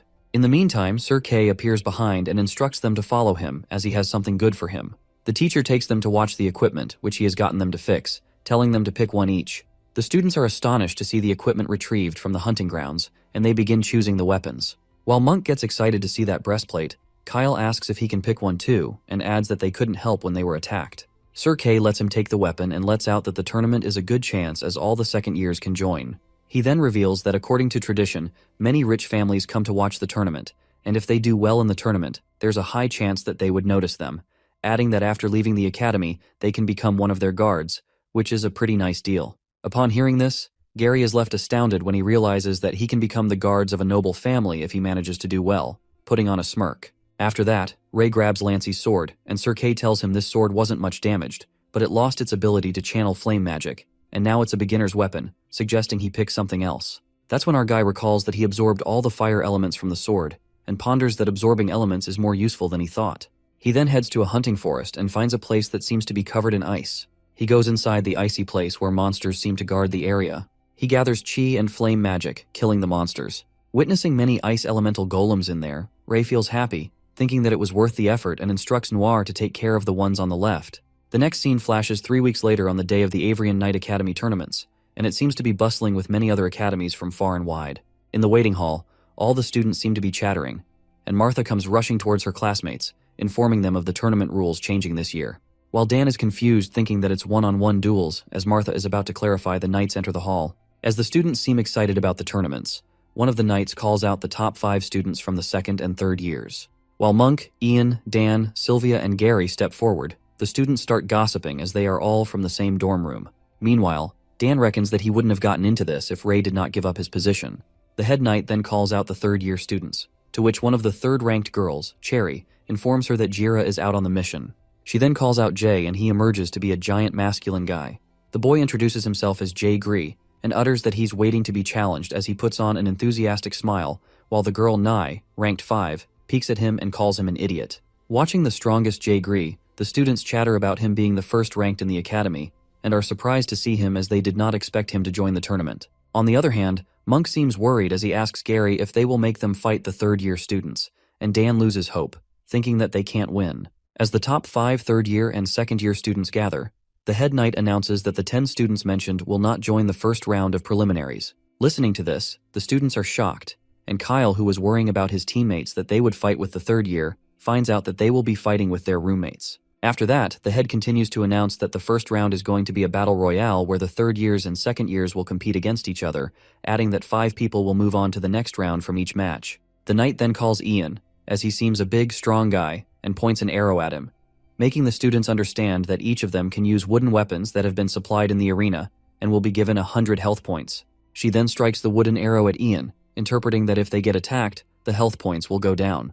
The knight elucidates that using chi while defending will take less damage, and once the health bar goes 0, the students will be disqualified and teleported out of the arena. She then commands the second years to prepare themselves and pick a suitable weapon from the storage room provided. Later, we see Sebastian whispering to Eric, who tells him not to let Ray have a chance later on stage. In the meantime, Ray picks up a wooden sword as it suits him better, and Kyle picks up a metal chain. After that, the first competition of the Avrion Academy tournament begins, and they welcome the participants. Glancing at the stadium filled with people, Kyle and Martha are overwhelmed while all the knights and elders are seated. After that, Elder Vaughn peeks at Ray and feels proud as it's finally time for him to show his strength, and just like that, the first match begins. As soon as the competition begins, to Ray's surprise, all the second-year students leap towards him at once. Suddenly, Sebastian attacks him with his wooden sword from behind, taking advantage of his disrupted focus, and our guy realizes at once that they're working together to bring him down. Eric, Sebastian's underling, instructs his teammates to make sure that Ray gets disqualified. Holding a grudge against Ray for beating the crap out of him earlier, Sebastian is tenacious to make this red-haired freak payback for everything he owes him. Having enough of his shit, Ray asks him to stop yapping, and with that, he effortlessly smacks the blonde boy's hand, making him lose grip of his sword. He then grabs Sebastian's collar, and at that moment he is ambushed by 3 third years. As the 3 of them forcefully charge at him with their weapons, our guy pulls a clever trick and covers himself by pulling Sebastian in front of him. All the swords smash directly on Sebastian, and it appears that they unintentionally hit their boss. While Eric panics and shouts at him for hitting their boss, Sebastian, who's still grabbed by Ray, lets out that he's just like a monster. Hearing these words, our guy releases him and tosses him away, saying that he should be thankful that he'd only get disqualified. With that, Ray gives him a painful kick right in the guts, and the blonde guy crashes away, rolling and tumbling on the ground. While his teammates are left slack-jawed, the blonde guy is shocked to see his health percentage, which is minimized to 0%. Sebastian gets disappointed, and the judges announce their first disqualified participant. Getting steamed up, Delbert furiously bangs his hand on the table as he witnesses his son Sebastian being the first to disqualify. Meanwhile, Ray's immense strength strikes fear into other players, and he invites them to attack all together now because now he's in the mood. Pissed, Eric yells at his teammates to stop being so smug and orders them to attack Ray. The fear instills inside Eric himself as he's not initiating to fight the red-haired boy. However, Ray himself jumps towards him to deal with him. Scared to death, Eric shouts at him to stay away from him as he's bawling his eyes out of fear, while our guy twists his arm, which makes his sword topple to the ground and cracks his feet. Witnessing Ray beating the crap out of the players, third-year student Jay Gree is quite impressed by the red-haired kid's power, but Nye thinks that he's pretty ruthless. Nye further lets out that this competition was held to observe the techniques of the students, but it ended up giving Ray a chance to be ruthless. Well, they don't seem to know that the second years schemed to gang up on our main character to bring him down, but now he's fighting fairly and beating the hell out of them. Nye notices that every time that red-haired kid attacks the players, it only reduces about 20 health points from the enemy, believing that if this goes on, someone might lose their life. On the other hand, Sylvia and Ian are concerned as the players are hurt, but Gary, crossing his arms, utters that it serves them right. Thinking that could gang up on Ray, Gary, with an intense gaze, ascertains that there's no way they could win against him by pulling his pathetic plan. Meanwhile, Ray continues to smack the players and crack their arms, which reduces their health points by 20. As it seems like our guy is inevitable, Dan is staggered and wonders if none of the players know how to use chi. Sylvia tells him that they're using chi, but Ray is far too strong that he's unaffected by it. In the crowd, the people begin to gossip about Ray and wonder why he's being so ruthless, and blabbering that he's so uncultured and doesn't look like a knight at all. One of them suggests that they wouldn't have allowed someone like him to participate in the first place. As soon as they utter this bullshit stuff about the red-haired kid, Ray's eyes get fixed on them as he gives them a deadly stare, deadly enough to eat them alive. With his stare fixated on them, the people who blabbered about him could sense the killing intent in his gaze, and found it impossible to think that he could hear him, low-key supposing that he was a monster. On the contrary, one of the elders suggests that they should stop the red-haired kid, but Elder Vaughn interrupts and finds no valid reason to stop Ray, affirming that no one stopped them when they started ganging up on him. Well, at least someone used their brain for once. The elder gets concerned that Ray might kill other students, but Elder Vaughn seems pretty confident and thinks that based on his opinion, the red-haired kid is making a smart choice to ensure that they don't gang up on him again. Revealing that Ray is his student, Vaughn also decides to take responsibility if anything happens. Listening to this, the elders are left quite speechless. However, deep down, Vaughn is worried about Ray getting a bit out of control. In the third-year audience, third-ranked Knight Cherry assumes that the top 5 have already been confirmed. She then kinda mocks Harry Delbury, saying that's a shame that his brother was the first one to get disqualified. Laughing it off, Harry lets out that it's a good thing, covering it up by saying that his father dotes on his younger brother too much. On the other hand, the roommate gang, the second year including Martha, Kyle, the twins, and Ray, seems to be taking the lead in the competition as they incredibly disarm the enemy. While the players are screaming out of pain, Eric, the underling, calls Ray a dirty mongrel and asks him to wait until he kills him. Pissed, Eric warns the red-haired boy that he should better watch out because if he gets the chance, he'll get both him and his parents. Mentioning his parents, the guy knew that he fucked up the moment he badmouthed Ray's parents. At that moment, Ray loses his nerves as he angrily approaches him, while the broken and helpless Eric asks him to stop right there as he can't even escape with his broken limbs. With that, our guy grabs his head, and the elder is now certain that he'll definitely kill the silver-haired boy. Glaring at him with dagger eyes, Ray deciphers not to even think to become a knight, and with that, he activates his mana. It appears that our guy is absorbing Eric's mana as the guy eventually gets drained. Meanwhile, Eric is freaking out as his mana is completely exhausted, and just then, Ray strikes a powerful punch at him, making his health point reduced to 0. As poor Eric is lifelessly lying on the ground after getting a good smacking, the elders are convinced that Elder Vaughn was right about Ray, as he didn't continue to hurt other students. At that moment, Elder Vaughn takes a sigh of relief as he was worried sick about Ray and his violent moments. Nonetheless, he laughs it off and is assured that our boy at least stopped breaking their limbs. In a flash of a moment, an arrow glides towards Ray when he dodges it without flinching, and it appears to be a girl knight who warns him to let go of the boy as he's grabbed by Ray. While he smacks the boy and tosses him on the ground, the girl keeps shooting arrows at him. However, Ray keeps on dodging them like it's a breeze and remains unfazed. This makes the girl low-key panicked as she finds it impossible that the red-haired guy dodges all her attacks. Eventually, she runs out of arrows and our guy takes the chance, grabbing hold of her by the neck. As he drains her mana, someone from the crowd shrieks at him to stop it. Calling him a monster, the man asks him to get his hands off his daughter, while the others try to make him understand that he goes up now and Sarah is going to get disqualified. Knowing that the man in the crowd is her father, Ray gets flashbacks of his dad and wonders what about him. His father contributed so much to the country and saved so many people, but the most unfortunate thing happened to him. As all the painful memories flood his mind, he recalls his father's only wish was for his mother to kill him as the plague of shadows took over him. Snapping it out, Ray grits his teeth in anger and chokes her harder when suddenly someone halts him with a chain. It turns out to be Kyle who stops Ray by grasping his arm with the metal chain. With a menacing look in his eyes, he asks Kyle and Martha why they are stopping him. With their health points decreasing, Kyle tries to reason with him that Sarah is an innocent girl, so he doesn't need to be harsh, and Martha lets out that she didn't hurt anyone. Meanwhile, the twins, Sloth and Badger, step in to save the girl and tell Ray that he's crossing the line here, asserting that those bastards have been punished who were trying to gang up on him. The other twin asks him to be a gentleman, and at that moment, our guy takes a step back. He recalls all the times when his roommates had his back when he was at his lowest. Holding his head, he asks himself why it is always like this. And with so much pain engraved inside him, he lets out a scream and questions what they even know about him.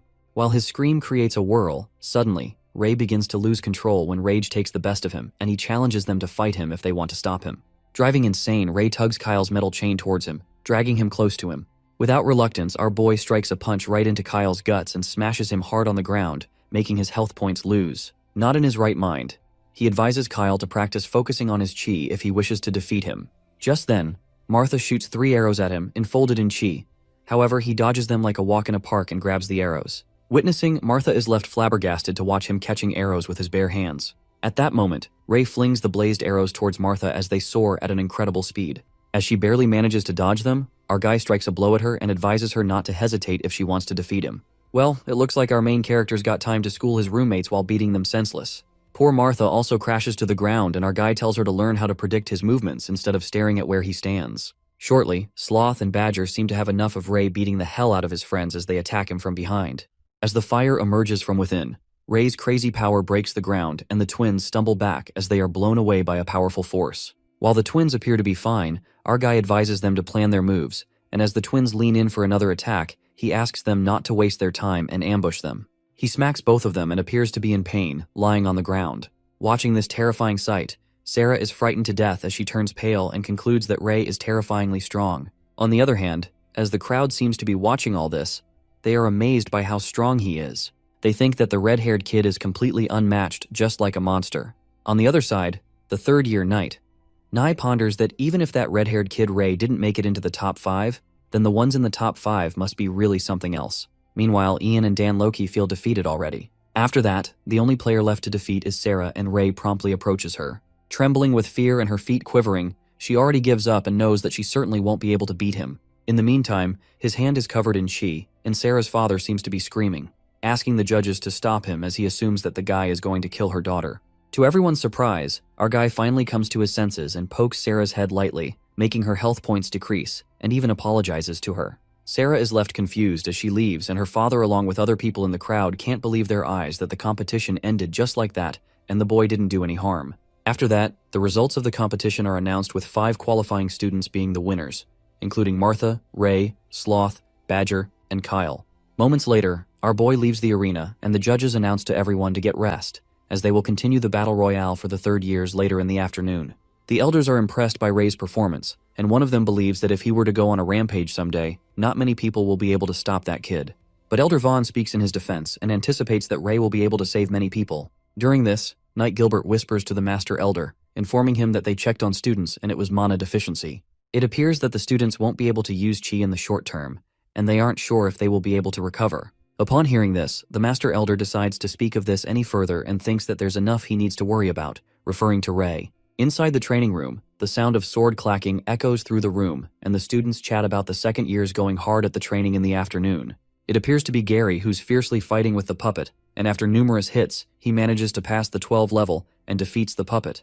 Catching his breath, Gary is not satisfied with his training as he needs to reach the level to get as strong as Ray. He then gets reminded of Sir Kay, who told them about the affluent families that come to watch the tournament, and if they do in the tournament, they will notice the Knight students. And once they leave the academy, the Knights can become one of their guards, and it will be a pretty nice deal. Thinking about this, Gary decides to step up as this isn't enough of what he wants. Watching the blonde kid fighting with such fierce determination, Cherry recognizes Gary as he's the first place among the second years and asks Harry what he thinks of him. Harry lets out that the other one suits him better, referring to the puppet, while Cherry obsesses over Gary, saying that the boy has a good face though and reminds her of Harry.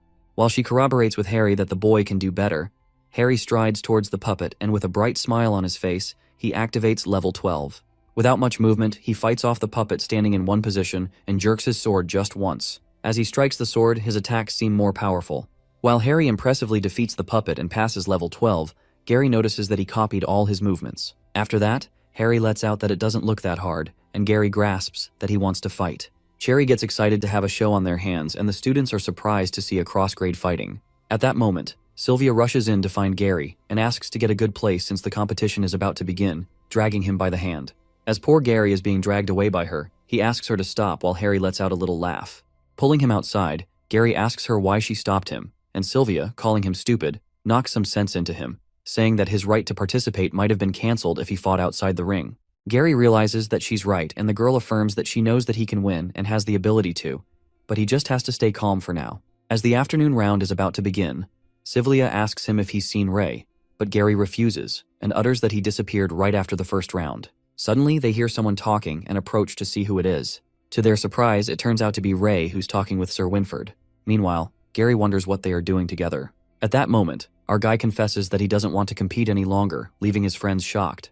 The story proceeds with Winford asking Ray if he's serious about quitting the competition, and he says yes. Upon asking the reason, our guy can't seem to tell him. Sighing, he decides to talk about this later since he has to supervise the competition, and lets Ray know that he's going to respect him regardless of the choices he makes, leaving him in awe. Walking down the stairs, Ray encounters Sylvia and Gary, and they both explain themselves that they didn't mean to eavesdrop. He asks them if they heard everything, and Sylvia says just a little bit.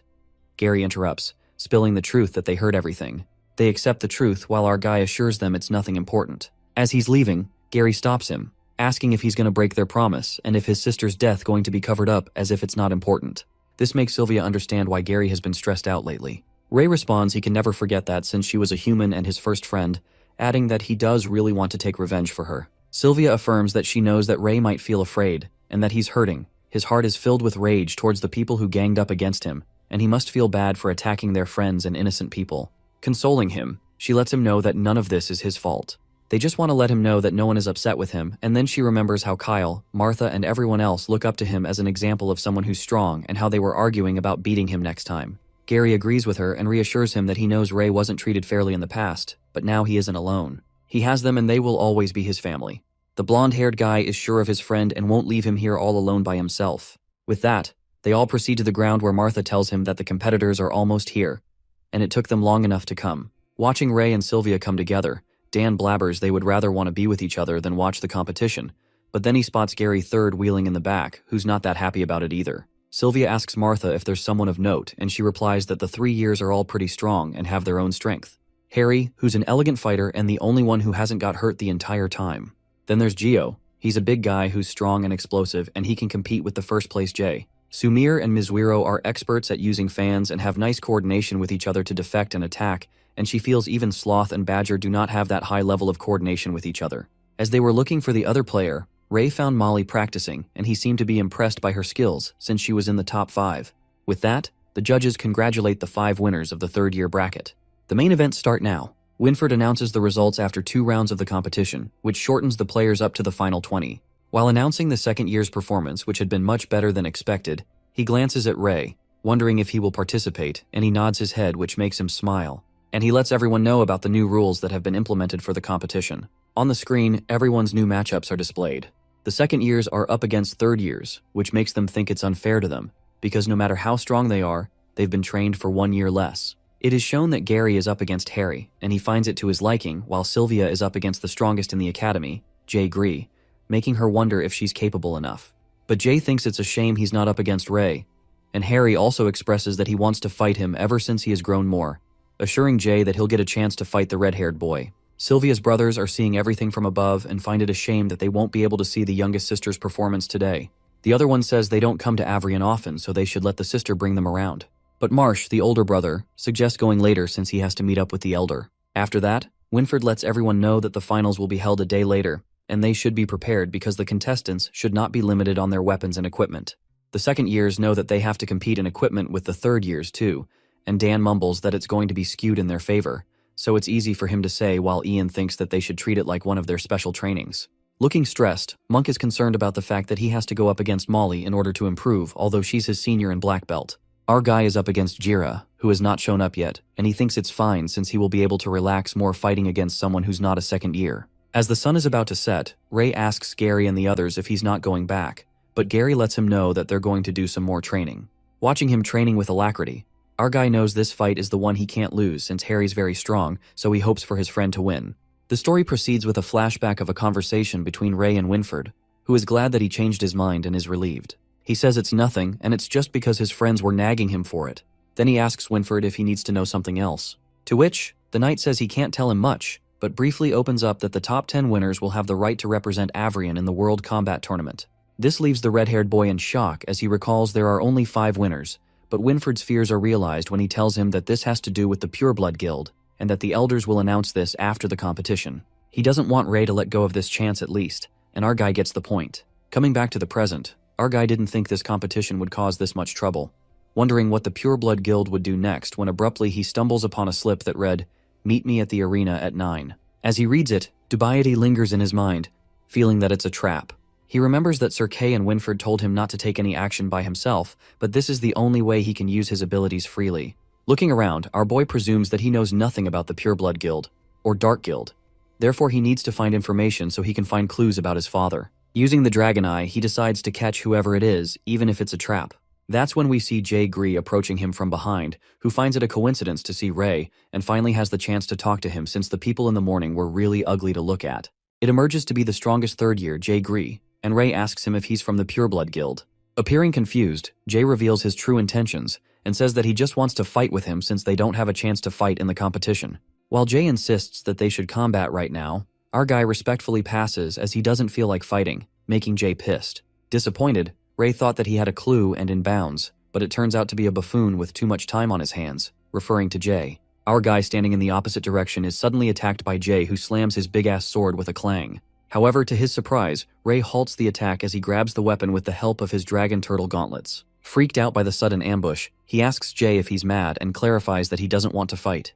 That's when Jay realizes that his suspicions are correct and Ray's strength is nothing to laugh at. As Jay excitedly lets out that no one could take this attack from him like that, and our boy doesn't seem to give a damn about it. However, Jay strikes the sword for the second time, which makes Ray crash away with force. Our guy clings to the ground as his gauntlets brush against it and he is taken aback, thinking that Jay is as strong as a Minotaurus. While it looks like Ray has no other choice but to fight him as he's not going to let him go unless he defeats him, suddenly, his eyes catch a hold of someone standing behind Jay. Meanwhile, Jay insists on coming at him. Our guy instantly realizes that the guy with a mask is from the Pureblood Guild. As soon as the realization dawns on him, a spark of rage runs through Ray, and with his glare fixated on him, he abruptly uses chi and throws Jay out of the way as he strikes a punch at him. After that, Ray leaps towards the masked man and blows a blazing attack on him. However, his attack vanishes as soon as it clashes with the masked guy's lance. Seeing his attack disappearing in thin air, our boy speculates that there's something with that lance. Shortly, they are interrupted by the big guy Jay, who is pissed and asks the masked man where he'd come from, teaching him not to step in on a spar. Thinking that this big guy is such a nuisance, Jay proves to be one as he challenges the masked man to fight, and at that moment, the guy signals as he waves his hand, making his other henchmen enter the scene. The masked henchman surrounds Ray while Jay fights off with the leader and thinks that it's quite unprofessional to bring buddies, but he likes it. Meanwhile, our boy seems done with Jay and concludes that he's more annoying than flies. Ray then draws out his sword, and one of the masked guys takes the chance, leaping towards the red-haired kid with the sword. However, Ray dodges it as he springs upward, and in a flash, he disappears in thin air. While the henchmen are left staggered to see where he'd go, one of them warns them not to let their guard down as Ray is a black belt knight. As the henchman gets apprehensive a few seconds later, he is ambushed by Ray when he charges the sword at him. He strikes the sword at the guy's head with a clang. However, another henchman makes Ray's sword fling away by using chi, making him disarm. Plunging to take the chance, the henchmen leap towards him, hurling their swords at him all at once at them. They simultaneously charge their swords at him, while Ray manages to dodge all of them with the turtle gauntlets as he stumbles away with force. He then realizes that all the assassins are pretty capable. The weapons they're using are quite strong too.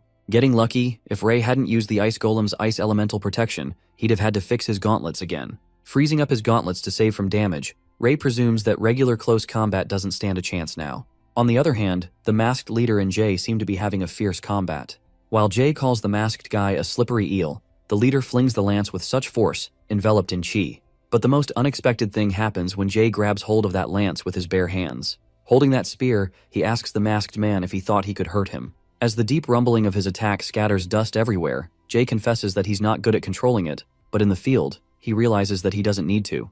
Holding his sword, the big guy proudly claims that he has several times more chi than the regular person, and to them, it might be poison. But to him, it's fine wine. With a menacing sneer on his face, Jay leaps towards him with his sword set ablaze and binds his chi. Going berserk, he slams the sword with unmatched strength while the masked guy barely manages to hold it with his chi. Just then, Jay finally gets hold of his mask and whacks a fierce blow, making that guy fling in midair as he crashes away with force. At that moment, the after effects of that mind-blowing attack results in a big explosion that even Ray is quite shocked to see, wondering if that is really a power humans can have. Meanwhile, Jay, holding the guy's mask, lets out that his weapon is pretty good that it was able to take an attack from him. Throwing away the mask, Jay mocks the guy for not being strong enough, while the guy who got his ass beaten by him is still able to stand up. To his surprise, the guy turns out to be Jira. Laughing, Jay doesn't seem much surprised to see his classmate Jira, who's also a third year, and taunts him that he's been hiding many things these years. Jira looks quite pissed at him, and now that he's exposed, the anger boils in him as he leaps towards Jay to attack him. However, the big guy blocks it with his sword with a clang. On the other hand, our guy seems to be struggling to fight the 5 henchmen who are annoying enough to deal with, but he feels reassured that at least Jay is helping him keep the leader occupied, thinking that he owes him one for this. While he freezes one of the enemy's arms, another one leans in to attack him. However, Ray disappears once again. Hiding, our guy needs to drag out time for his mana to recover so that he can easily deal with him and climb to the top so that no one can spot him. The henchmen warn each other not to let Ray ambush them, and they call him out, saying that they know he can't hold on anymore, so if he comes out now, they can make things quick and painless for them. On the other hand, Jay again strikes a blow with immense strength, but Jira dodges it as he leans back. After that, Jay asks him how much longer he's going to hide, and at that moment, Jira tosses something out of his armor which seems like a potion bottle. As he pops it open, Jay Gree is confused to see what he's doing, and Ray, watching this all from above, realizes what it is as his eyes are left wide open. It appears to be a plague of shadows, and Jira gulps down that purple potion and a peculiar purple aura surrounds him. Jay could sense that there was something wrong with his chi, and a tense moment unfolded when a purple aura emerges from within and Jira lost control, transforming into a terrifying monster. Suddenly, Ray screams and warns Jay to watch out. Getting unexpectedly strong, Jira, who's now turned into a plague of shadows, leaps toward Jay Gree, charging the spear at him. Noticing that he's oddly strong, Jay Loki freaks out and feels the need to dodge. However, before he can take action, Jira stabs the lance in his chest. Bleeding, Jay is left flabbergasted as he presumes that his speed and damage are at least 10 times stronger than he was just now. He realizes that if he doesn't dodge another attack from Jira, things are going to get messy. Concerned, Ray senses the trouble down there and reckons if he doesn't deal with these henchmen soon, the tables are going to turn. During this, one of the henchmen spots the red-haired brat and springs towards him to kill him.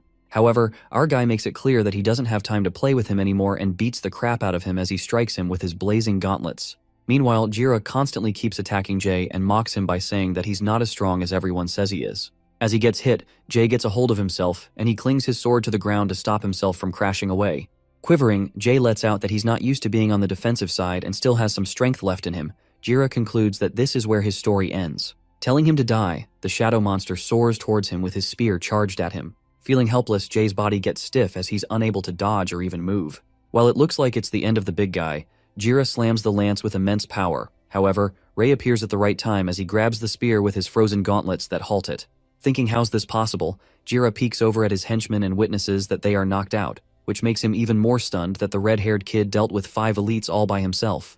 Taking the chance, Ray tries to freeze the fear by using flash freeze. However, Jira releases his lance and jumps back. Just then, Jae Gree, who's severely injured and bleeding, thanks Ray for saving him while our boy assures him to leave the rest to him. Jae then warns him to be careful of his weapon, which is made from the carapace of a crab spider demon, adding that it's not only tough and reflects damage, but also has neurotoxin which can paralyze him once he gets hurt from it. Taking this into account, Ray thinks of dealing with Jira quickly, and with that, he releases chi, which sets him ablaze. The fight continues and our boy keeps dodging his rapid attacks. In a flash of a moment, Jira finally gets Ray, and it appears that his weapon tilts a bit, slashing the spear at him and smashing him away. Being thrown with force, Jira seems very powerful to fight with as Ray decides that his weapon can even change form, plus his chestplate has shattered too, and his gauntlets had enough blocking attacks that they can't do anything now. Panting, he thinks that he needs to go on the passive once he gets hit again, as he needs to pick his sword back up. That's when Jae Gree calls him out, and knowing that he's looking for a weapon, he hurls his sword at Ray, permitting him to use his baby, referring to his weapon. As soon as our guy grabs the hold of the big-ass sword, he low-key freaks out because of how heavy it is. Not being able to bear the weight, Ray begins to sweat as the sword topples to the ground. While our boy is astonished by its weight, Jae admits that it sure is heavy and advises him to swing it. Using his chi, Ray seems to have no other choice but to swing it, or else they both will die here. As the fire emerges, our guy manages to grab the sword and strike it towards Jira. The sword clashes with his spear and Jira mutters that it's useless, revealing that his spear is naturally strong against heavy weapons like this. At that moment, the air between them seems to crackle and fizz with tension when Ray uses ice powers and the sword begins to freeze. Meanwhile, it scares the hell out of Jira as to what is even happening with the sword as the edge of the spear begins to freeze. Using the ice elemental powers, Jira's spear that is gripped against the sword also freezes that it shatters to pieces. Panic bubbles with him as he witnesses his weapon breaking to pieces, but the worst is yet to come when Ray slashes the sword last time and stabs him as the blood splatters. While Jira reaches his unfortunate end, Jae appreciates Ray for his impressive attack. After that, the sword edge covered with ice crashes as our boy bangs it on the ground. Feeling fortunate, he pants heavily, and surmises that almost used all his strength in this one hit, and if it didn't work, he would have lost the fight. With that, Ray uses mana siphoning to absorb Jira's mana. However, the system informs him that he can't absorb it since the target is infected. That's when it hits him that Jira is infected with the Plague of Shadows, more like he infected himself on purpose after he drank from the vial and his chi became purplish black. Suspicion flickers in his mind as Ray contemplates that it's just like people from the Dark Guild. Knowing that the Pureblood Guild and Dark Guild are different organizations, he speculates that the Pureblood managed to get that suspicious potion, making him wonder if they are related in some way. Nonetheless, the dragon system notifies him about the new ability Ray has unlocked known as Glamour. Thinking it over, our guy always unlocks abilities when he gets into life or death situations and thinks of obtaining a new skill. Anyway, he first decides to deal with the corpses and searches Jira to find something suspicious. Our guy gets his hands on the purple potion bottle, and at that moment, his suspicions turn into a fact when he ascertains that they did not obtain this potion accidentally. Instead, someone's creating these as a group.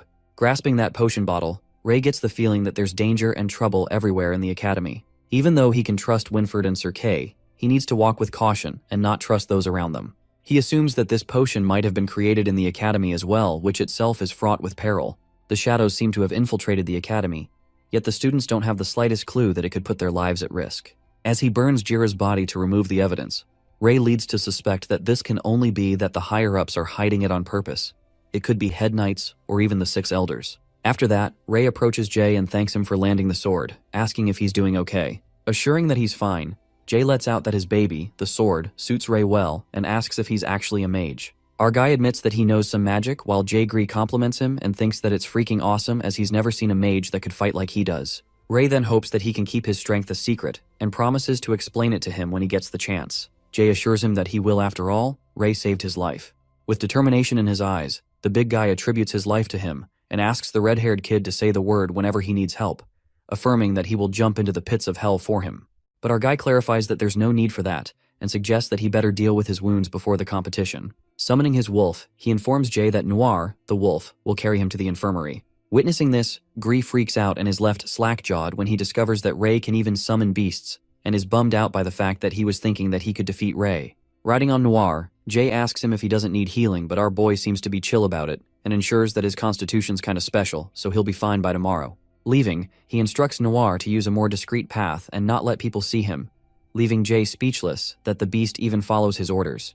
The next day, Ray visits the weapon shop for his armor to be repaired, which will be patched by sundown. As he's passing, the people start gossiping as they recognize Ray, the same red-haired kid who joined the competition, but they keep it down and not to cause any trouble, remembering how ruthless he was. Listening to them, Ray overlooks them and thinks how ignorant these humans are. After that, he gets inside a room and stands in front of a mirror.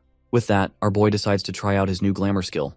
To his surprise, the skill transforms into a new person with black hair and gray eyes. Some girls walk towards the tournament ground, debating if they should watch the competition because they haven't finished their hunting mission yet.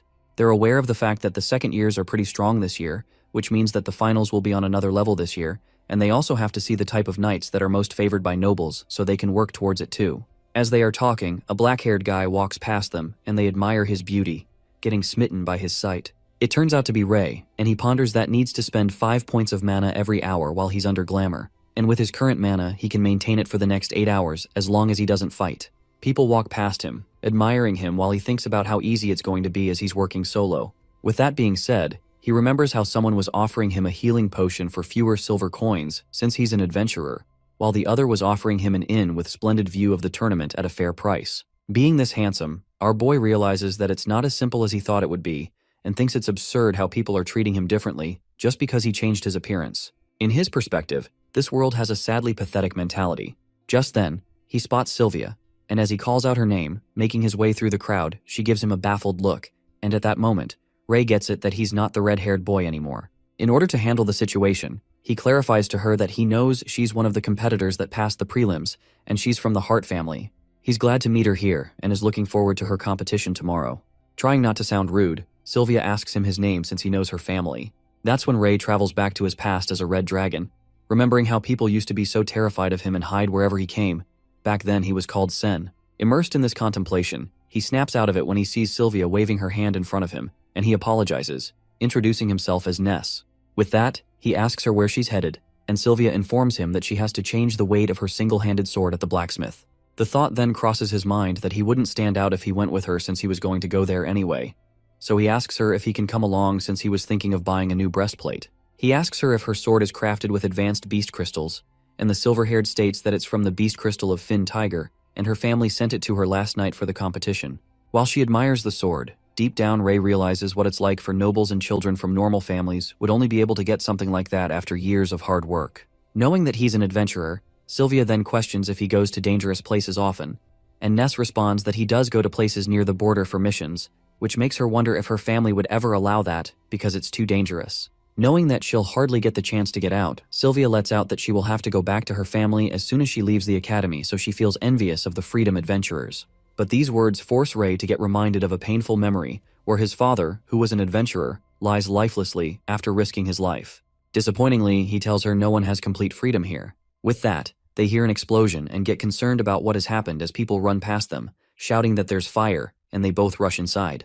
At the place where the explosion occurred, the man whose building is burning down in flames is left devastated. Our guy disguised as Nez and Sylvia gets through the crowd when they get to know that a merchant's carriage stopped close to the inn earlier, and it seemed to be carrying beast crystals. Adding up, a few moments later the explosion happened. While Ray asks the civilian if the merchant is fine, the guy informs him that he's been sent to the infirmary. In the meantime, a woman standing near the fire cries her eyes out as her 2 children are trapped inside the building. Worried about the kids, Sylvia hurries to save them. However, Ray grabs her hand and lets out that she can't go in. Sighing, our boy decides to go instead, and Sylvia lets out her concern, saying that he would get burned. But our guy assures her that he knows ice magic, and with that, Ray casts Frostvine to cool the fire. While Sylvia is surprised to see that he's a mage, the fire gets berserk, and Ray makes his way inside the building as he protects himself with a layer of ice. Running out of time, he presumes that he needs to do it faster as he's going to run out of his mana at this point with the continuous use of ice powers, and his real identity will be exposed. He immediately activates the Dragon Eye and spots the kids on the top floor, hoping they won't run away. Meanwhile, the fire spreads at crazy speed outside as the rocks begin to topple over the people standing nearby. As that rock is about to tumble right on a guy's head, at that very moment, someone casts a water snake to put out the fire. Just then, Sylvia notices that it's her big brother in a soldier uniform and she is delighted to see him. Using his water powers, he lets out that it's been a while. Controlling the fire to such an extent, Ray safely rescues the children and manages to come out of the building. The mother rushes to her children and Sylvia asks Ray if he's alright, addressing him as Nez. Our guy made sure that there was no one left inside. After that, Sylvia's big brother calls out the others and asks if they aren't going to help. To her surprise, It turns out to be 3 more brothers, and one of them asks their bro to stop nagging as they're not as fast as him. The 3 of them then greet their little sister, and surprisingly, those 3 brothers also seem to have water attributes, as they use different skills to put out the rest of the fire. After that, the knight who arrives there thanks Sylvia's brother for helping in controlling the fire before it caused any harm, but he ensures that it's nothing much, and he should thank that other mage who risked his life to rescue the kids. However, Ray suddenly disappears and the big bro asks Sylvia where he is as he was just right here seconds ago. It appears that our boy had to escape instantly because his mana points were about to be depleted, and he changed back to his real face. Panting heavily, Ray thinks it was a close call, but he scampered at the right time. Nonetheless, he gets to know one thing and corroborates it when the system shows him 2 new skills he obtains, concluding that he gets new abilities by putting his life in danger. His new skill. Endless Void is a spell that allows him to create space, where he can store and retrieve items. Ray plans to use this skill when he's not disguised as Nez, so he can place all the equipment related to him in there. As for another spell, the mana sharing, our guy reminisces about the time as a dragon when he used to save multiple comrades who were on the brink of death, but he had limitless mana back then. Admitting that this spell won't be able to help out much now, our guy is certain that it will be invaluable in the future. Striding, Ray ponders that no matter what future the prophecy leads to, he feels the need to have an army of his own to change this world, and mana sharing spell will become a catalyst for his troops to become stronger. He anticipates that if he has enough mana, everyone who follows him will get stronger. Nonetheless, now that he saved those 2 children from the fire, Ray comes to realize that the system doesn't give him abilities after he defeats strong enemies, but when he saves lives. Strangely enough, the fact that he obtained 2 new skills this time makes him wonder if it's because he saved 2 people. He then remembers back then when he fought the Minotaurus and multiple people were in danger, yet he ended up getting only 1. Getting baffled, he thinks of the determining factor of how many spells get unlocked. With that, he reaches the Academy Hall and lost in thought. He speculates if he needs to save people on the brink of death for it to count, and decides to test this theory when he gets the chance. Spotting so many people in the hall, our guy wonders what is with the crowd. It appears that the families have come to see their kids. Meanwhile, Ian watches others meeting with their families.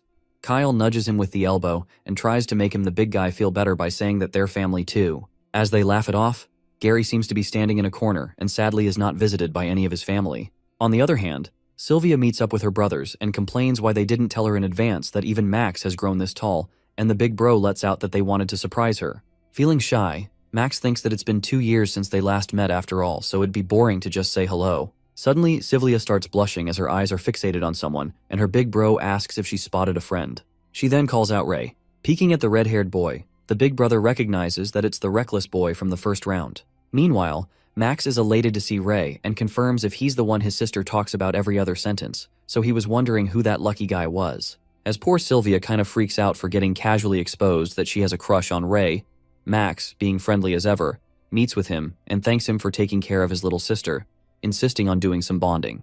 While our guy appears kinda pissed, Sylvia apologizes to him on her brother's behalf and embarrassingly lets out that Max can be a little rough sometimes and reveals that they're her big brothers. On the other hand, the big brother deep down didn't like how Ray acted, but he shakes that feeling off as he's the person his little sister cares about, so he better be polite.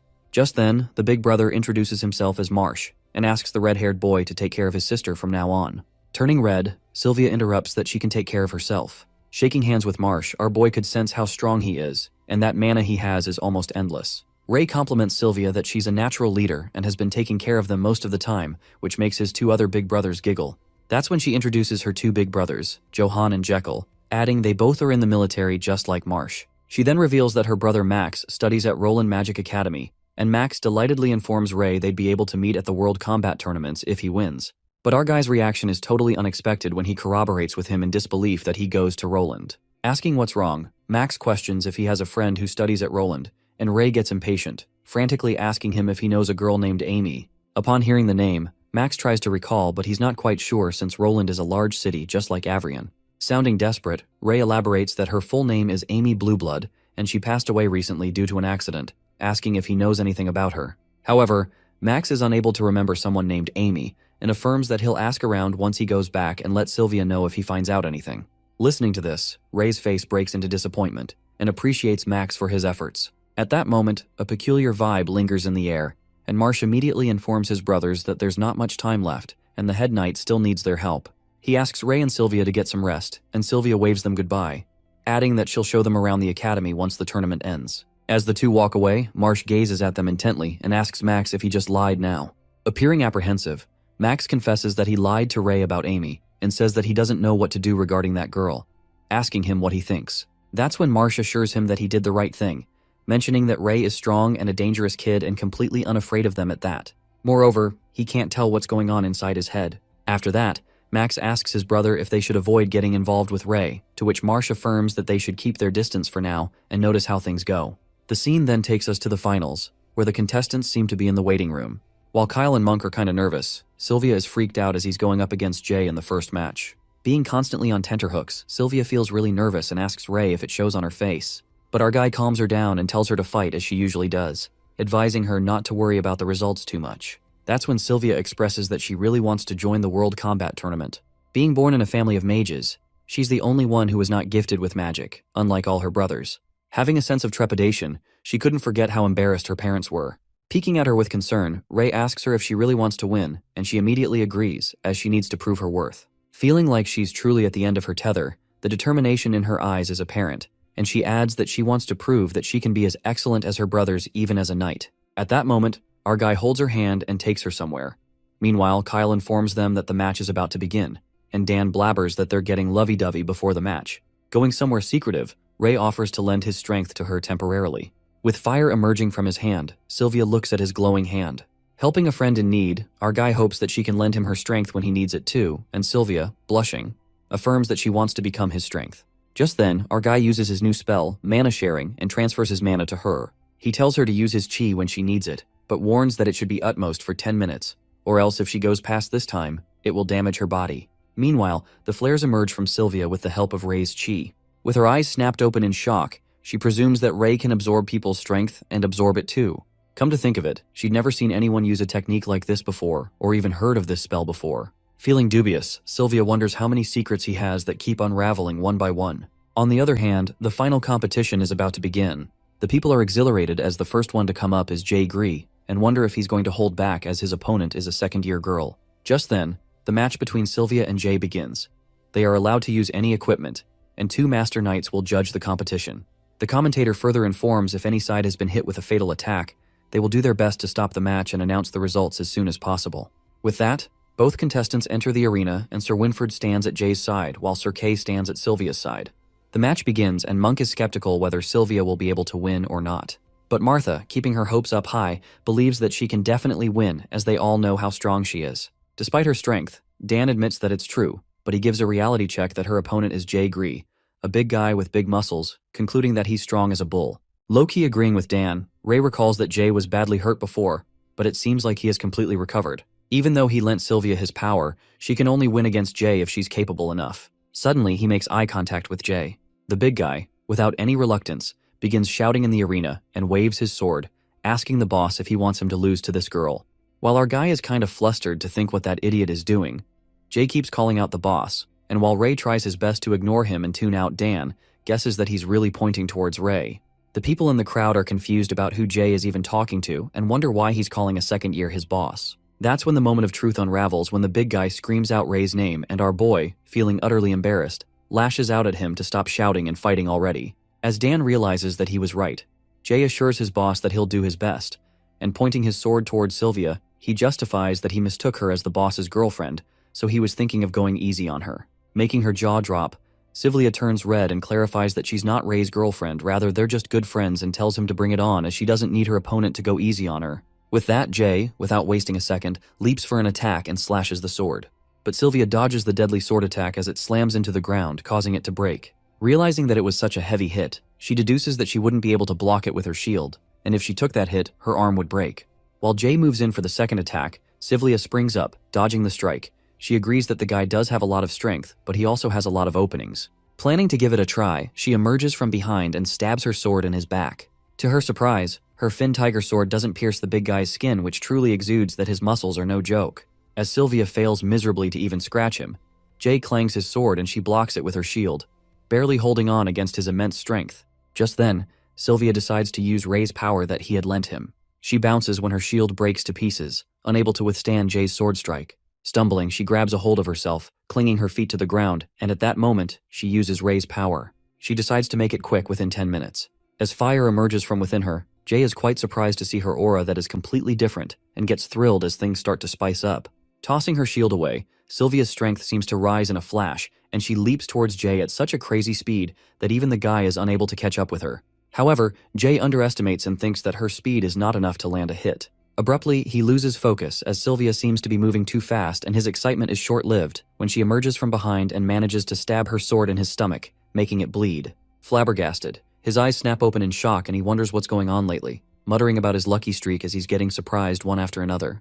On the contrary, Jay's classmate Cherry is also stunned to see that Sylvia managed to hurt the big guy, and Harry Delbert, who didn't expect her to be this strong, believed that Ray was the only second year who could do it, but it seems like he underestimated them. Meanwhile, the people in the crowd are going crazy over Sylvia after witnessing her iconic fighting moves and even claiming that she's a goddess. Her brothers, who are also in the crowd, watch her proudly while Max, being funky as always, shouts to her to beat that guy up.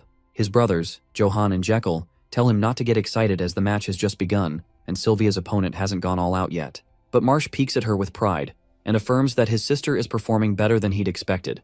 Plus, with her fighting style being so clean and efficient, he anticipates that she's really suited to be a knight. Well, they all seem too proud of her without knowing that she's using Ray's power at the moment, and that's not even her real strength, which is a shame. On the other hand, her classmate Dan comments that it was such a beautiful hit, but it only scratched Jay, and Kyle nervously lets out that his body must be made of metal. Still using Ray's chi, Sylvia thinks it over and conjectures that Jay's body is strong enough that she can barely hurt him with Ray's chi.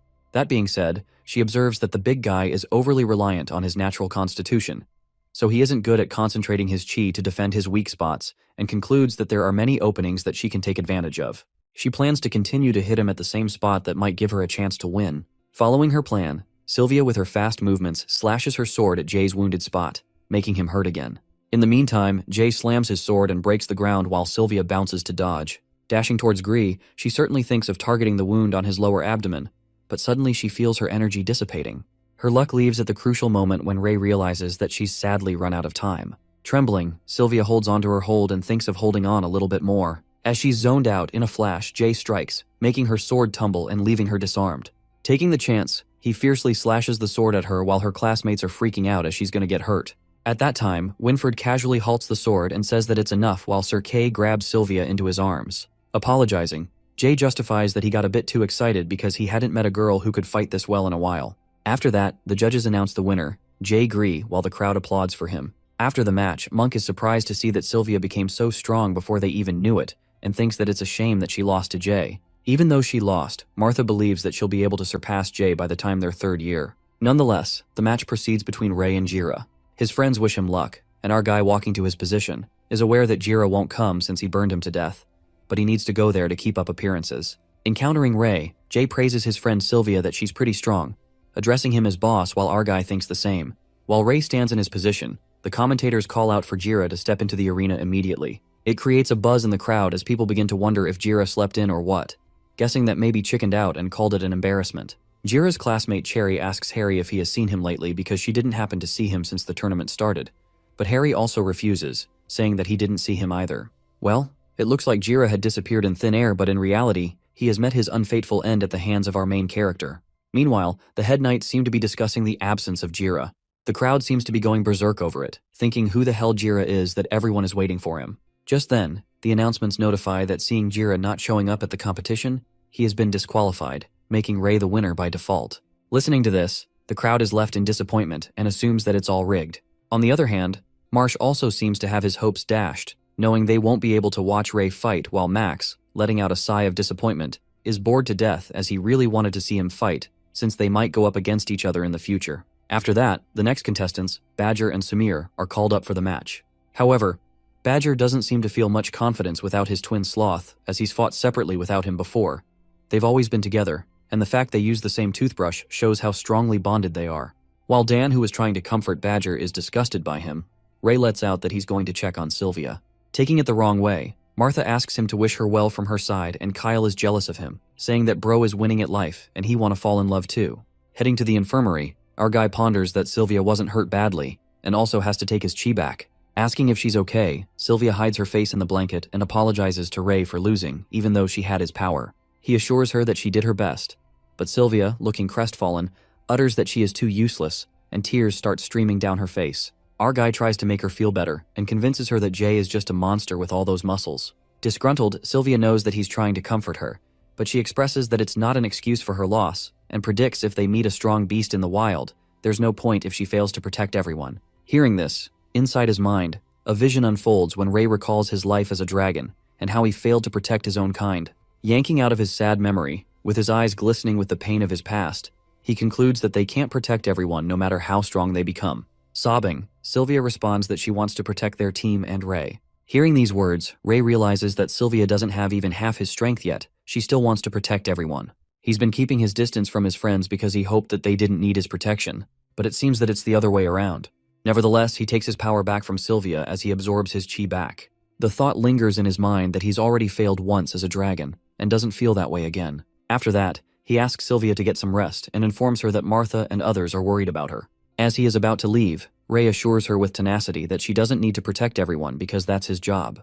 With that, he leaves and Sylvia is flustered as she blushes. On the other hand, at the arena, the crowd seems to be fixated on the results as they get to know that a second year won the match and think that it's the first proper win. Curious, Ray wonders who won, and that's when he witnesses that Kyle won against Nye, the third-year girl knight. As Winford declares that Kyle is the winner, the guy with a cheeky smile reminds Nye not to forget about their date.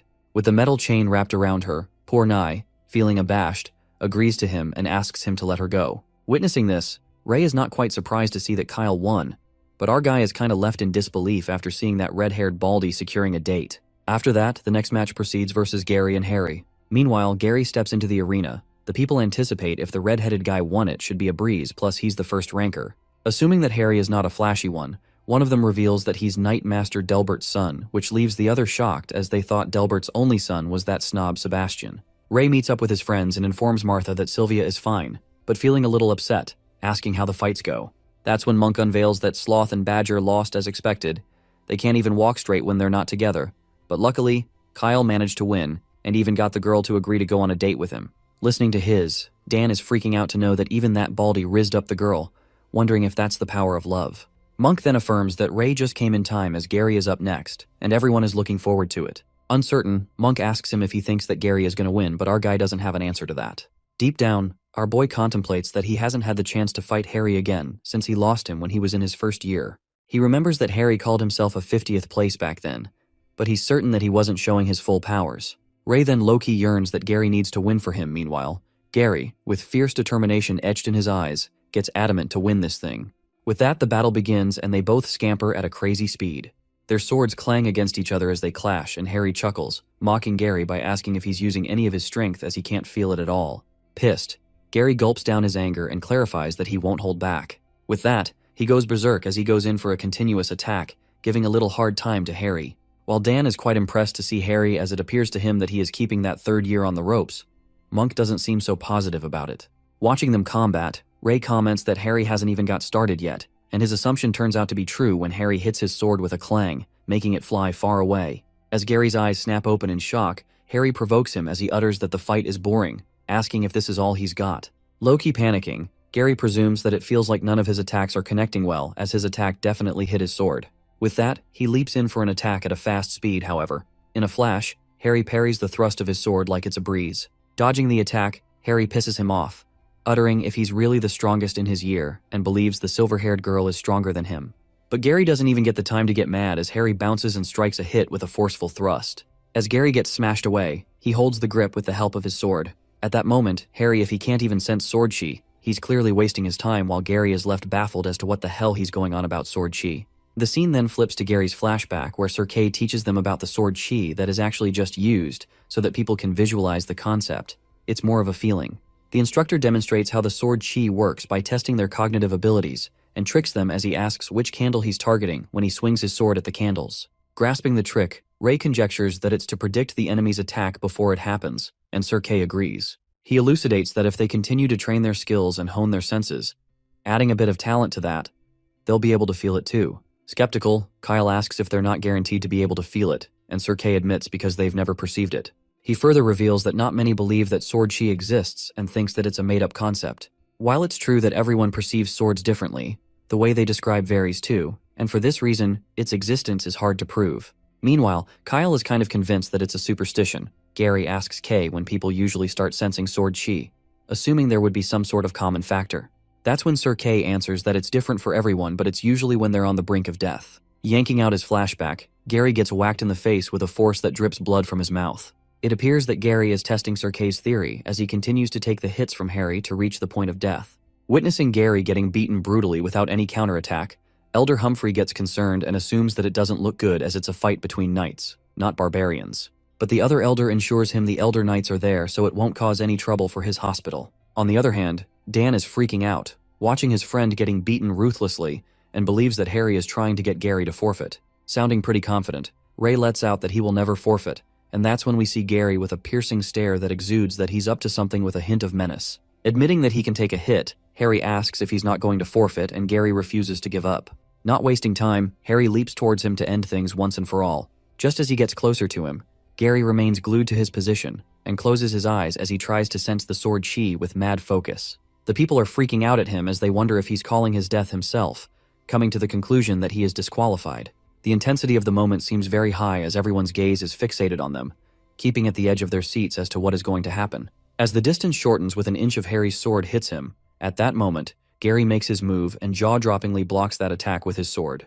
Meanwhile, Sir Kay breathes a sigh of relief as it was a close one. He thinks that there's no need to stop the fight now. Feeling the moves, Gary is now able to see and manifest his attacks, realizing that this is sword chi. With that, the guy effortlessly dodges the hits, and a moment later, Gary manages to aim his sword right at Harry's neck. Harry, looking a bit panicked, lets out that he's starting to like him, but Gary clarifies that he still hates him. Just then, the judges announce Gary Blueblood as the winner, and his friends cheer for him in excitement, while Ray seems more than proud of him. After defeating Harry, Gary asks him if he purposely fought like that so he'd be able to sense sword chi. Acting clueless, Harry doesn't seem to know what he's talking about, but he admits that he likes fighting strong opponents, adding the more strong people there are, the better. As Gary thinks what a strange guy he is, suddenly, he blacks out and stumbles to the ground as he goes weak. Just then, Monk freaks out as he rushes to Gary, who's lying unconscious, but Ray assures him not to worry as he probably used too much chi at once, and he spreads his chi out over a large area to sense Harry's attacks. He adds if Gary's last attack didn't work, he would have lost.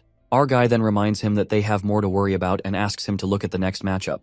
The next match is between Martha and Cherry. Trying not to act nervous, Martha believes in herself that she can do it, while Cherry, who's surprised to see an archer, asks someone to lend her a bow and some arrows because she doesn't want anyone saying that she's bullying a junior. At that moment, Monk warns to be careful as that third year looks really strong, and Martha assures him not to worry about it. Watching Monk doing this, Dan starts teasing him, saying it's the tooth-rotting scent of love in the air that he can feel, while Monk panics and justifies that it's nothing like that. At the arena, Cherry lets out that she's heard about her opponent as Knight Rose said that she was special. While Martha is baffled to see Cherry using the bow and arrow even though she's a white belt, she doesn't feel flattered. Rather, she responds that she feels she's just a dime a dozen. Having had enough of the chit-chat, the fight begins, and Martha strikes first as she shoots an arrow to test things real quick. Not amused at all, Cherry notices that it's a simple trick and she shoots an arrow with great strength that soars towards Martha's arrow, breaking it rapidly. Witnessing this, Martha did expect this from her, who's among the top 5 of the third years, given that she dealt with it easily. The people are amazed at Cherry's shot as she managed to hit that arrow while it was flying and think that it's common for people of their level. But they debate about Cherry, who doesn't seem to be an archer, and she's not a green belt either. They assume that she just got lucky. Nonetheless, Martha shoots 2 arrows at once for size, but Cherry catches them with her bare hands and utters that she's really nothing special. Disgruntled that Knight Rose raised her expectations for nothing. Pissed at the big woman, Martha then shoots a large arrow to see if she can strike this one down. Thinking that Martha's underestimating her, Cherry shoots the arrow with a thrust. Ablaze, the arrow clashes with hers, making it break again. Thunderstruck, Martha's eyes snap open in shock as she tries to process that her arrow got shot through. Zoned out, Cherry's arrow is about to hit her while the knight screams at Martha to dodge the attack. Snapping out of it, Martha immediately bounces to save herself, and fortunately, the arrow hits the wall with a bang, creating cracks in it. Realizing it was a close call, she gets lucky to get past that deadly attack that was an inch close to hitting her. Meanwhile, Dan is freaking out as he is terrified of Cherry's power, thinking that it's a cannon rather than an arrow, believing that if they get shot by something like that, they would certainly drop dead. Noticing that he almost couldn't keep up with the path of the arrow because of its crazy speed, Monk concerningly asks Ray about his opinion, asking if he thinks the Master Knight can block an arrow like that. Our guy couldn't really answer that and expressed his opinion that Martha should forfeit, because if she doesn't, she's gonna get hurt. Upon hearing this, Monk seems to be aware deep down that Martha won't give up until the very last second. On the contrary, Martha tries to get her act together, thinking that she needs to clear her head and focus. That's when Martha executes her ultimate plan, and she keeps running in circles while continuously striking the arrows at her and keeps dodging arrows that Cherry hits at her. While Cherry thinks that she's a nimble one, Martha finds her perfect blind spot as she aims the arrow at her from behind. However, Cherry manifests her attack beforehand and lets out a smirk, muttering that this is exactly what she was waiting for. At that moment, she prepares her arrow, sets it on fire, and decides to end the fun and games here. Putting things to an end, Cherry strikes her last arrow, which soars at unmatched speed. Knowing that Martha won't be able to stop the hit, Ray shouts at Monk to stop her, and Monk, in a state of panic, dashes into the arena. While the judges, Sir Kay and Winford, also rush to them in haste, the arrow travels at light speed. Meanwhile, Martha, being panic-stiffened, realizes that the attack is so fast that she can't dodge it. As she is on the verge of despair and wonders if she's gonna die, in a flash, Monk appears in front of Martha and halts that deadly flying arrow with his sword. Meanwhile, Dan is left slack-jawed to think how Monk got there so fast, and Sir Kay immediately calls for emergency treatment. Sobbing, Martha holds Monk and asks why he leaped in front of her so carelessly. The arrow seems to have run through his chest as Monk starts bleeding at the mouth, thinking if he will die. After that, Sir Kay assures Martha not to worry as he luckily managed to avoid getting hit at any vital points. At that moment, Knight Winford announces the winner of the match to be Cherry, and she thinks that it's all so boring. The people are scared to see how scary this woman is, and they would never fight her. Monk is carried to the infirmary while Martha sticks with him. Moreover, Winford adds that due to the injuries sustained by Monk, he will not be able to fight in the next match, which makes Molly, his opponent, win by default. The next match is about to start between Ian and Geo. Dan asks the big guy to be careful out there as nothing's more important than his safety, and Kyle wishes him luck. While Ian leaves, Kyle notices that the big guy who's Ian's opponent uses double axes too, just like him. He conjectures that all the matchups were similar, like swordsmen against swordsmen and archers against archers. That's when Ray lets out that they did it on purpose. Since the World Combat Tournament involves team battles, they want to ensure they have diverse teams so that they can deal with different situations. As the match is about to begin, Dan asks Ray if he thinks that Ian would be able to win. But our boy tells him to watch the match as he's got a feeling that Ian's going to surprise them. With that, the match begins, and Ian leans in for the first attack with his double axes, making Geo think that he's straight into his range. Geo then uses a double axe storm that creates a whirlwind, and Ian dodges it at the last minute. Getting saved by a thread, Ian breathes a sigh of relief as he almost gets caught in that storm and waits until Geo slows down. Just as he slows down, Ian takes the plunge and incredibly slams his double axes right into his opponent's chest plate, making him smash away with a jaw-dropping force.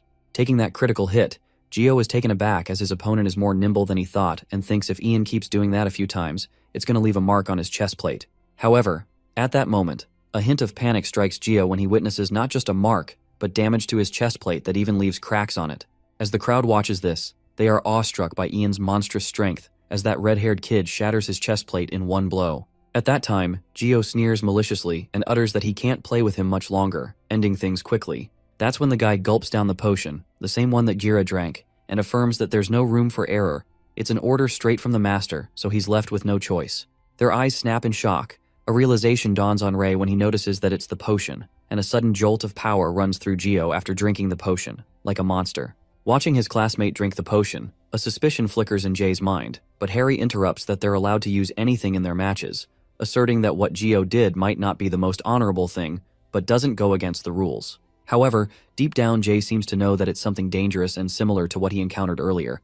Something about Geo unsettles him. At that moment, Jay's eyes land on Ray and his friends, and he asks himself what the boss is going to do now. Meanwhile, our guy is concerned about what he should do, because if he acts now, he'll expose his current abilities. He decides to wait until Winford and others notice.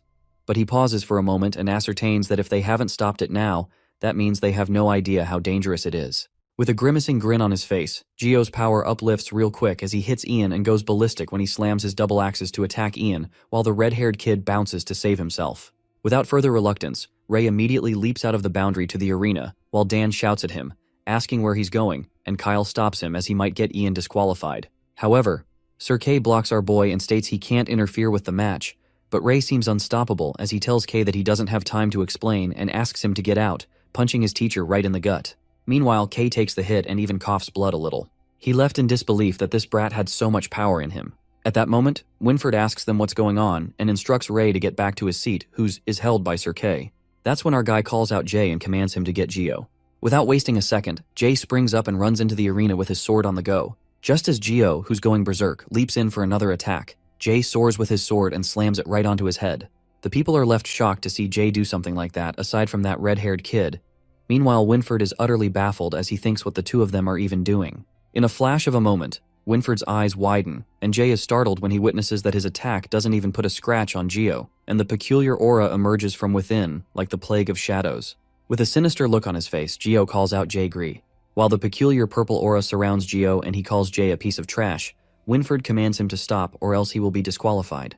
In a flash of a moment, Winford witnesses something terrifying when Geo's face transforms like that of a monster, and he immediately grasps that it's the plague of shadows. Suddenly, the plague of shadows begins spreading only among the third-year participants, and it causes an uproar amongst the crowd as they panic. Sir Kay is left flabbergasted to see that the plague is infecting so many people, and Ray, appearing shocked, suspects that it was a premeditated operation. Concerned, Sir Kay asks Winford to escort the elders to safety, and accentuates that he has to keep them safe from the plague, assuring him that he has his students to help over here. The twins, Badger and Sloth, Dan and Kyle, are all fired up and ready for the showdown.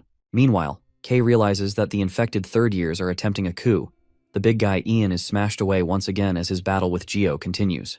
Punching him in the guts earlier, Ray asks Sir Kay about his wounds as he clutches his hand on his wounds, but Kay affirms that it's nothing and saving people is their priority. At that moment, the infected people are leaping towards them, while our boy is troubled by the fact that the 3 infected people confronting them are all third years, which means it's going to be tough.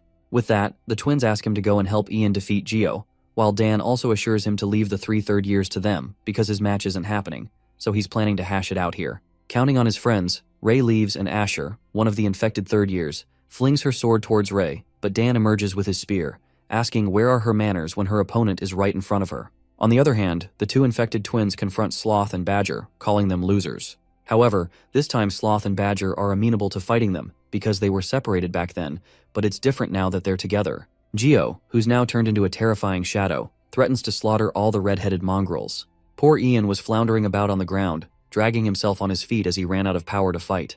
At that moment, the shadow monster Geo aims his axe to strike at Ian, who's helplessly crawling to save himself. Fortunately, Ray makes a well-timed intervention and clangs his sword, piercing it through Geo's armor, and unexpectedly, Harry emerges and stabs his sword from the back, which penetrates the armor as well. As Geo is ambushed from both sides and his blood starts splattering, Harry compliments Ray that he's pretty quick on his feet, and our guy responds that he's not too shabby himself. Our guy then asks Ian if he's okay, and just then, Knight Winford makes a shocking announcement, as he reveals that they are attacked by the Dark Guild, and the arena has been infiltrated. Well, it looks like the teachers and big families are sitting back and watching the second years fighting the biggest threat the kingdom has is kinda ironic. The loud rumblings and explosions reverberate through the arena, and while the academy seems to be in ruins, Winford calls out all the knights in arms and asks them to protect their families, friends, and the wounded. He announces that it's time to fight to the death to protect their honor. Meanwhile, Dan and the twins are impressively combating the infected third years. Helping Ian, who's severely injured, Harry concludes that the academy is in a predicament, while our guy is rest assured to know that Harry wasn't the one causing trouble. While Geo stands at the back, our guy asks Harry what he's thinking, and he answers that he wants to make sure his comrades are safe. To their surprise, the monster is barely damaged by the previous attack, and Geo leaps towards them, slamming his axe at them. Dodging the deadly attack, Harry is left astounded and thinks that the guy is unkillable, and that's when Ray informs him that the past few times he came across these guys, they had to burn them to a crisp, unveiling that this plague makes them fight until they can't anymore. Thinking how despicable it is, Harry tells Ray to find his friends while he deals with the big guy Geo. While exhausted, Ian is resting against the wall. Our guy leaves Harry in charge to wipe out Geo, and Jay shouts at his boss to take him along. But our boy tells Jay to go and help Sir Kay because he needs more help, and with that, Ray leaves. Climbing to the top to observe the situation, Ray activates his dragon eye and witnesses the critical situation as the people are fighting off the Dark Guild enemies. He witnesses the infirmary being surrounded by the enemy and notices that there are so many people with the plague of shadows there. Dashing to the infirmary, he hopes Gary and Sylvia are okay. On the contrary, Sylvia's 4 brothers are also confronting the Dark Guild, and Marsh bluntly says that he didn't know these guys would stoop to working together with purebloods. The intruder from the Dark Guild shamelessly confesses that as long as they reach their goal, the means don't matter. Just then, Marsh commands his brothers to scatter and strikes with water while the guy from the Dark Guild states that he's delaying the inevitable. With that, Marsh instructs Max to go find Sylvia and to make sure she doesn't get dragged into this. On the contrary, Winford speaks bluntly of the situation and lets the head elder know everything. Plus, he also informs that he has alerted the entire city as requested. The elder, without showing much concern, asks Winford to leave. However, it appears that Knight Winford has so much to say, and he is trying to get it off his chest.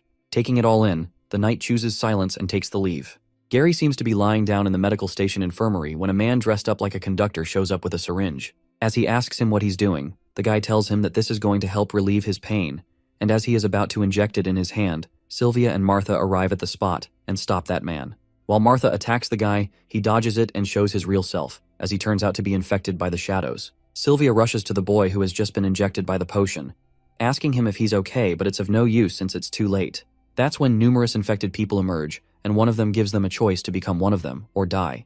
But Gary decides to go with the third option, which is to fight them. Sylvia tries to stop Gary, telling him that these people could still be saved, and warns him not to kill them. Gary kicks one of them on the leg, while the shadows manipulate Gary and trick his emotion by reminding him that these are his comrades and he can't kill them. One of the infected people offers him to join them, and moments later, Martha shoots that guy with her arrow, letting him know that others might be their comrades, but he isn't. While Sylvia compliments Martha, they notice that the infected people have started to lose control, and Gary suggests not to care about hurting them right now. But Sylvia tells him to restrict their movements without causing lethal damage to them, but to break their bones if he has to. Struggling to fight them, Gary asks about the matter and Martha doesn't seem to know either, besides that they have started to go berserk. Sylvia suspects that maybe someone is trying to cause a scene, therefore they should just get out of there. Worried, Martha stresses that they should find Monk since he's in the operating room, and as they reach there, they see the window splattered with blood. Rushing inside, they witness Monk, holding something sharp in his hands, and looking traumatized, he admits that he has killed people and taken lives. But Martha consoles him, assuring him that it's not his fault, while Gary and Sylvia are having trouble keeping the doors closed as the infected ones are trying to barge in. They can't seem to keep up much longer, and Gary freaks out, interrupting Martha's and Monk's romantic moment, telling them to hurry it up. It seems like many people had been infected by the plague, and Nye suspects that the third years did this on purpose to betray them. Knowing the fact that they've got an obsession with bloodlines, she didn't imagine that they stoop this low and become pawns of the Dark Guild, which didn't feel right. Suddenly a shadow appears behind her, but Nye gets saved by Kyle as he strikes a blow at him. Kyle asks her if she needs help, calling her a charming lady, when suddenly he's attacked by another shadow, and this time Nye protects him by smacking the zombie, leaving him astonished. With that, she tells Kyle to take care of himself before anyone else, and he feels the urge to protect her even more now. The red-headed guy taunts the third years by saying that they're just making things more difficult, and Nye says she doesn't know if they were forced or did this voluntarily, but this is a pre-planned operation. As they are cornered by their fellows, a water splash emerges, removing all the shadow warriors while Kyle thanks Max, who helped them, and Nye wonders what a mage from outside is doing here. Max then lets out that he's looking for his sister and asks them if they know where the medical room, to which Kyle asks him to follow him since he's going to look for his friends too. Meanwhile, Sylvia and the others are struggling to get out of the infirmary, being surrounded by so many shadows. Martha wonders why it is getting more crowded, and Sylvia replies that it's because they're targeting the uninfected. As they're about to reach the exit, they hear Kyle, and strangely, Sylvia hears his brother's Max voice. They let them know their location, waiting for them to arrive. They find them, and Kyle seems to be intimidated by the amount of people inside the medical station, but Nye tells him not to just stand there and move. Following the plan, Kyle and Nye throw their chain and dart rope towards Gary and Monk, telling them to grab it. Holding onto the ropes, they use it to kick the zombies aside while Max uses the Sylph's wall of water to clear the path, and everybody rushes through it since he can't hold it much longer. As everyone is running, Sylvia asks his brother about others, and Max informs her that they're at the arena. The academy is attacked by the Dark Guild, and many of their goons are there, so he has to go and help them now. While she insists on going along with her brother, Martha asks about the condition of others from Kyle, to which he says that everyone was fine until he left except for the big guy Ian, who was hurt really badly. Gary asks him about Ray, and Kyle informs him that he is coming here too, anticipating that Ray would be here before him. This leaves Gary to wonder if something happened to him. In the castle, we see Winfred trying to convince the head elder that the students need to be rescued immediately, and the elder tells him to calm down since the attack on the arena might just be a trap. Sending their forces there might be dangerous for the safety of the castle. He then asks for permission to let him go there on his own since Sir Delbert and Bernardo are here, but the elder interrupts him, reminding him of the importance of guarding the palace. He terrifyingly admits the amount of people that will be sacrificed, and the elder thinks that as a knight he should know better that sometimes it's better to sacrifice the minority to save the majority. Ray, who has been listening to the whole conversation outside the castle, is left shaken over the fact that they're throwing students to death. The head elder makes himself clear about the mission, and Winfred agrees to him. Our boy, who seems to be eavesdropping on their conversation, gets ticked off when he hears this. Enraged, he ponders that to them, the lives of the students are nothing compared to the secret of the academy, and concludes that it's a foolish decision made by foolish humans. Well, it looks like our guy is playing his cards right when he uses his glamour power and transforms himself, as now he will fight his own way. On the other hand, Harry is still fighting off the enemies and asks Jay Gree if the reinforcements are here yet. However, big guy Jay, with a bright smile on his face, lets out that they don't need any reinforcements and he usually doesn't get the chance to fight to my heart's content like this, adding that he feels like beating up 10 at once. Meanwhile, Sir Kay is backed up by Marsh, and guessing from his uniform, he states that Marsh must be a general from the Allure Kingdom's army. Agreeing that Kay is right, Marsh bluntly lets out that they better make this quick as it would become more difficult for them once they progress to the second stage of the plague. Slashing the enemy, Kay seems to have the same thought. The scene then switches to Asher, who's infected by the plague and fights Dan, calling him weak. While Dan struggles as he's attacked by Asher, Dan accentuates that this is as far as she can go by boosting her strength with power that is not her own. At that moment, someone straightly shoots an arrow that pierces through Asher's neck, and she screams in agony. It turns out to be Cherry who shoots her and apologizes for killing her classmate while Dan compliments her that it was a good shot. But Cherry thanks him for distracting her so that she could shoot the arrow. The scene then takes us to the infected twin third years who are defeated by Sloth and Badger. They are left in disbelief as they both were so weak in the competition. The twin boys say that they were separated back then, so there was nothing they could do, but once they fight together, they never lose. After that, Sylvia and the others come rushing outside and find her brother Marsh. While Marsh is delighted to see his sister is safe, Dan is glad to see that Monk and Gary are okay. Suddenly, they are again attacked by the infected enemy. The large number of infected people come rushing their way, and Dan freaks out as they just managed to beat all of them, but now they're back. Marsh commands everyone who's hurt to stand back, and Sir Kay instructs his students to get in a row and not let the enemy get past them. Overwhelmed with concern, Sylvia frantically lets out not to kill them as they're all infected students, and they can still be saved. That's when a suspicion flickers in Sir Kay's mind as he contemplates that it might be a plan of the Dark Guild all along. With so many people here, they wouldn't be able to avoid accidentally hurting some of them. Nonetheless, Marsh takes the lead and asks his twin brothers to use water pulsing, telling them to hand the control of their power to him. Using the water pulse, Marsh converges the power and the water pulse hits every infected person, making the potion inside them dissipate.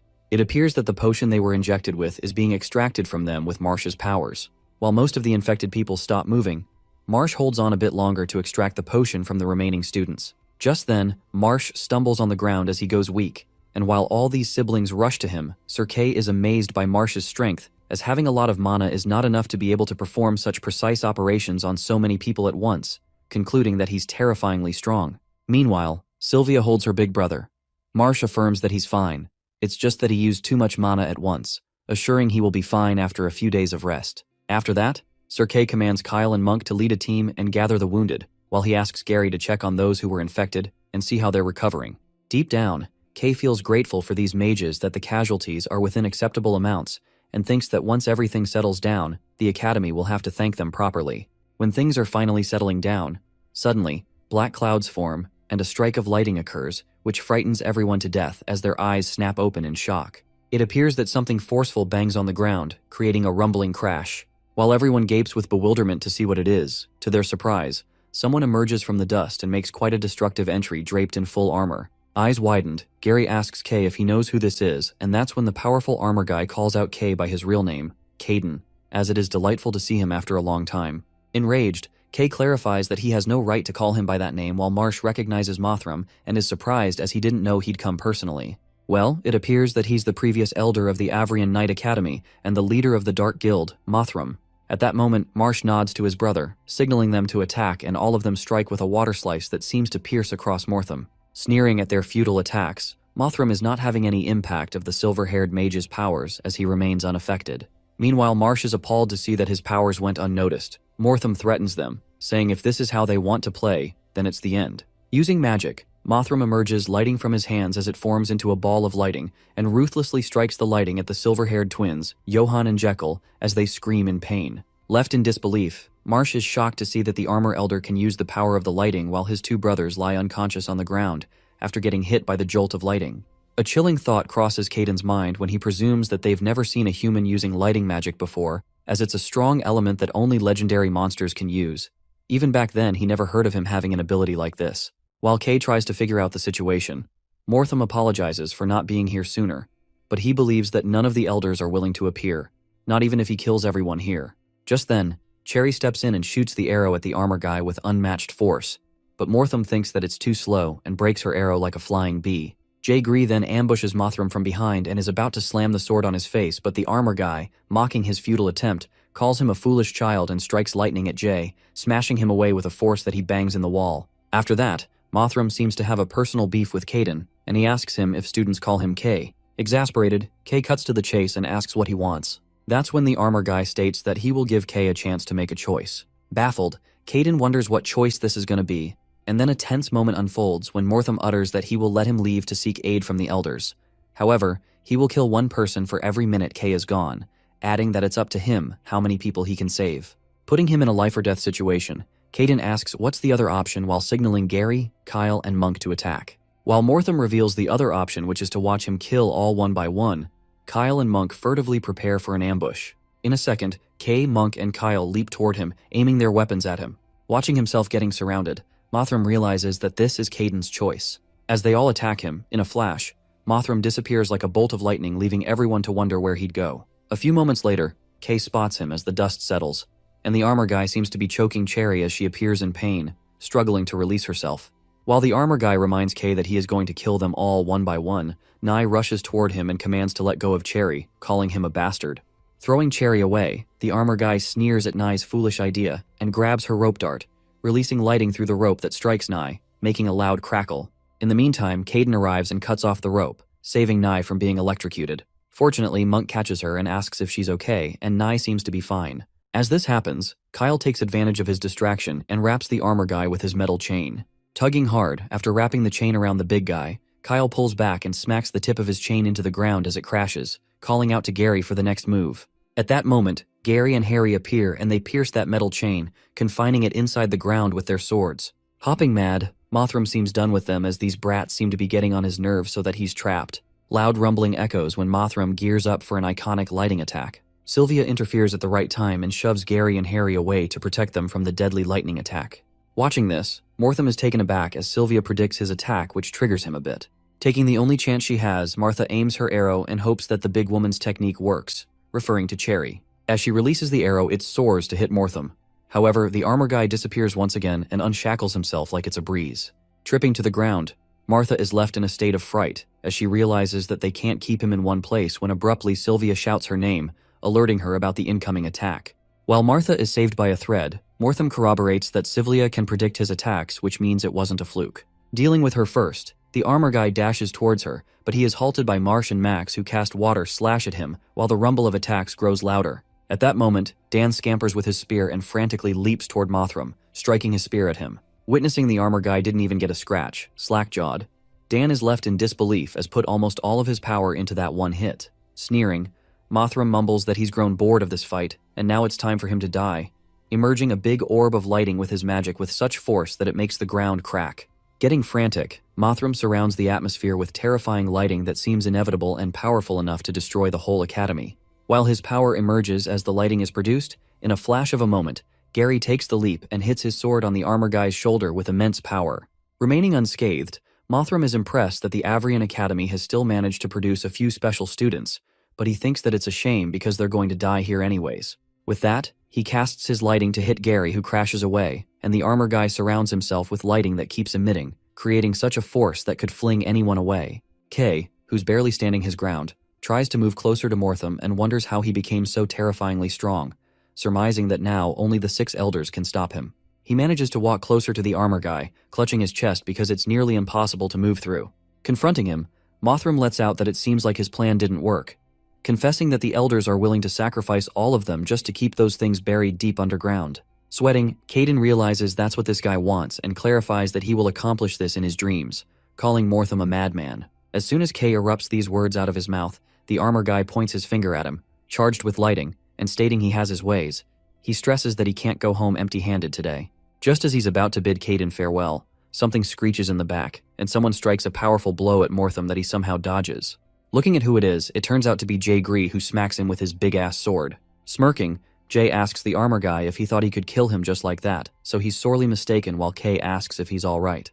The armor is shocked to the core to see Jay alive as he smacked him real hard earlier, but the big guy confidently responds that he won't die from a scratch like this. Feeling that some of them still have some fight left in them, Mothram picks up the spear and thinks that it's a shame they think that they can stand against him. Bolting at a crazy speed, the rocks begin to tumble while Mothram tells Jay not to overestimate himself and stabs the spear into his body, penetrating across him. As the blood begins dripping, the armor guy mocks Jay, saying that he's the only one who can still move, and the big guy appears to be in pain.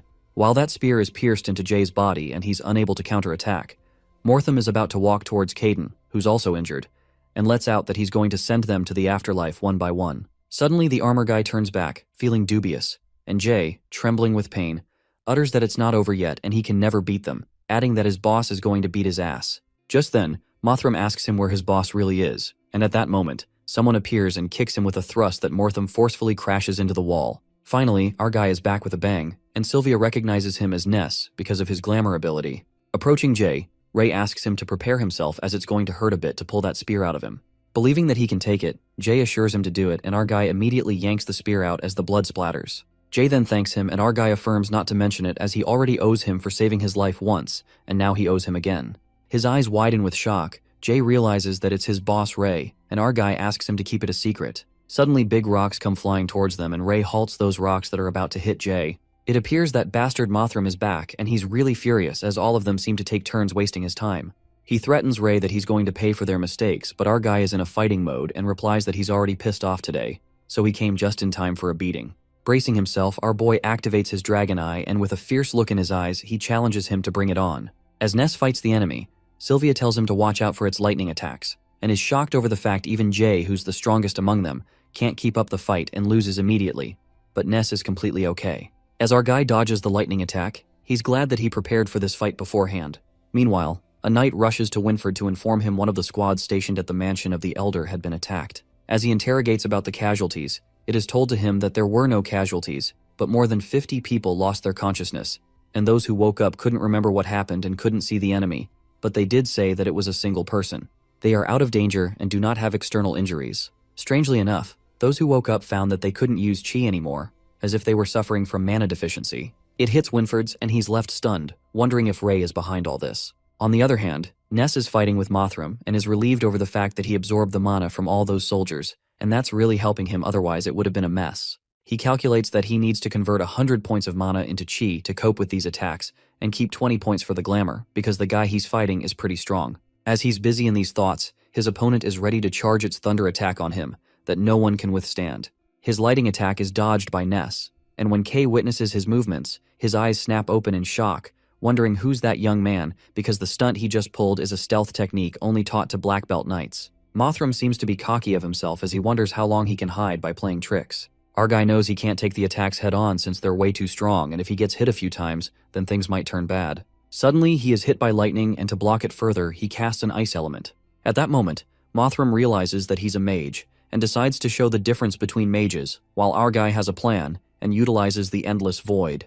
The armored guy is sure he won't be able to avoid it, and charges his attack as Sylvia calls out Ness, but the attack is somehow reversed as he escapes from that spot. Ray leaps toward him to strike a blow at him with his spear, but the armor guy dodges the attack again. As the lighting emerges, Mothram compliments his spear, saying that it's a pretty good weapon, adding that it deserves to be added to his collection. Struggling to blow an attack on him, our boy ponders if the armor guy keeps dodging like this, he can't hit him like this at all. Just then, Ray responds that his armor with that big eye is pretty cool, asking if he want to trade. At that moment, the armor guy moves again like a bolt of lightning that even Ray fails to catch up to him. And that's when our boy grasps that there's definitely some trick to it, determining that he can't just use it without any drawbacks. While he's lost in thought, Sylvia shouts at Ray to watch behind him, alerting him about the incoming lighting attack, and our boy escapes the precarious position and dodges by an inch. It occurs that our guy uses the technique the way black belt knights perform stealth by becoming one with an environment, coupled with a special footwork that allows them to slip between blind spots in the enemy's vision. He further deduces that if Mothram uses magic, it must operate similarly, and he might be able to find a blind spot to attack him. Knowing that Sylvia's senses are the best among all of them, he thinks if she could tell where the armor guy is coming from, it would be easier. With that, he watches the enemy with his dragon eyes and looks for some sort of sign to detect where he's attacking from. Our guy then decides to try to attack that way while Mothram casts lighting attacks at him. Pulling a classic move, Ray reverses his opponent's attack and finally hits the armor guy. Using this strategy, our guy figures out his moving power and comes to a conclusion that Mothram uses lighting to transport his body, and even though it's quick, it's not completely unperceivable. Just like animals can sense when lightning is about to strike because the charge on the ground becomes unstable, in the same way, weak currents will be produced whenever he chooses to stop.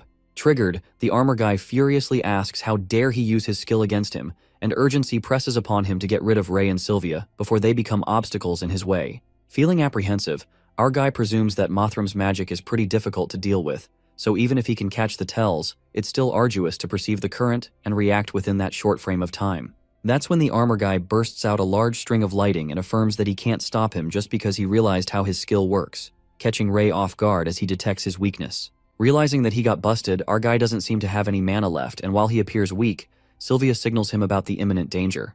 However, Ray can't move as his legs go weak, and Mothram takes advantage, striking a powerful blow of lighting at him, concluding that it's a checkmate.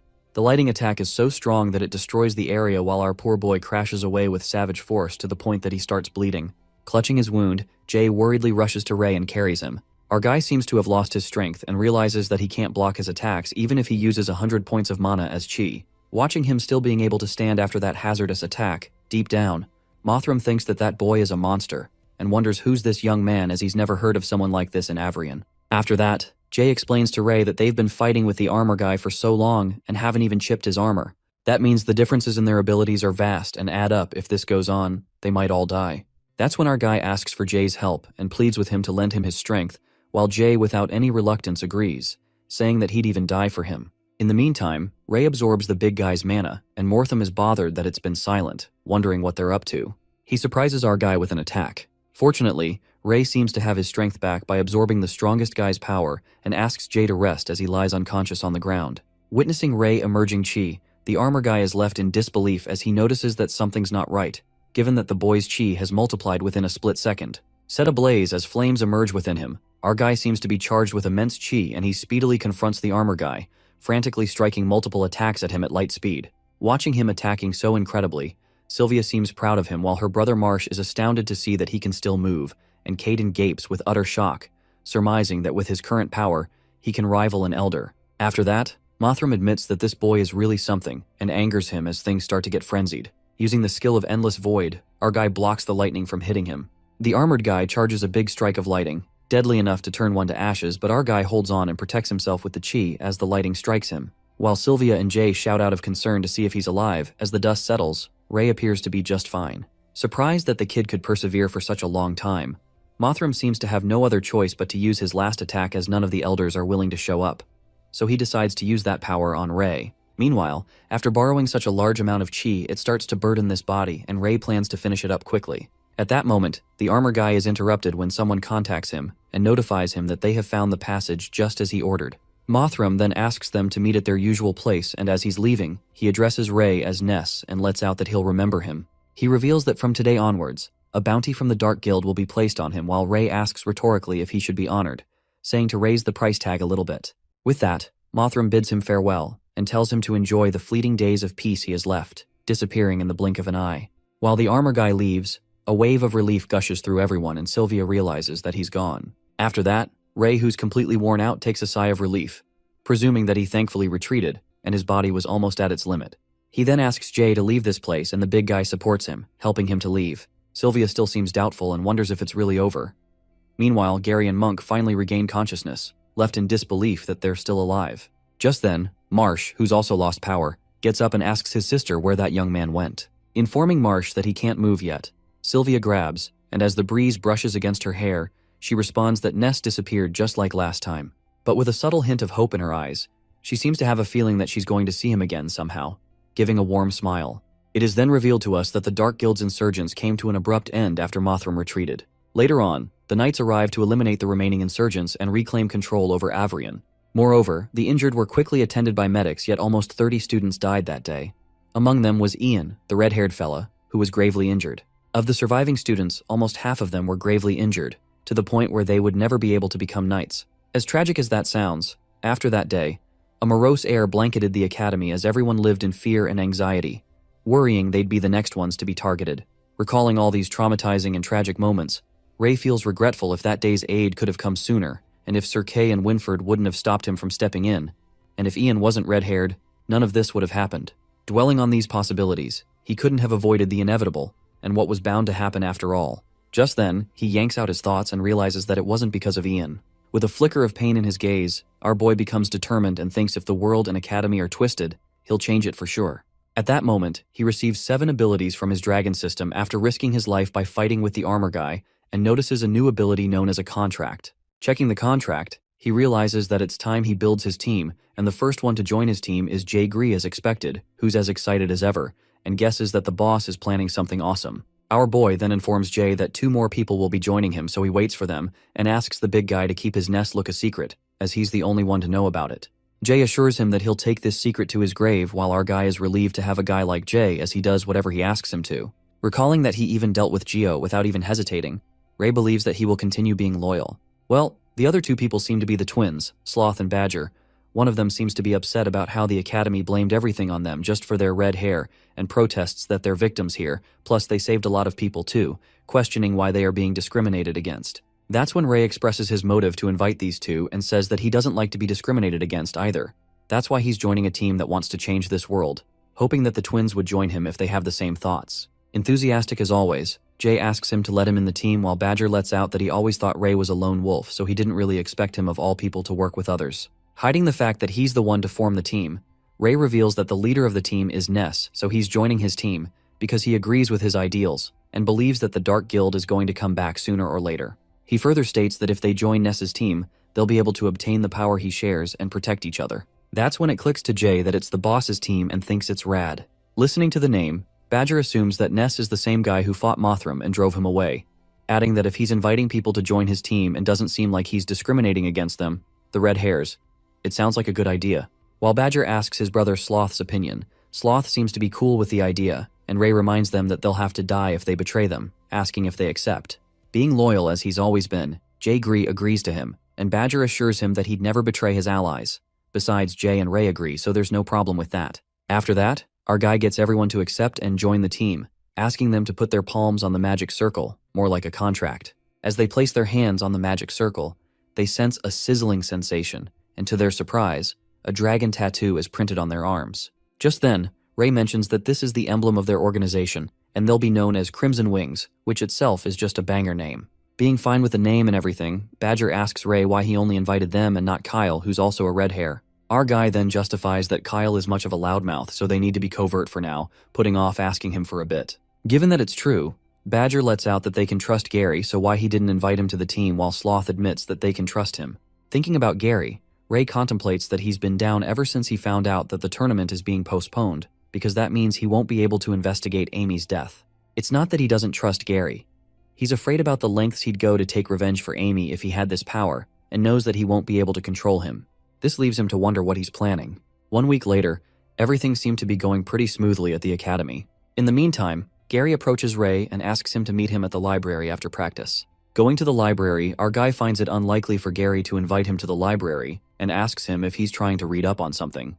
That's when Gary reveals that he's been dreaming again lately and has been hearing voices in his dreams. Shocked, Ray asks if he remembers what the voices said, but Gary, holding a book in his hand, lets out that he doesn't remember it clearly, but remembers following the voices. He goes on to interpret that every night he'd walk endlessly in the darkness, guided by the voices. He ended up in a place filled with light, expressing that it was an amazing feeling, gentle and strong, and then he prayed for power from the light, and she promised it to him. Gary then sums it up that he met a goddess in his dreams, and shows him the book named The Dragon Knight's Journey. With that, Gary mentions that he's heard legends of how the 5 Dragon Knights of the Academy met a goddess before they had an awakening.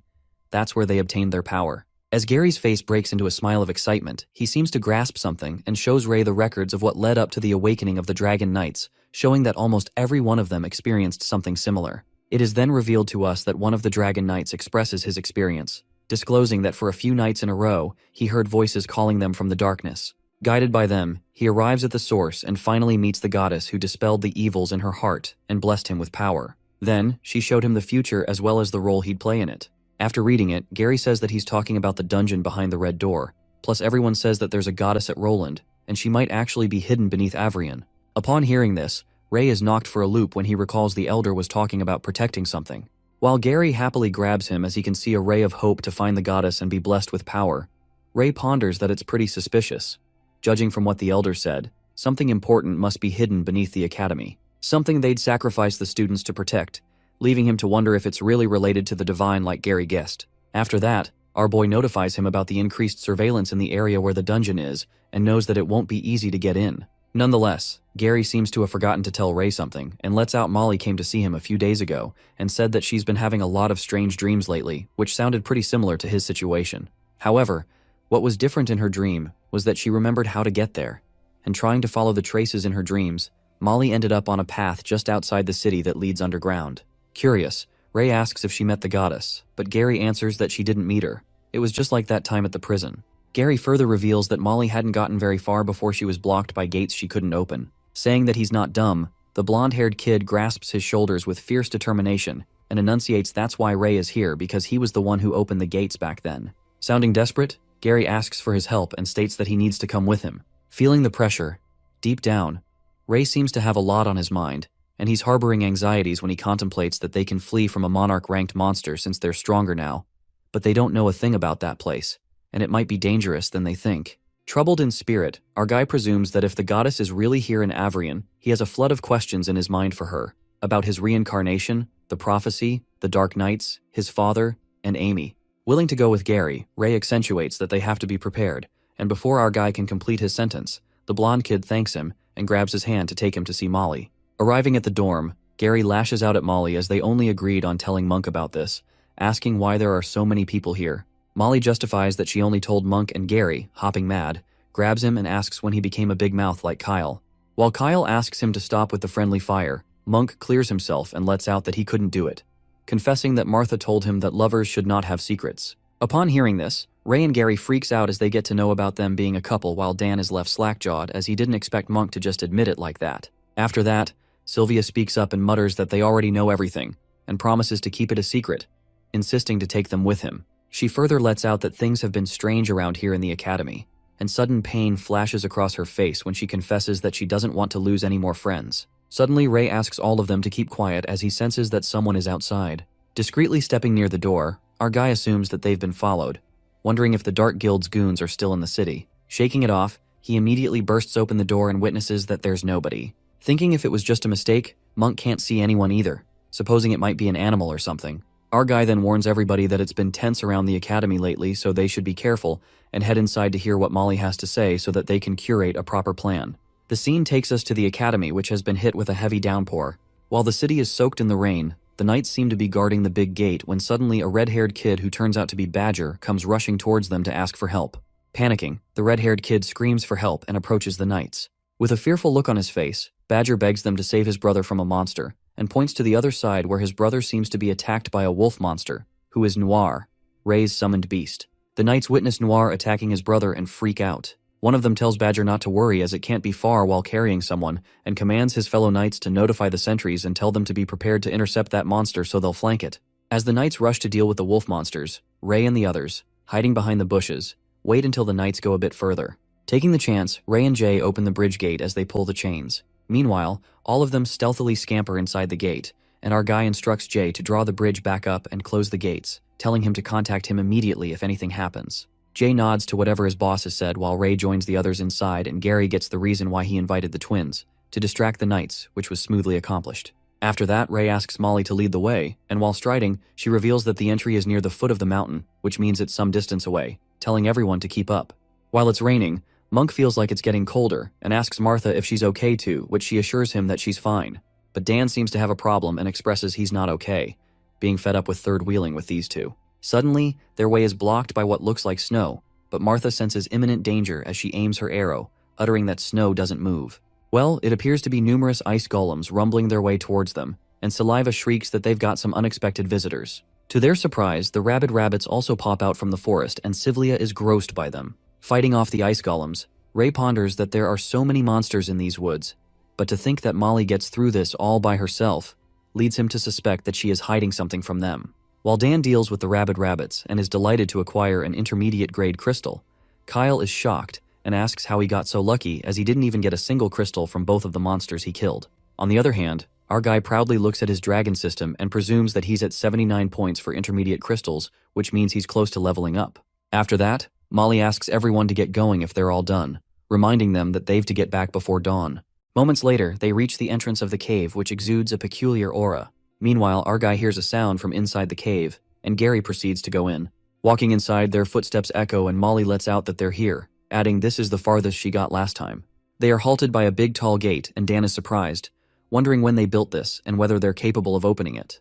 Glancing at Ray, Gary counts on him to open the door like he did last time, and our guy presses his hand against the colossal gate when the dragon system appears, asking if he will open the door or not. Choosing yes, the big door pulls open with a creak like magic, leaving everyone astonished. Curious, Dan questions why he's able to open it just with a touch, and Kyle, being the loudmouth he is, utters that Ray may be the kid in the prophecy. Upon hearing this, Sylvia asks Kyle about what prophecy he's talking about, and the red-haired dumbass agrees to tell her everything. However, Ray interrupts at the right time and tells Kyle that's enough. While Loudmouth embarrassingly holds his mouth, our guy says, don't listen to Kyle as he just has a hero complex. Meanwhile, Ray seems to be regretting bringing this Loudmouth along with him. Our guy then opens the door. Deep down, Sylvia feels like she's getting further away from Ray. After that, it appears that they still have a long way to go when they are welcomed by an endless staircase. Descending the stairs, Monk is clueless about the path as they don't know where it will lead them, and wonders even if they will end up under the school. While Molly thinks that it seems possible, Kyle curiously asks what the goddess looks like, and asks everyone what they will ask her once they meet her. Martha expresses that she manifests the goddess to be gentle and beautiful, wishing she could be like that too. Hearing this, Dan sarcastically asks her if she knows that it's the goddess anyway, and justifies his statement by saying that the god not only protected the continent and eradicated the mages, but also gave the power to the knights, leading him to question how a strong and omnipotent being could be a girl. Bickering, Martha makes a stronger comeback that destroys Dan's male ego, responding that he's never won any of the battles against Sylvia even though he's such a big, strong man. While Dan is pissed, Sylvia asks them to stop as they are almost at the exit. Trudging down the stairs, they finally arrive at the palace kind of place and they're astonished, wondering if this place was underground the whole time. Barging through another door, they are flooded with questions about the ominous place and what it's made of. Assuming it's a cathedral, Ray's eyes land on a mage statue in the middle and feels like he's this person before. Searching for another way, Molly and Dan find no other exit while Monk thinks that it's the dead end. Just then, Sylvia catches Ray's eyes fixated on the statue and cracks a joke saying that she's beautiful, but it's just a statue. Our guy then asks Sylvia if she knows who this is, and she guesses that it's the goddess. Thinking hard, Ray presumes that it's strange because he has definitely seen her before, but he couldn't remember where. A few moments later, Martha informs everybody that it's hollow under the statue, and Gary supposes it might be a secret passage. While Dan decides to push the statue and see, he is taken aback by how heavy that thing is, and asks others to lend him a hand. Kyle and Gary lean in to help and push the statue. However, it doesn't even move an inch. At that moment, in a surprising turn of events, Ray places his hand on the statue and is left speechless when the dragon system asks him to open the gate or not. Our guy seems to know that would happen, and with that, the secret passage cracks open. Entering the passage, everyone is amazed to see how beautiful the place is, while Monk is excited that they're really going to meet the goddess. Surrounded by the glittering walls, Sylvia asks in wonder if those are magic crystals embedded in the walls. That's when Gary looks up and witnesses a big shining crystal emitting light up ahead. It's when it clicks them, and the realization dawns on them that it's the god. As the blinding light emerges from the colossal crystal, they all believe that's God while Dan didn't expect anything like this, feeling kinda disappointed, as he can't even tell if it's a guy or a girl. Martha shrieks at Dan, scolding him for disrespecting the god. Monk finally believes that it was really under Avrian while Gary gapes with astonishment, realizing it was true all along. Suddenly, the ground beneath them begins to rumble as they are shaken, stumbling, tossing, and turning. A strike of fear gushes through them as they assume they made the god angry, and Kyle blames it on Dan for blabbering nonsense, and poor Dan apologizes. Only Ray stands his ground, and while he's withstanding the forceful thrust, he witnesses the power of God, and he feels like his chi is being sucked out of him. At that moment, it appears that Ray's chi is being pulled out of his body, and he realizes that the entity is trying to show him something as it takes him to another realm, or maybe his subconscious. Our guy then prepares himself to see what it's got, and his past self as the red dragon also appears. That's when Ray foresees the world in its darkest time. Presuming that it's the future, he watches so many people who got infected with the plague of shadows, and the world seems to fall into ruins. Suddenly, he witnesses Molly in his revelation, where she also seems to be infected by the shadows, and he also sees himself being stabbed by her in the back. In a flash, Ray falls to the ground, and it turns out that he's been stabbed in real life while Gary peeks at him and asks him if he's okay. Meanwhile, our guy appears to be in severe pain. Possessed by the shadows, it turns out that Molly stabs Ray in real, and with a vicious smirk on her face, she mutters that it finally worked, and now she's going to get rewarded greatly. With that, Molly goes berserk, as she is about to stab our boy once again. However, Gary appears at the right time and knocks her out with his sword. Later, Ray wakes up to many voices echoing around, and all his vitals are within normal ranges and his body seems to be recovering. The doctor himself is astonished to see, as he's never seen anyone survive this type of neurotoxin before. He admits that it wasn't his doing. This red-haired kid is as strong as a beast.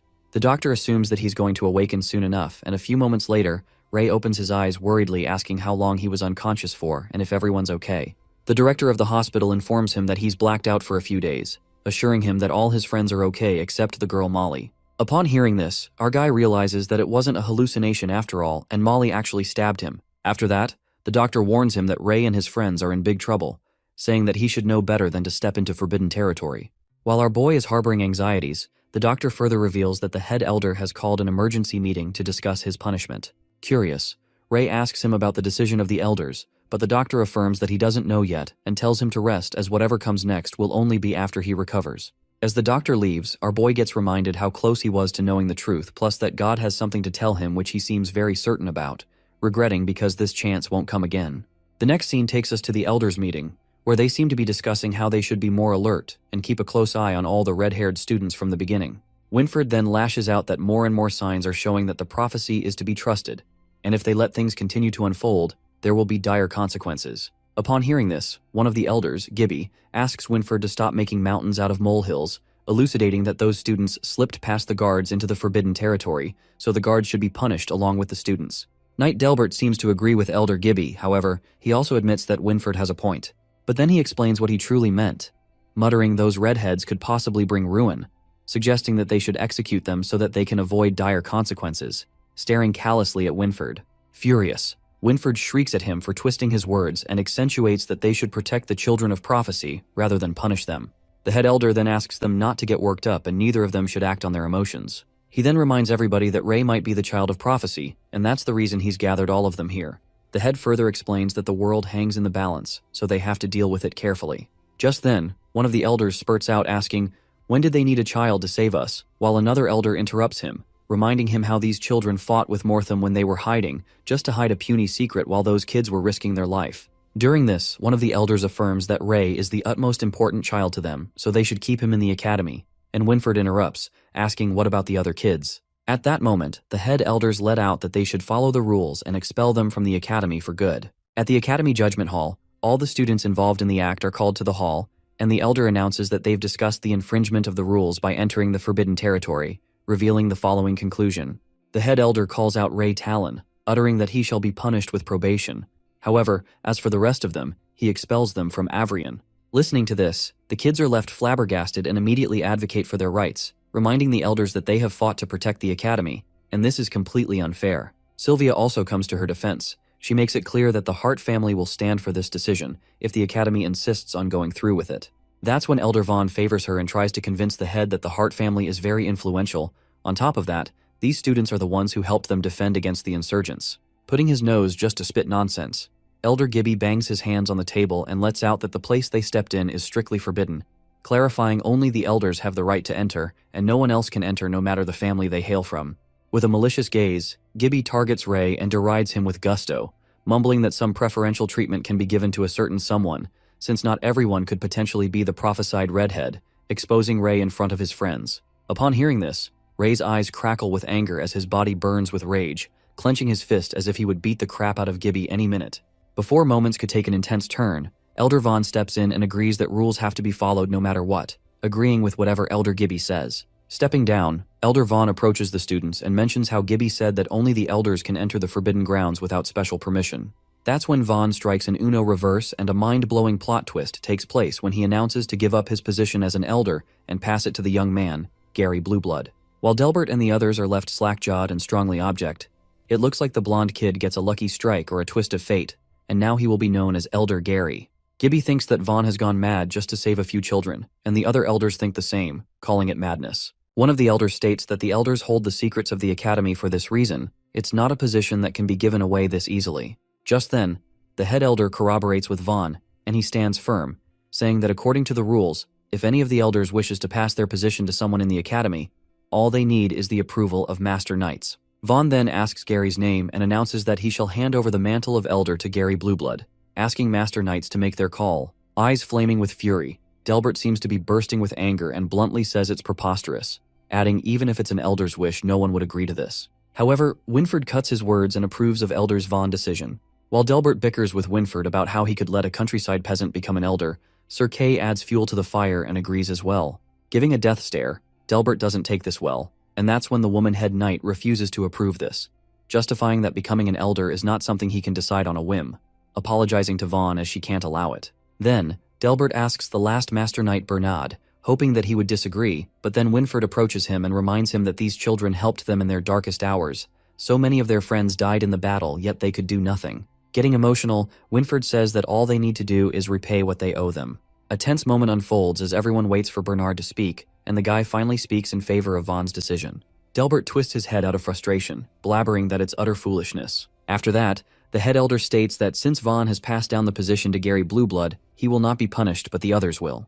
That's when Gary raises his hand and passes his elder's seat to Dan, asking the Master Knights if they agree. The three Master Knights, Caden, Winford, and Bernard, without any reluctance, agree to this, making Delbert and the woman knight grit their teeth in anger. Now since Gary has passed his position to Dan, the head announces that he won't be punished either. Just like that, Dan passes his seat to Monk, and this continues until it comes to Sylvia. Meanwhile, a suspicion flickers in Ray's mind as he peeks at Elder Gibby, wondering why that old coot settles down after the old man Vaughn passes over his seat and creates absolutely no drama, which leads him to think about what is going on in his head. After Martha Woodwork passes her seat to Sylvia Hart, this way no one is punished, and since things have ended this way, the head elder is left with no option, concluding that this is all as the rules pertain and end this ridiculously dramatic situation here. In haste, Sylvia is about to pass the elder's seat to Gary again. Elder Vaughn tells her to let it pass, revealing that once the seat of an elder is passed to someone else, the same person cannot obtain it once more. Hereby, the elder announces Sylvia as one of the 6 elders of the Avrian Academy, and the poor girl turns red, freaking out by the sudden yet shocking turn of events. In the dorm, everyone seems to be creating a fuss about what just happened earlier and how Elder Vob made this choice too casually. Martha argues with Dan, asking if he doesn't agree that Sylvia is a better fit for an elder and thinks she'll be just fine. But Dan responds that those old coots look 10 times older than Sylvia and continue to fight with her. That's when Sylvia comes to stop them, and Martha stands her ground, justifying that they were all exempt from expulsion, and now that Sylvia's an elder, things can go in a better direction. Objecting, Gary interrupts and expresses his opinion, saying that a single elder's seat is not bound to change that much, but he admits that if Elder Vaughn wouldn't have stood up for them, they all would have been expelled from the academy. Gary then makes them recall how Molly was infected by the plague, believing that there's something wrong with the academy, which also leads him to suspect that there even might be members of the Pureblood Guild, or the Darkblood Guild amongst the elders. At that moment, Monk lets them know that everyone is keeping an eye on them, so he advises them not to act rashly, inferring that if things are really as Gary anticipated, then Sylvia is in the most danger. Lying in bed, Ray lets out that now that old man Vaughn is out of the picture, there aren't any elders who are partial to protesting against students. Utmost they're neutral and believe that as an outsider, Sylvia is certainly going to get targeted. Meanwhile, Dan and Martha worry about this situation. Our guy turns to the other side and makes it clear that they can't do anything about today and leaves the worries for tomorrow. While Kyle thought he had come up with a plan, Gary utters that Ray already had enough to worry about, telling everyone to get rest for now. In his mind, Ray realizes why Gibby ended up calming down after Vaughn passed on his seat, concluding that he probably thought that Sylvia was an easier nut to crack. Nonetheless, our guy contemplates that the day wasn't a complete waste, as they discovered that the elders and the Master Knights aren't completely unified in their opinions, which leads him to think that this might be an opportunity for him to spread the influence on the Crimson Wings. At midnight, we witness something pulsing with an eerie movement, slithering its way into Ray's dorm. The thing appears to be a dark shadow that creeps up on Ray as he falls asleep. The ominous shadow places its hands on his face and the voice mutters that it found him. Suddenly, the shadow begins to entangle his body as our guy struggles in his sleep. Strangely, a guy who's engulfed by that shadow asks Ray to run, and that's when our guy snaps open his eyes in shock, starting to scream out of fear as he witnesses a shadow in front of him. Just then, everyone in the dorm room wakes up and peeks in bewilderment as they stare at Ray, who jerks awake out of terror. Ray is attacked by the plague of shadow, and as he tries to resist, his friends show up and help him fight it. But as Gary is about to attack it, our guy tries to stop him and he gets hit by it instead. Fortunately, he is saved by Kyle. Sylvia attacks it and sees a human inside the shadow as it escapes out of the dorm, while the students try to stop it. Hearing the fuss, Winford along with Sir Kay comes in wondering what's going on and asking everyone if they are all right. Sylvia lets him know that Ray was attacked, but since he was quick to react, he wasn't hurt.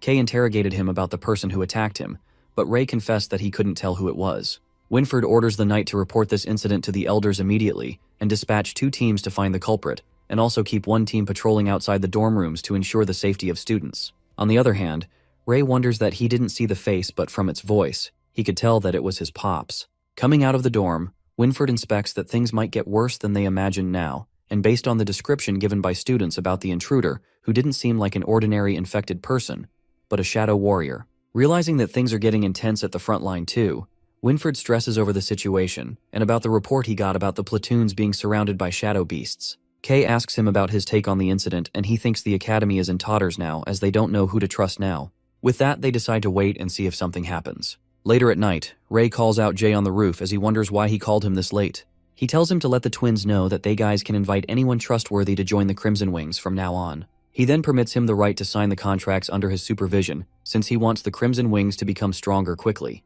Our guy states that he needs enough power for a revolution. In the morning, in the former Elder Vaughn's office, we see Sylvia and him having a conversation about the Shadow Warrior as she informs Vaughn that she doesn't know what a Shadow Warrior is. He affirms to her that it's normal not to know them since they're rare, and even he has come across them a few times in their life. Shadow Warriors are basically weapons controlled by the plague of shadows.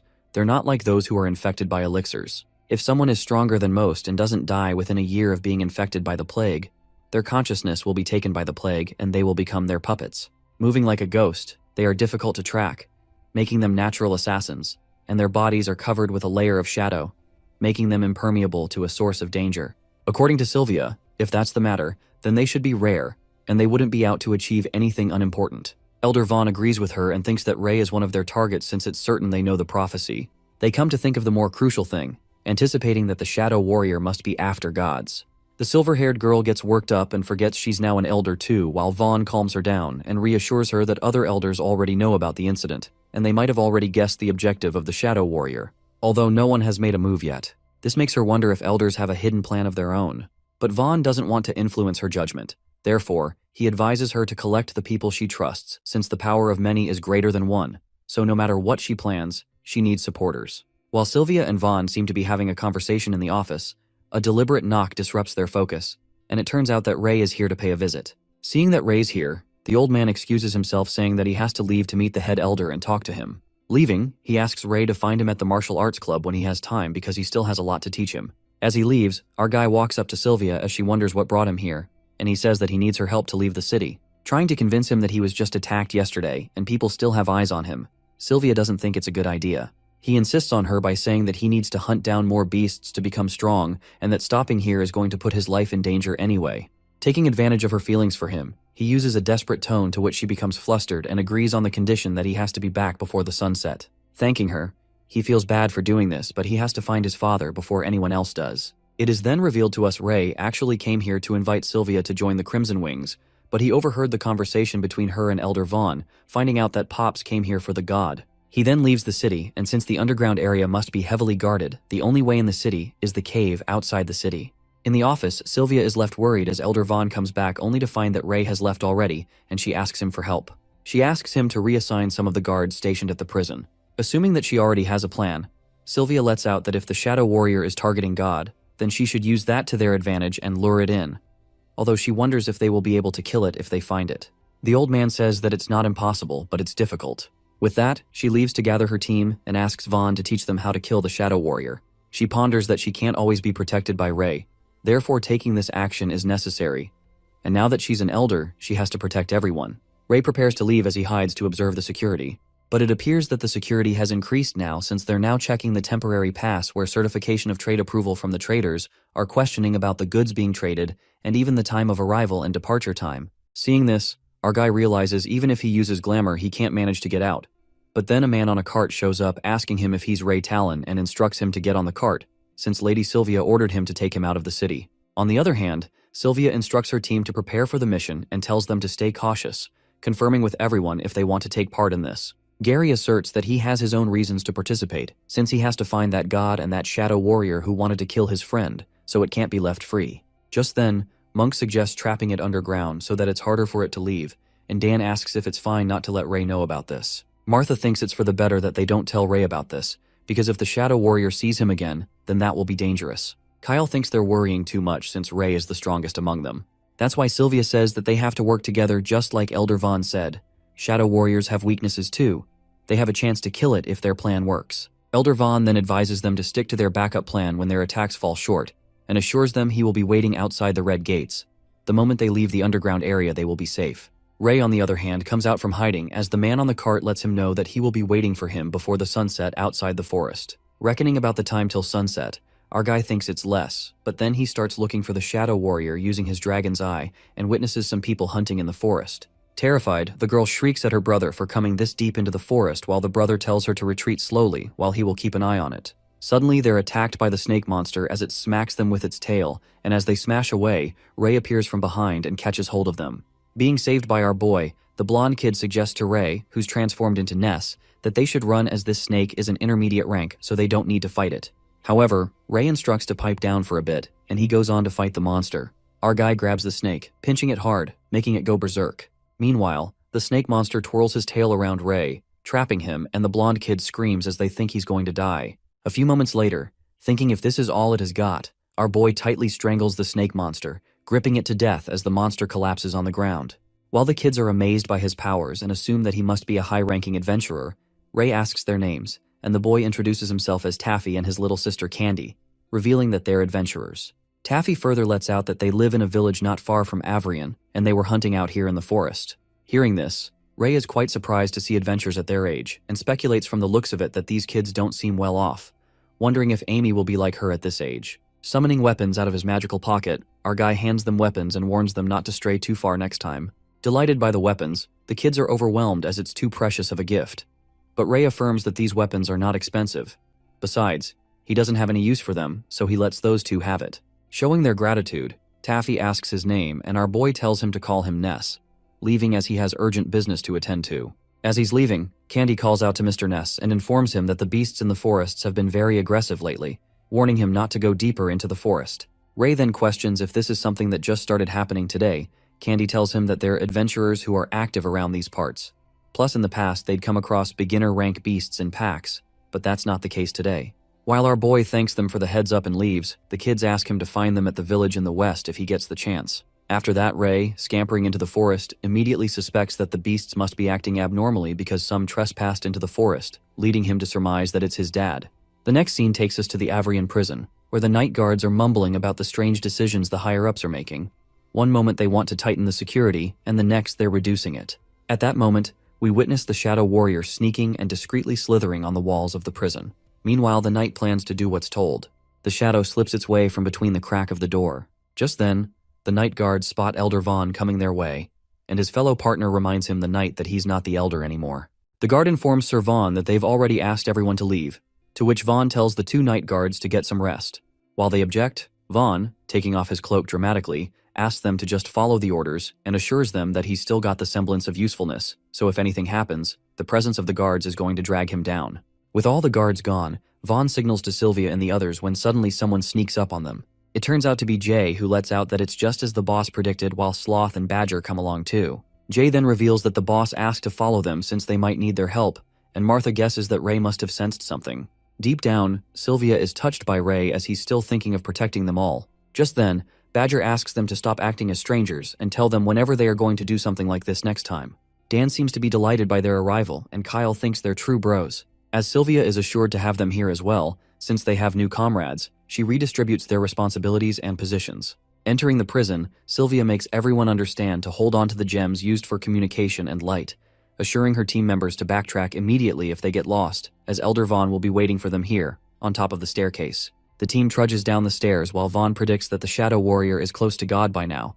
However, he tells them not to rush, reminding them that there are still barriers set by the mages in the past, so it's hard to infiltrate in such a short time. He gives them final instructions to remember that Shadow Warriors work best in the dark, so do as they've planned and not act in urgency. Climbing down the staircase, Jay is left astounded to think that he'd been Avrion for 3 years, yet he didn't know this led to the underground area.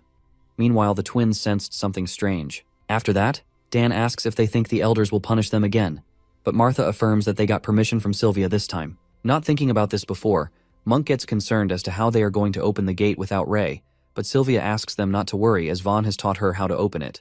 Impressed, Monk thinks that it's only right as she's an elder now. During this, Gary asks Sylvia the reason behind the god hidden under Avrion, but she doesn't seem to have an answer to that, claiming that Elder Vaughn provided her with a lot of information. She infers that she'll confirm it with the elder once she goes back. In the next moment, the most peculiar thing happens when the gate has already been opened. Freaking out, Monk assumes that Ray did it, but Sylvia knows that it can't happen since Ray already left the city, concluding that it must be someone else. Sylvia ponders that it's strange, as according to Vaughn, only elders know how to open the gates, leaving her who it could really be. That's when Gary alerts everyone to hold onto their weapons and they enter the gates. It appears to be the same place they were last time and hope they won't come across a Minotaurus or anything similar, but Gary lets out that it's not impossible. They came across lots of prison cells the last they were here, doubting if these prisons were ever used to imprison humans. While Sloth asks what would be imprisoned here, suddenly something forcefully bumps into Dan with a thrust. That's when they witness a bunch of monsters with their eyes glowing in the dark, and Gary responds to Sloth that this place might just be used to imprison creatures like these. Jay Gree comes through and strikes a powerful hit at the Clawpocket's head, and they realize that it's an advanced rank beast at that. Worried, Sylvia warns them to be careful as it looks like the dragon-like creature is infected, and from the looks of it, it's in the early stages. Meanwhile, Martha also keeps shooting arrows. Jay is still fighting off with the Clawpocket, and in one final blow, he smacks it with his sword and manages to kill it. Watching Jay's unmatched strength, Dan wonders what in the world is his upper limit. But it doesn't end here, and matters worsen when Sylvia informs them that there are too many of these beasts to deal with. On the other hand, in the city outskirts, in the cave leading to the underground area, we witness Ray walking into the cave when he suddenly watches his team member's status being changed through his dragon system. He watches Jay Gree's chi being used up rapidly, and this leads him to wonder if they've stumbled into trouble. The scene then switches back to Jay, who uses his immense power and awe-strikingly blows all of the beasts away in one blow. While Jay finds it fun to fight a pack of advanced beasts, Gary reminds the big guy that he isn't on a leisurely hunting trip, and Monk agrees with him, saying they can't tire themselves out here. But Dan lets out that it's an easy thing for him to say, asking how else they're supposed to deal with these beasts. Martha and Sylvia seem to be working together to bring down the Clawpockets. As Sylvia's sword is held by the monster's claw, she witnesses that all the monsters are chained up, and Martha assumes that they were brought and trapped here. As Badger wonders what the reason is, Sloth answers to stop the disturbance. At that moment, the Crimson Wings members are contacted by Ray through the screen, and he asks them if they are in trouble. Badger is quite impressed to know that Ness detects their status while Sloth spills that they're in trouble.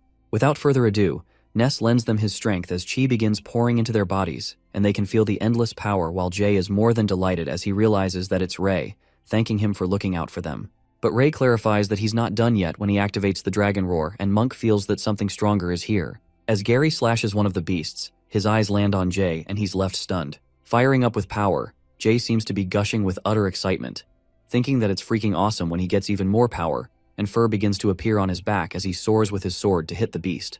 With the power pumped up in him, Jay fiercely fights off the beasts as his sword clashes with a clang, while Sylvia and Martha are left slack-jawed, seeing him fighting like a beast. Kyle suddenly feels that beasts are weaker, and Badger agrees as it's much easier to deal with them now. Killing most of the Clawpockets, they assume that there's going to be a lot of advanced cores left, so they'll consider this payment for their troubles. But it's not the time for them to be excited, and they recall that this isn't their objective. Suddenly, the Shadow Warrior emerges out of the beast and glides towards them. The shadow moves at breakneck speed towards Jay, and it collides with him, making him stumble on the ground.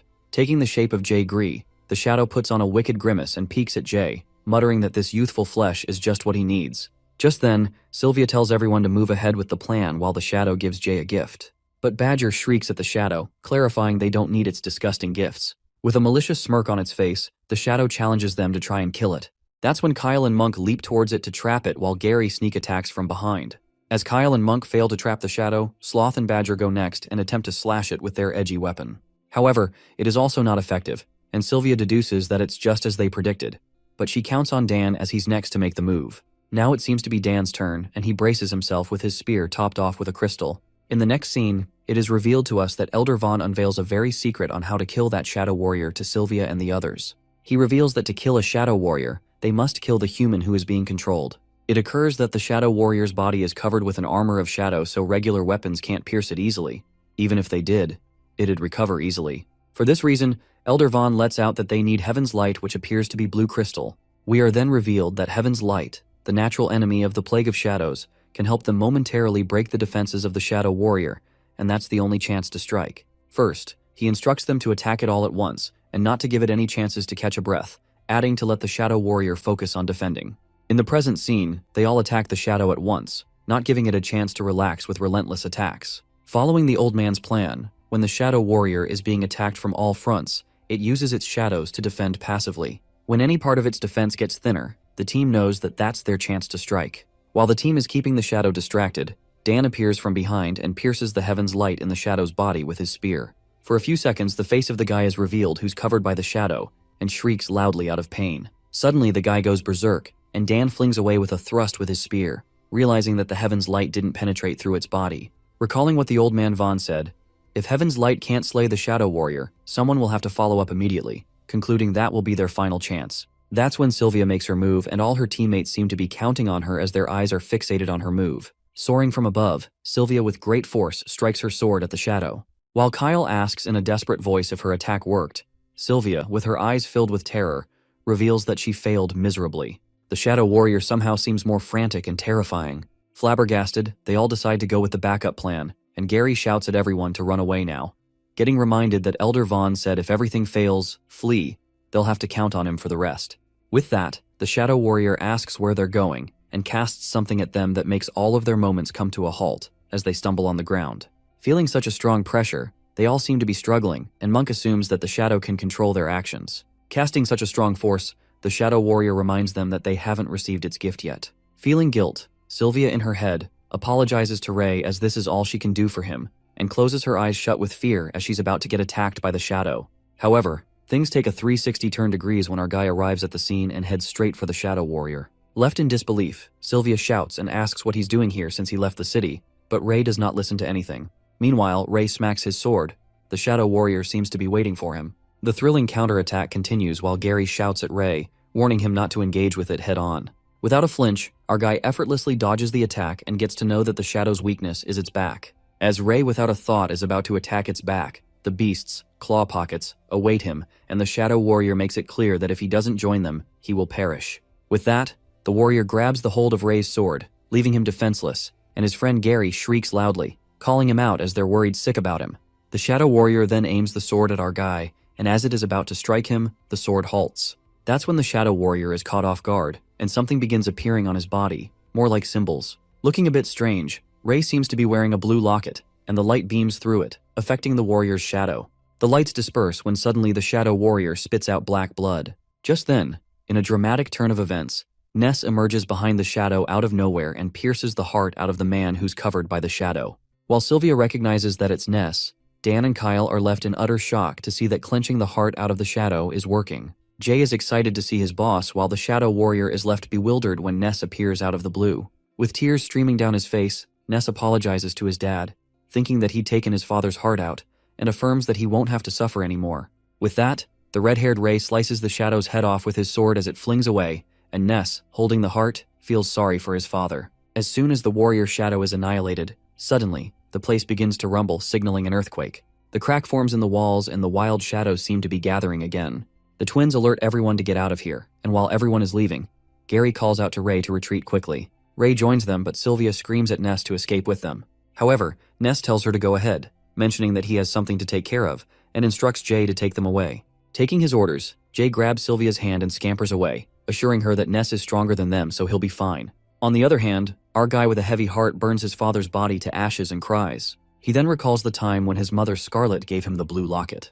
Going through the excruciating moment of pain, he always thought he could protect everyone, but at this moment, the realization dawns on him that he's still being protected by his friends. As the cascade of tears streams down Ray's face, Gary wonders where the water is coming from as he's running behind Ray. Crying like a baby, our guy, breaking down near his father's body, apologizes to his dad for not keeping his promise to his mom and bringing him back. Thanking his dad, he finally bids him farewell. The scene then switches to the team who's rushing their way back to Elder Vaughn, and Gary immediately informs him that the shadow is catching up to them. Vaughn asks them to go ahead and handle the shadow on his own. As the terrifying shadows approach him, Vaughn flaunts his strength and scares them away with his bold strength, striking a powerful blow. He then manages to drive the shadows away for now. On the contrary, Gary and the other saves safely get out of the prison's red gates, and they are all saved from the verge of death. Catching their breaths, Monk can't help but wonder how Ness got in there while Kyle finally realizes how tough the Shadow Plague is. Feeling dubious, Dan assumes that Elder Vaughn must have let him in.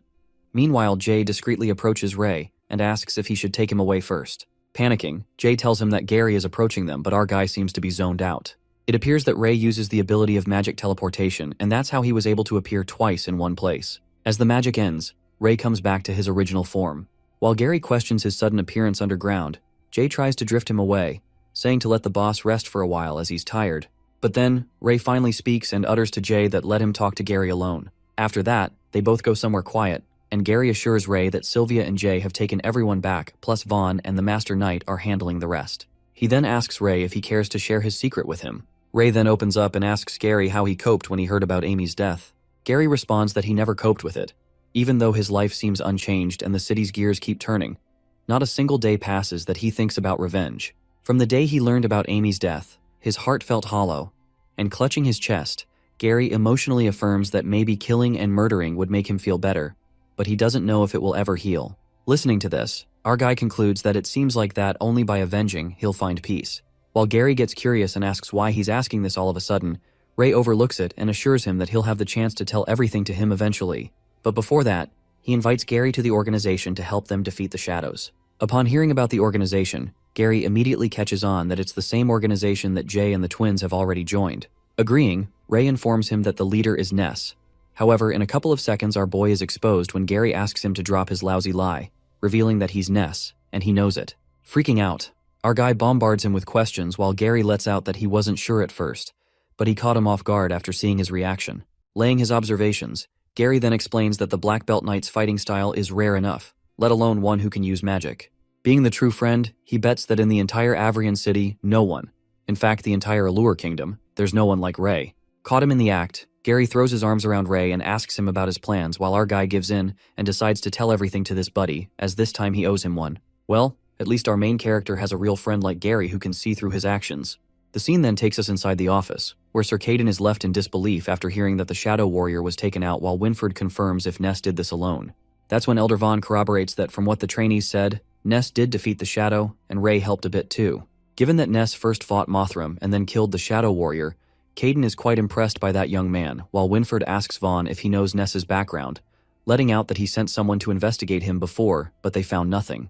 Upon hearing this, Vaughn also reveals some news he's heard that a young man named Ness has formed an organization called Crimson Wings and is recruiting now. As far as he knows, Vaughn states that many of their good students have already joined them, like Ray and Jay, plus they seem to be getting along well for now. Kay is shocked to hear that Ray has joined the organization, and Winfred gets concerned as Ray is highly respected in the academy, so it might create a fuss if the higher-ups get to know about this. Understanding his concerns, Vaughn plans to attend the next offline gathering of the Crimson Wings and wishes to have a talk with that young man Ness. While Winfred finds it inappropriate as Vaughn isn't an elder anymore, Vaughn affirms that he's just an ordinary citizen now, so it's inappropriate and reminds them both to report the Shadow Warrior incident to the head elder to avoid certain people twisting the truth.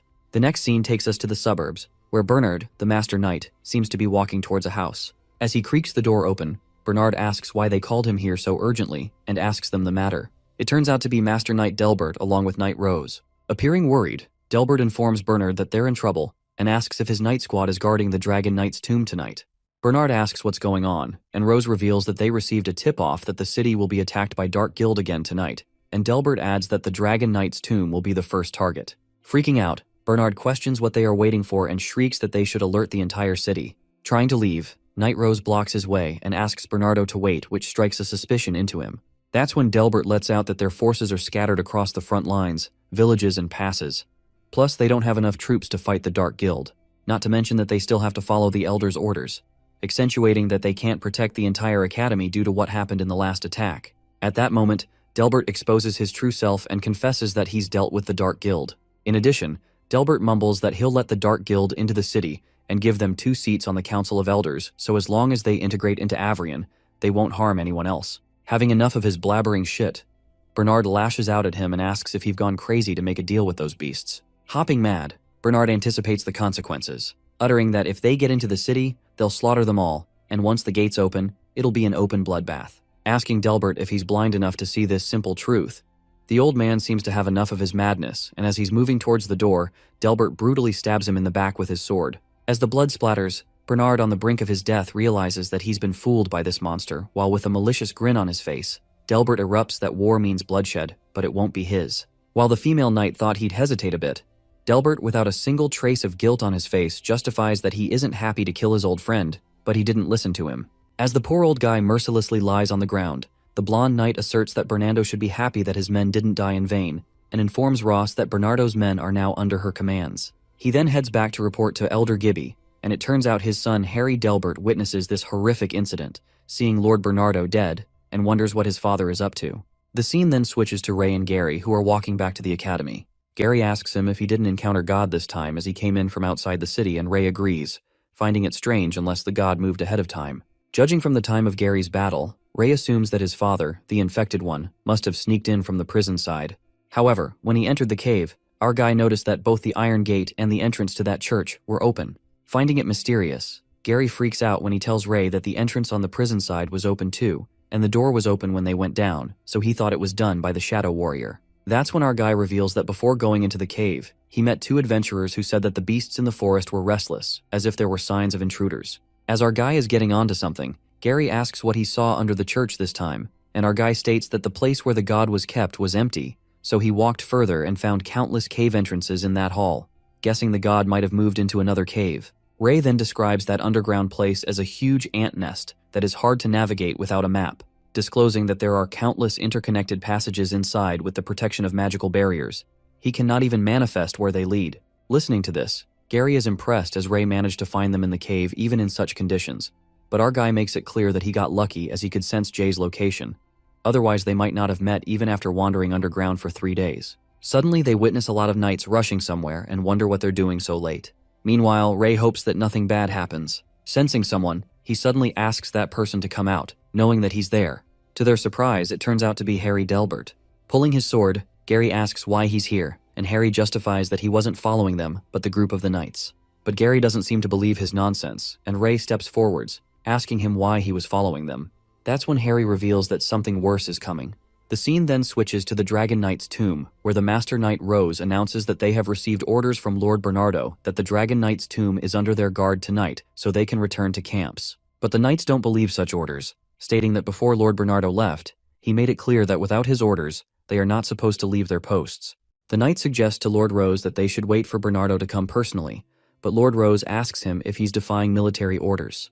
The knight clarifies that unless Lord Bernardo gives an order himself, he cannot comply. Thinking that it's a waste of Bernardo's good intentions, Rose pierces her sword through the knight's body, killing him on the spot. Witnessing their comrade's death, the other knights warn Lord Rose that Bernardo won't let this slide, and at that moment, Lord Rose's knights begin shooting arrows at them, eventually wiping out all of Bernardo's men. After that, the knight asks Lord Rose what they should do with their bodies, but Rose affirms that they don't need to bother as it will be the same by morning, commanding him to get to work. The knights then slide the colossal tomb that unravels a secret passage and a staircase. It appears that Lord Rose has just helped the Dark Guild infiltrate into the city through this passageway, and as the members emerge from the secret path, they thank Lord Rose. However, it turns out that not only does the Dark Guild appear, but they also seem to bring something terrifying with them, as they let out that dragging these big guys through the dark underground took quite an effort, and assures Rose that Lord Mothram will reward her. That's when 2 chained Minotauruses and 2 Claw Pockets beasts infected with the Plague of Shadows are dragged out of the passageway, and the Dark Guild members affirm that they will enjoy their freedom soon. The scene then flips to Gary, who kicks the door open with a burst, scaring the life out of his roommates who seem to be relaxing and ask everyone to get up.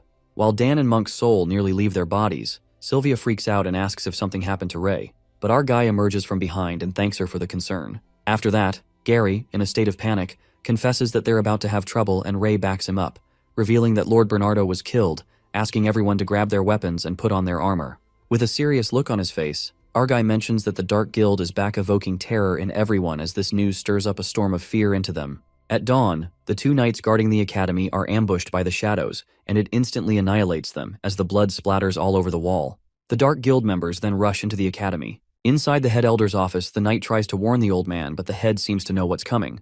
In a few seconds, the Dark Guild people barge into the head elder's room, and one of them lets out that he didn't expect him to be such a light sleeper, asking what keeps him up all night. Laughing, the old man responds that they'll understand when they get his age. Sleep slips away from him every day just like life, advising the young ones to take the chance to sleep in more often.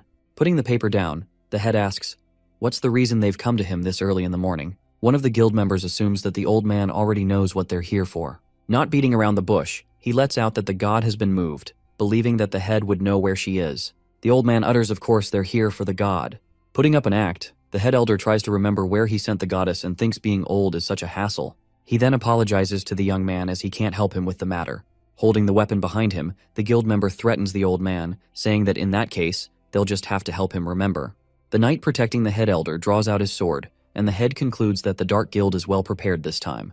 That's when more of the Dark Guild guys burst into his room, crashing through the glass windows, and the head elders give an eerie stare, saying that the young folks, it's a tough mission.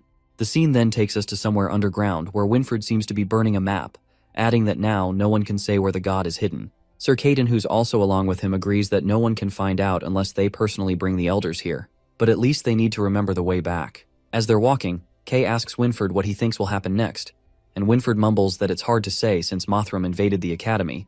He won't leave easily without achieving his goal, that's for sure. He recalls that Mothram clearly had the chance to kill everyone, but it seemed like something more important distracted him. While Kay believes that he will come back, suddenly a green matter forms behind them. Sensing something behind them, Kay calls out Winfred, signaling him about something, and that's when they are attacked by a slime snake that corrodes anything it touches. In the meantime, someone emerges from behind as Winfred hears the clacking of armors. When he looks back, he is startled and gasps with shock, asking why he's here. The guy turns out to be Elder Gibby's underling alongside the knights, and they seem to be waiting for these two for a long time. Shocked, Winfred yells at the Black Knights and believes that they were supposed to guard the elders. Shrieking loudly, Winfred asks the black-armored knight why he's here, and he responds that the elders don't need them right now. Being trapped from both sides, Caden lets out that he disgraced the honor of knights, but the guy yanking out his sword clarifies that they're fighting for honor. The scene then switches to Avrian City, which is being bombarded with relentless enemy attack. The knights are in a state of fright since monsters have entered the city, and they are wreaking havoc. It occurs that the Dark Guild has released the monsters into the city when we witness a terrifying Minotaurus, smacking a knight to death with its immense power that he's dug into the ground. Meanwhile, Sylvia and the others seem to be observing the situation as they hide on the roof. As Sylvia is about to jump in the mouth of danger, Gary stops her, telling her not to be reckless as there are too many enemies, but she can't just stand by and watch. After that, Gary asks Ray how's it going, and our guy is looking over the city with his dragon eyes, concluding that Harry was right. The Dark Guild came in through the Knight's tomb. Asking what he's planning to do, Ray reveals that they need to destroy the passage to deal with the enemies in the city, asking Gary and Jay to come with him. Without reluctance, Gary and Jay gladly volunteer him while Sylvia insists on letting them go with him. But our guy refuses and states that she needs to stay outside, adding that they need someone to distract the enemies in the tomb so they can't let them advance too easily. Hearing this, Martha agrees with him and says to Sylvia that the fighting knights also need a leader. Sylvia then understands the situation and asks Ray to be careful. Ray then assigns Dan to find Old Man Vaughn and tell him their situation, guessing that there are other underground entrances to the academy, so Vaughn should know how to handle it. He then instructs Kyle to go find Winfred and Sir Kay, as they're trustworthy, plus they need the help of a Knightmaster. Dan and Kyle take on their tasks while our guy says sorry to his friends for not bringing this up earlier. Therefore, he uses the contract and lets out that he has to ask them to make a choice immediately, asking if they would like to join the Crimson Wings. Sylvia and the others are shocked by his sudden confession and realize that it's contract magic. The scene then takes us to the dragon's tomb, where the monster is half stuck inside the passage, and knights ask them to hurry and not let his big guy get stuck here. While they are dragging the monster with the chain, in a flash, an arrow pierces the monster's eye, making it go berserk. The Dark Guild member commands to control the monster quickly and not let it rampage here. A few moments later, they spot the person shooting the arrows, and it turns out to be Martha Woodworks. As they chase after her, Martha shoots 2 of the masked men down, and the others grasp that they've set up an ambush. Martha shoots 3 more arrows at the enemy when she is caught off guard by Knight Rose, who aims her arrow at Martha. Knowing that she's the most talented student, Knight Rose thinks it's a pity now that she has to kill her. Suddenly, Sylvia appears from behind, and while Rose immediately shoots an arrow, it gets past her, just brushes against her cheek. Dodging the attack, Sylvia aims straight for her neck and incredibly slashes the sword across her neck as the blood starts dripping. Sylvia bids farewell to Knight Rose. Well, at least she did something impressive for once. Finding Martha and Sylvia, the Dark Guild members are unable to find him when Ray and Gary emerge, attacking the guild members. Arriving at the secret passage, Gary suggests that they should just blow up the entrance, but our guy reminds him that they still have a king-level beast, and a few rubble pieces won't stop them for long, so they need to block this path completely. Meanwhile, Ray ponders that they wouldn't want them to succeed. Suddenly, more enemies barge out of the passage. That's when Jay, being pumped up, glides in with a bang and attacks the enemy, while Gary wonders why the big guy gets so excited when fighting. That's when Ray and Gary also make a move on the opposite sides to fight the enemy. As their swords clank, Gary lets out that they can't keep fighting like this, as they don't know how many enemies are behind them. At that moment, our guy activates the Dragon Eye and glances that the enemies behind them haven't caught up yet, so now is a good chance. To enter the passage, Ray asks Jay to help them clear the way and lend him his strength. This makes Jay feel like he's over the moon as he feels better and better while the chi is absorbed. Terrified, the Dark Guild minions wonder what even is this thing that looks like a beast, concluding that it's a werewolf. Well, it appears to be the big guy Jay who transforms into a werewolf, physically as the fur appears on his body, and it even scares the shit out of the enemy. While they tremble with fear, the werewolf holds one of the minions by the neck, which strikes fear into others. Calling him a filthy beast, the guy pleads to let go of him while his comrades try not to be afraid, convincing himself that he's just a human-turned-beast. Quivering, the other one lets out that they can't be the werewolf as his fur is thicker than armor. Going ballistic, the werewolf slams the enemy on the ground, and in the meantime, Gary asks where they are chasing them, and Ray assures them that they're almost there. As Jay throws the enemy down the bridge, they both appear, and Gary's eyes widen as he didn't expect such a huge canyon underground. Just then, our guy anticipates that as long as they destroy the bridge, they can stop the enemy from advancing. After that, Ray asks Jay to stop chasing them, and the big guy answers in werewolf language. While he appreciates Jay for his good job, Gary couldn't understand what this guy is even saying. Just as the big guy changes back to human form, he gets unconscious and Gary is surprised that there's no way this big guy fainted. As Ray holds him, he deduces that it might be the side effect of physical change, and asks Gary to take care of him as will regain consciousness soon. Using his dragon eyes, our guy could luckily see the people behind them. However, his eyes witnessed that more people were fighting at a distance. The scene then switches to Caden and Winford, who seem to be fighting with the traitors. While their swords clank, Winford contemplates that it's bad. A war attrition against 3 black armored knights isn't in their favor, and if they don't come up with something, they will be defeated. To make matter worse, Kay informs Winford that they've been surrounded by more Dark Guild henchmen who emerge and block their way. It appears that Knight Winford and Sir Kay are blocked by the Dark Guild members. One of the guild members tells Winford that he's out of luck and instructs him to take them to the god, so maybe they'll spare their lives. While Sir Kay is convinced that the Dark Guild's target is the academy, Winford mumbles that it looks like they won't make it out alive because he has no plans to lead them where the god is. Suddenly, one of the guild members tries to warn their leader about something, and as he chooses to ignore it, a torrent of fire hits the Dark Guild members. It turns out to be our boy who helps Winford and Kay, telling them to run. Wondering what Ray is doing here, Kay is surprised to see that our red-haired fella can use magic, while the leader of the Dark Guild gang commands his knights to deal with Ray first. Our guy then guides Winford and Sir Kay to run towards the stone bridge, while he himself deals with the Dark Guild knights. As he's fighting them using his fire magic, Ray presumes that these black armored knights are unexpectedly strong, and they can't go head-to-head. Just like that, our guy, along with Kay and Winford, runs across the stone bridge and meets with Gary, who's holding a red stone. After that, our guy goes back to the bridge to fight the black armored knights, while Winford insists that they should go help Ray. But Gary stops him and reveals to them that Ray has got a plan, so they better not intrude. On the other hand, our boy uses a magic substitute, and his multiple clones fight the knights at once. While Ray's instructors are left surprised to witness his substitute magic, our red-haired fella freezes the armored knight's sword with his magic frost freeze. Just as Ray strategically blocks the black armored knight with his frost magic by freezing their feet, he yells at Gary to pull out the next move. At that moment, Gary flings the red stone he was holding, and the leader of the guild notices that it's an explosive stone with his feet being choked by the frost.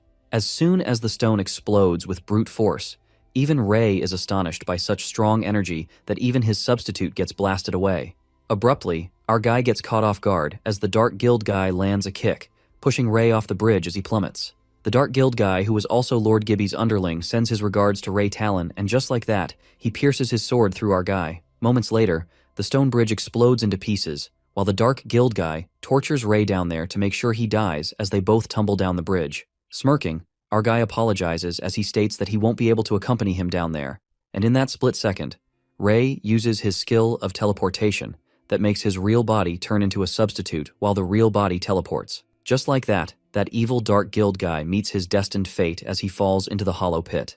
The bridge crumbles due to the explosion, and the Dark Guild knights experience the fearful plummet as they scream. Fortunately, Ray is saved by Winford and Sir Kay, who interrogate him for being here underground.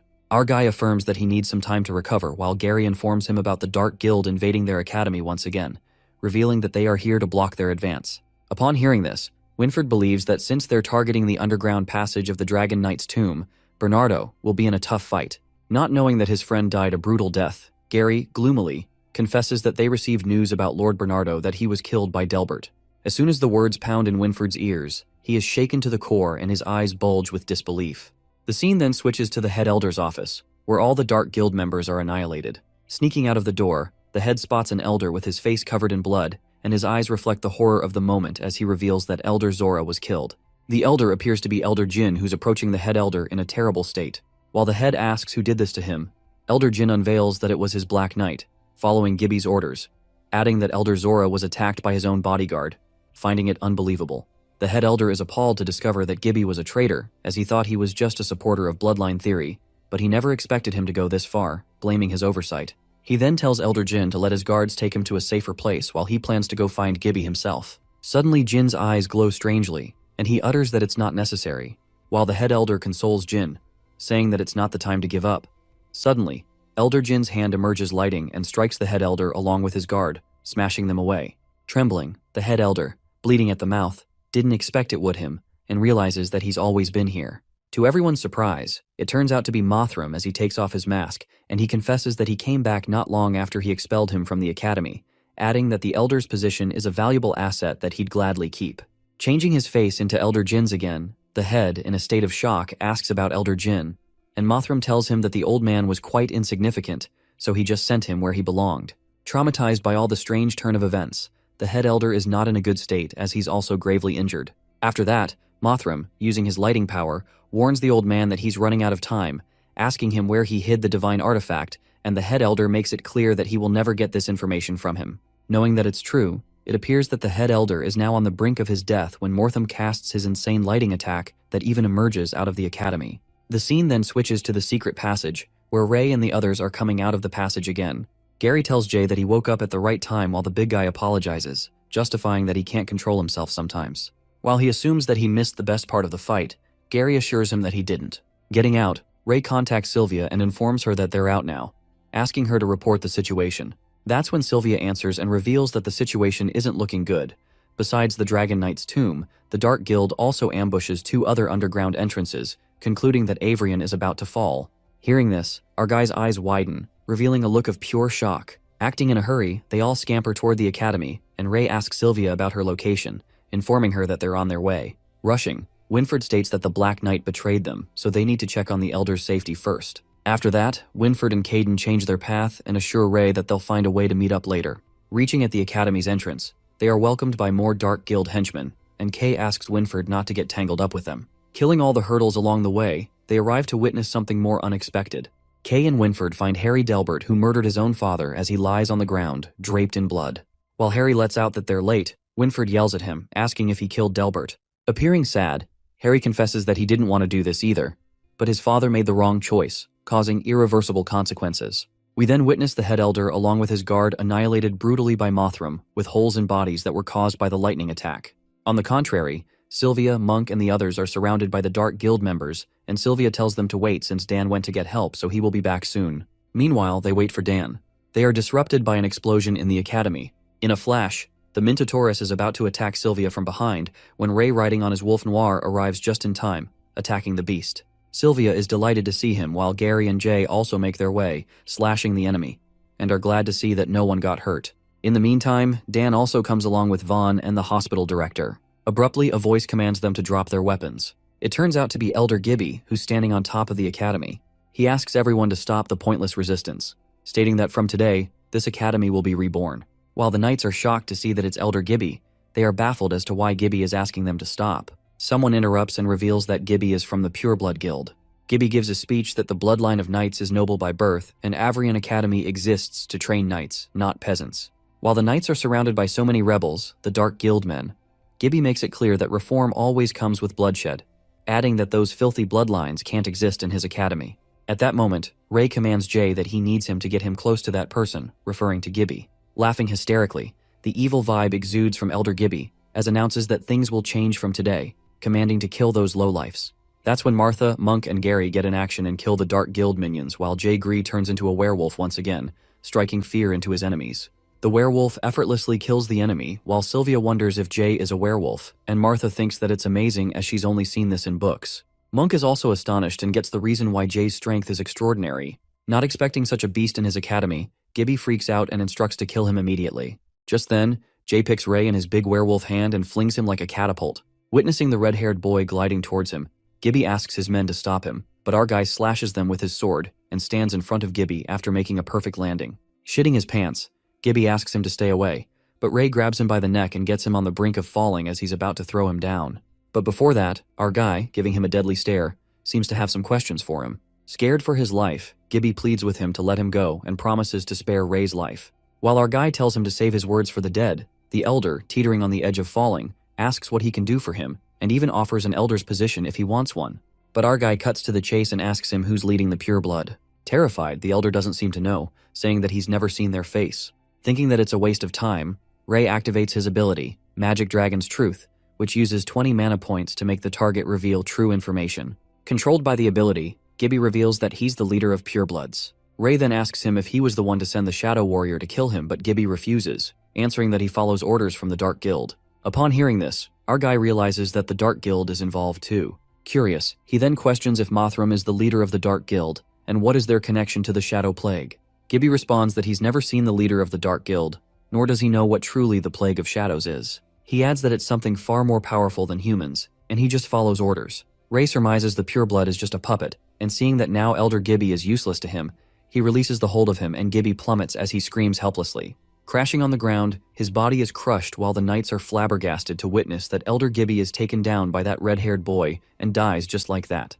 The hospital director is quite impressed to see Ray and praises Vaughn for training him like that, but Vaughn lets out that it's hard to say he taught him something like that. Just then, Sylvia moves up the stairs and makes a speech, calling out the knights and how they saw that the leader of the purebloods was a coward, concluding they can defeat them. She reminds them that a few months ago, they suffered from a devastating attack.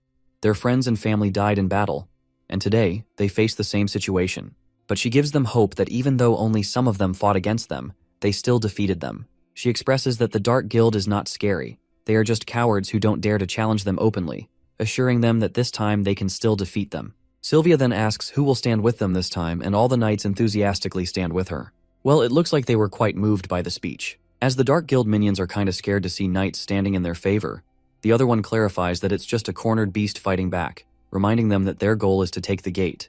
That's when another guy lets out that Elder Gibby's is dead, so there's no reason to keep fighting. The White Mask member states that now that Gibby is dead, they're the leaders, and asks if he wants to follow Gibby, then he can join him, killing his member by stabbing him to death. Witnessing this, the others then quietly follow the white masked guy's orders. The guy asks who's their leader, and the members respond that it's Lord Mothram. After that, he repeats that their mission is to take the gate and commands them to kill the silver-haired girl who's in the way and blabbering shit. Suddenly, black clouds begin to rumble, and everyone is disrupted by a sound that seems to be coming from the city gate. At that moment, Gary glances at the cracks in the gate and screams, signaling them about the imminent danger. He shouts to get out of the way when abruptly the city gate explodes and something big seems to be coming their way. The Dark Guild member realizes that it's the main force that took their mission. It is revealed that the Avrian's gate has been breached when endless monsters barge into the city and many Dark Guild members ride on a mammoth demon. Well, given the looks of their entry, it looks more like a parade than a breach. But their fancy entry is destroyed in seconds when the mammoth is provoked as someone attacks it. The elephant monster goes on a rampage when it tramples on the Dark Guild people that were riding on it. It appears that it was killing two birds with one stone. The mammoth is killed by the relentless hits as it stumbles on the ground while the director compliments Vaughn for knowing how to pick a fight. After that, Vaughn instructs the kids to leave these big guys to them and find something smaller to handle. Meanwhile, Dan and Kyle are left speechless to see Vaughn kill a colossal mammoth like that. A few moments later, the contract members, including the twins, Jay, Sylvia, Monk, and the others are charged with Ray's magic as chi is absorbed, and they feel a sudden surge of strength flowing through them. Our guy then commands them not to panic, telling everyone to spread out and take the enemy down. While Jay, being the werewolf, is tearing the beasts apart, Dan is disgusted as he deals with a slimy monster, but Kyle lets out that it's at least better than the mammoth demon. In the meantime, Ray's mana starts running low, and he immediately thinks of finding a way to replenish it. He then asks the teammates to hold on for a bit as he'll be right back, and Sylvia assures him to leave it to them. With that, our guy uses his ability, mana siphoning, absorbing the mana of the Dark Guild members, and calls them useless scum to at least do something useful. It turns out that Ray did not gather enough mana he wanted and thinks to just go for it. On the other side, the slimy beast's bodies fuse together, and the twins freak out to confront a stinking snake as they can't hurt its body. Gary then infers that they have to give up on the close combat and asks Martha to hit it. While Martha needs someone to distract it for him, our guy arrives and apologizes to keep them waiting, and Sylvia is happy to see him. There happens to be a lot of Ray's substitutes or clones, which was made possible by his magic ability. With this many red-haired substitutes, they attack the slime beast together with different magics, using Fireball and Frost Freeze. It seems that the slime monster is taking multiple hits, and Martha is also shooting arrows. Ray realizes that the magic cost is too high, so he needs to take out a few more of his substitutes. As he takes them out, our guy notices that his substitute doesn't have any body resistance, and the beast's attack is so strong that if the substitute gets hurt, it'll shatter. Panting heavily as his energy seems to be draining out, Ray thinks of borrowing Jay's energy, but it gets too late when he is hit by the slimy monster and crashes to the ground. While Sylvia shouts to stop that snake, our guy, going weak, presumes that he shouldn't have gotten involved in this fight. It was all pointless after all. Gasping for air, he lies helplessly on the ground, and the thought crosses his mind that he might as well just leave. However, an unexpected twist takes place when Ray stares fixedly in the sky and witnesses a miracle. That's when all of them freak out when they peek at the surreal view of a blue dragon gliding in the sky as its roar reverberates. Flipping out, they are frightened to see that it's a dragon and think that it's impossible as they've been gone for hundreds of years, anticipating that it's here to take its revenge on humankind. Slack-jawed, Sylvia thought that dragons were extinct, but Monk tells her to snap out of it. Martha is exasperated, uttering that dealing with a few slime snakes was enough for them, and now there's even a dragon. While snack slimes get frantic as they sense the dragon, suddenly, a storm takes over and everyone alerts them to hold on tight and not to get blown away. As the storm creates a whirlwind, Ray, gaping with astonishment, realizes that this storm is the dragon's doing too. Unable to open their eyes, they warn everyone to lower their center of gravity, back to back, and not to get blown away by the fierce storm. That's when the dragon lets out a roar and spits ice that wipes out the snack slimes.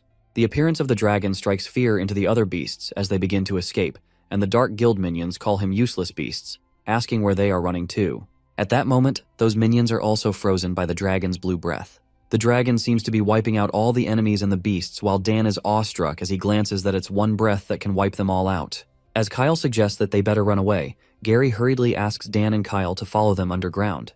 However, Vaughn mumbles and assures the kids not to be afraid as the dragon won't hurt them. The elder then states that he didn't expect Avrian's legend to become reality. Scared to death, Dan asks the old man how he's so certain that the dragon won't go on a rampage, stating that everyone knows dragons are evil creatures.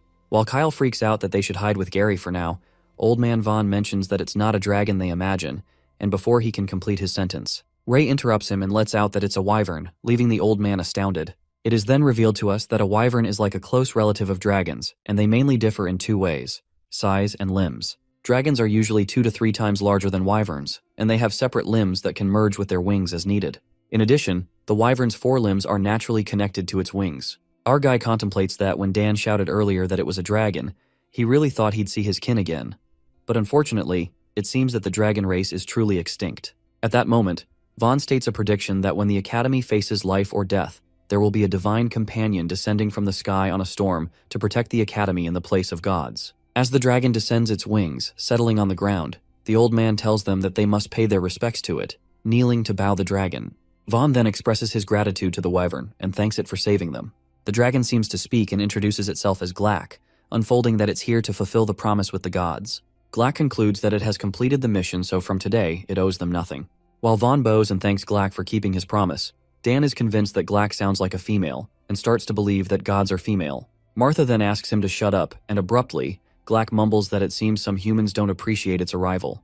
As Dan thinks that he's made Glack upset by his foolish and rude remarks, Martha, in a state of terror, thinks that they are doomed and believes if this dragon gets mad, it could send them to heaven with just a roar. Dan begs Glack to forgive him for speaking nonsense, explaining that he didn't think speaking softly would be heard. But it turns out that Dan didn't upset Glack when Gary's eyes land on Ray, who's not bowing to respect Glack and asks him what he's doing. That's when our guy utters that he's grateful for Glack that it saved his life, making it clear that he won't bow to a guy below him, leaving everyone speechless. Putting everyone on edge, Dan is low-key scared shitless, thinking Ray has gone crazy while Kyle suggests they should get ready to make a run for it. But Monk is certain that Glack won't let them escape easily, and Martha seems so done with him, asking them to keep their voices down. Just then, Glack, enraged after being disrespected, calls them arrogant humans and clarifies that if it were not for the pact with the gods, it could bite him to death in one go. But Ray remains unfazed and tells Glack that it's not his main concern, stating that he wants to know why it is protecting this city. Hopping mad, Wyvern asks Ray who he thinks he is. A mere human dares to human him, asking why it should answer him. At that moment, our guy lets out that he's too lazy to explain much and asks Glack if he can read minds, telling him to go ahead and read his memories. Glack questions him who exactly he is, and Ray tells him to look for himself and he'll know. With a suspicious look, Glack orders him to place his hand on its head and it will enter Ray's body. Placing his hand on Glack's head, it is taken to Ray's memories as a red dragon and gets to know that he was reborn as a human. Glack snaps open its eyes in shock and wonders how it's possible that Ray is a mighty red dragon. Our guy then requests Glack to keep his secret to himself, and the wyvern bows to him, telling him to be rest assured as only they can sense their conversation now. Glack asks forgiveness for earlier rudeness, addressing him as Sen, which was Ray's name as a red dragon. But our guy reveals that he doesn't go by that name anymore and asks him to call him Ray. After that, Ray asks him why he's protecting Avrian City. Glack then unveils that it was a long time ago, when the city was being built. That day it was attacked by other beasts and got severely injured. Glack fell on a mountain near the city, barely clinging to life. However, back then, a god found Glack and brought it a special fruit that takes hundreds of years to grow deep in the forest. That fruit, which looks similar to the skin of a red dragon, extended its life, and in return, Glack promised to protect this city after the god left. Witnessing this, Gary wonders if he's seeing this as he just saw Glack bowing to Ray, but Sylvia corroborates that he isn't imagining things. The wyvern did really bow to him. Meanwhile, Martha is left baffled, thinking why is this happening? Feeling dubious, Old Man Vaughn himself is left in disbelief as he thinks this can't be right. Given the wyvern's status, it should be an equal exchange with the god, leaving him to wonder why it is acting like a servant to Ray. The hospital director anticipates that the red-haired boy could really be a prophesied one. On the other hand, as the sun is about to set soon, Glack informs Ray that scattered beasts will threaten its territory at night, so it must return. Glack reveals that it lives on the mountains not far from the academy, so Ray would be able to find him while our guy thanks the wyvern for its help. Before the wyvern departs, it unravels one more thing about a magician it saw in Ray's memory, the one who defeated him. Glack ascertains that she's the one Ray is looking for. To put it bluntly, she is the god. While our guy appears to be in a state of shock, Wyvern further affirms that he's headed in the right direction, and if Ray meets the goddess, maybe he'll be able to find the answers he's looking for. After Glack soars away with a goodbye, our guy finally fetches some new clues. Recalling that statue in the church, Ray gets why it looked so familiar, and realizes that it was the magician who killed him as a dragon.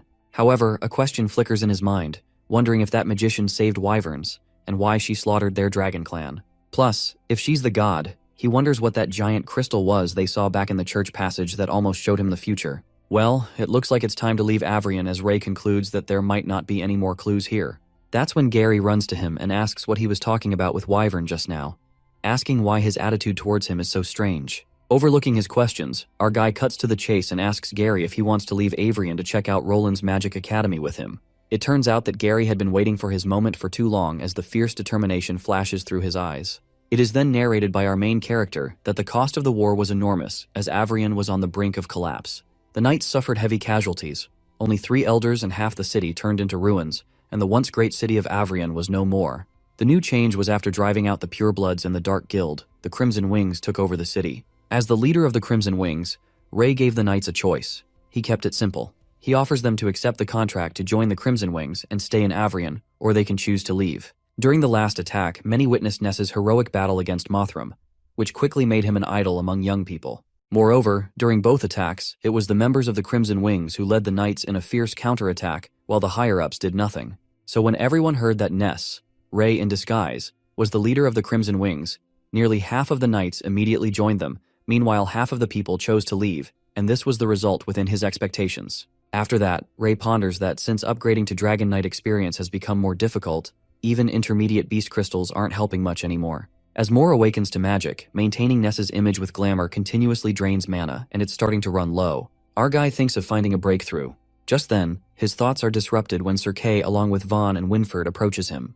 Ray asks them how it went, and Vaughn informs him that after the knight's recommendation, Winford and Kay have been chosen as substitutes for the Council of Elders. Sighing, Kay does not seem so happy as he thinks he's fit to be an elder, but he seems to have no choice in these arduous times.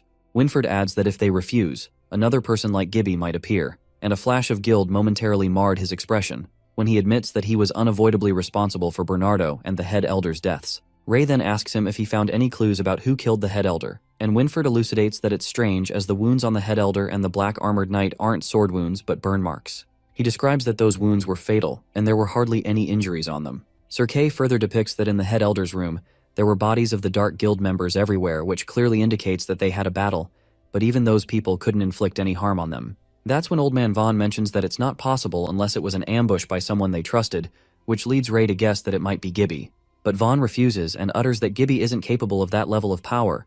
The injury was a result of magic, and this makes him worried about it as it's a bigger problem. Our guy then suspects that Mothram could be one behind this, and the old man agrees that it's highly probable while the invasion appears to be orchestrated by the Purebloods. Actually, it's the Dark Guild pulling the strings behind the scene. Getting in the right direction, Vaughn infers that the rebellious black-armored knights were sent to track down traces of God. Gibby caused chaos in the city, but Mothram himself never showed up from start to finish. While Winford agrees that it is possible, Sir Kay dwells on the thought that if it was Mothram, how did he get so close to the head elder? Ray then lets out that they should investigate slowly, as the fox will show its tail eventually. Now that Winfred and Kay are elders, he assumes that Sylvia can feel a bit more at ease. Our guy then asks the old man if he's going back to his position, convincing him that they can seize this moment to abolish those wretched rules. But Vaughn denies it, saying that he's had enough of being an elder, adding that he wants to do something more interesting. He then assures them that Elder Jin and Humphrey are still around. They've always been neutral. With the assistance of the 3 young elders, Vaughn thinks they should be stable for a while. What they don't know is that Elder Jin is dead, and Mothram has taken over his body, roaming as Jin in disguise. Nonetheless, since Winfred, Vaughn, and Kay are the ones he trusts, Ray gets right on point with them, confessing that he hasn't told many people about him being Ness, except them. He then lets out that Avrian needs a leader like Ness, and he needs a team to follow him. Ray doesn't expect them to decide now, but he mentions that when he returns to Avrian next time, everyone in the council can voluntarily join the Crimson Wings.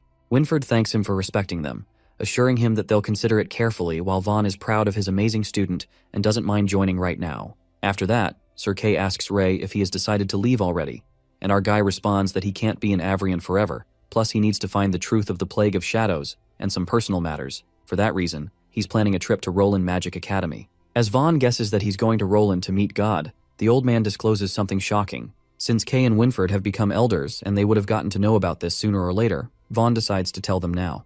The old man then reveals that most people have heard of the god at Roland Academy, but only a few know there's also a trace of God in Avrian.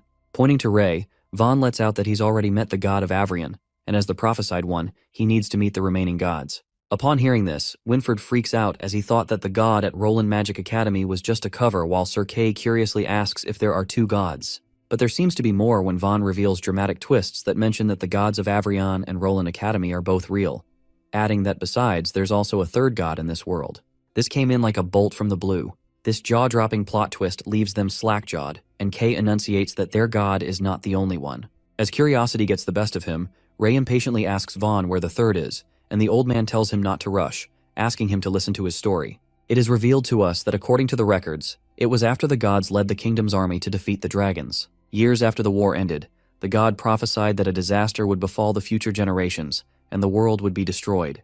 To deal with all of this, she divided her power into 3 so that if one day the god's power is destroyed, the remaining part will be a catalyst for her to lead humanity's counterattack. Furthermore, the god's power was attached to 3 crystal gems, one of which was left in Avrian's underground labyrinth, whereas the other 2 were transported to the magical capital, Roland City. At that time, the threat of the dragons had been eliminated, human society reached its peaks, the Allure Kingdom was not divided, and the Knights of Avrian City were unstoppable. While on the other side of the continent, Roland City gathered countless powerful mages, and the god that was protected in these 2 places was almost foolproof. However, something unexpected happened when the transport fleet encountered a strong storm at sea, and a transport ship along with a crystal sank into the ocean. To put it more bluntly, this was nature's call.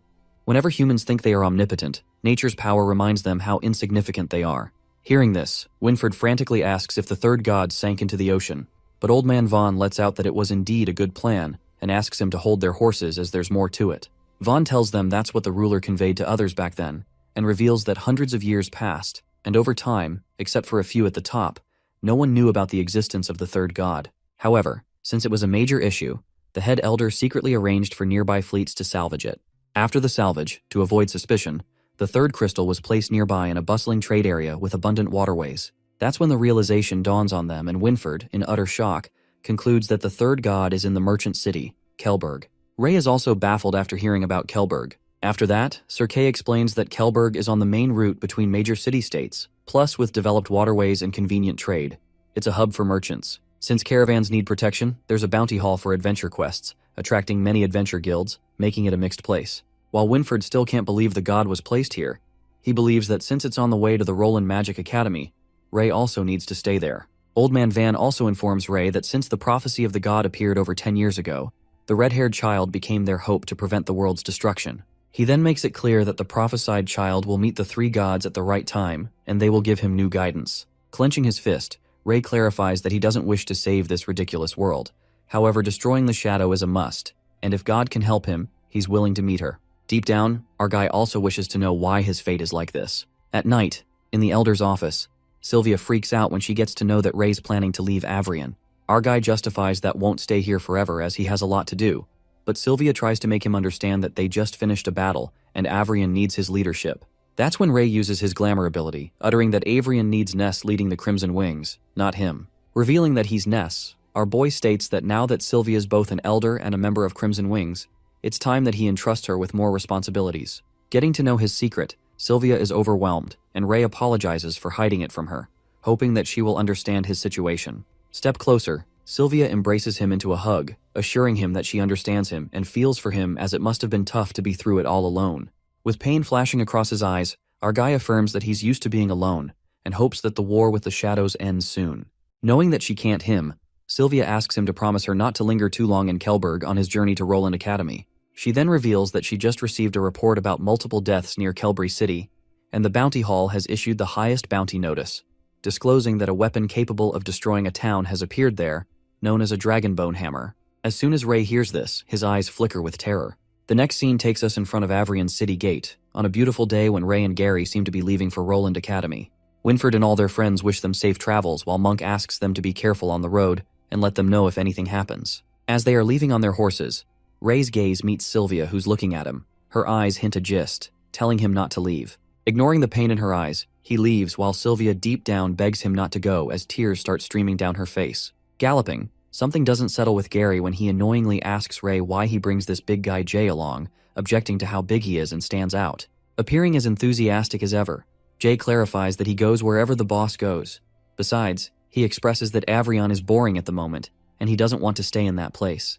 With that, Ray accentuates that on his journey, they expect to encounter many dangers, and with Jay around, he can help them solve a lot of problems. The scene then travels back to the Elder's office, where Sylvia tells him about the weapon, the dragonbone hammer, and Ray asks her if it has something to do with dragons. That's when Sylvia reveals that the legend has it.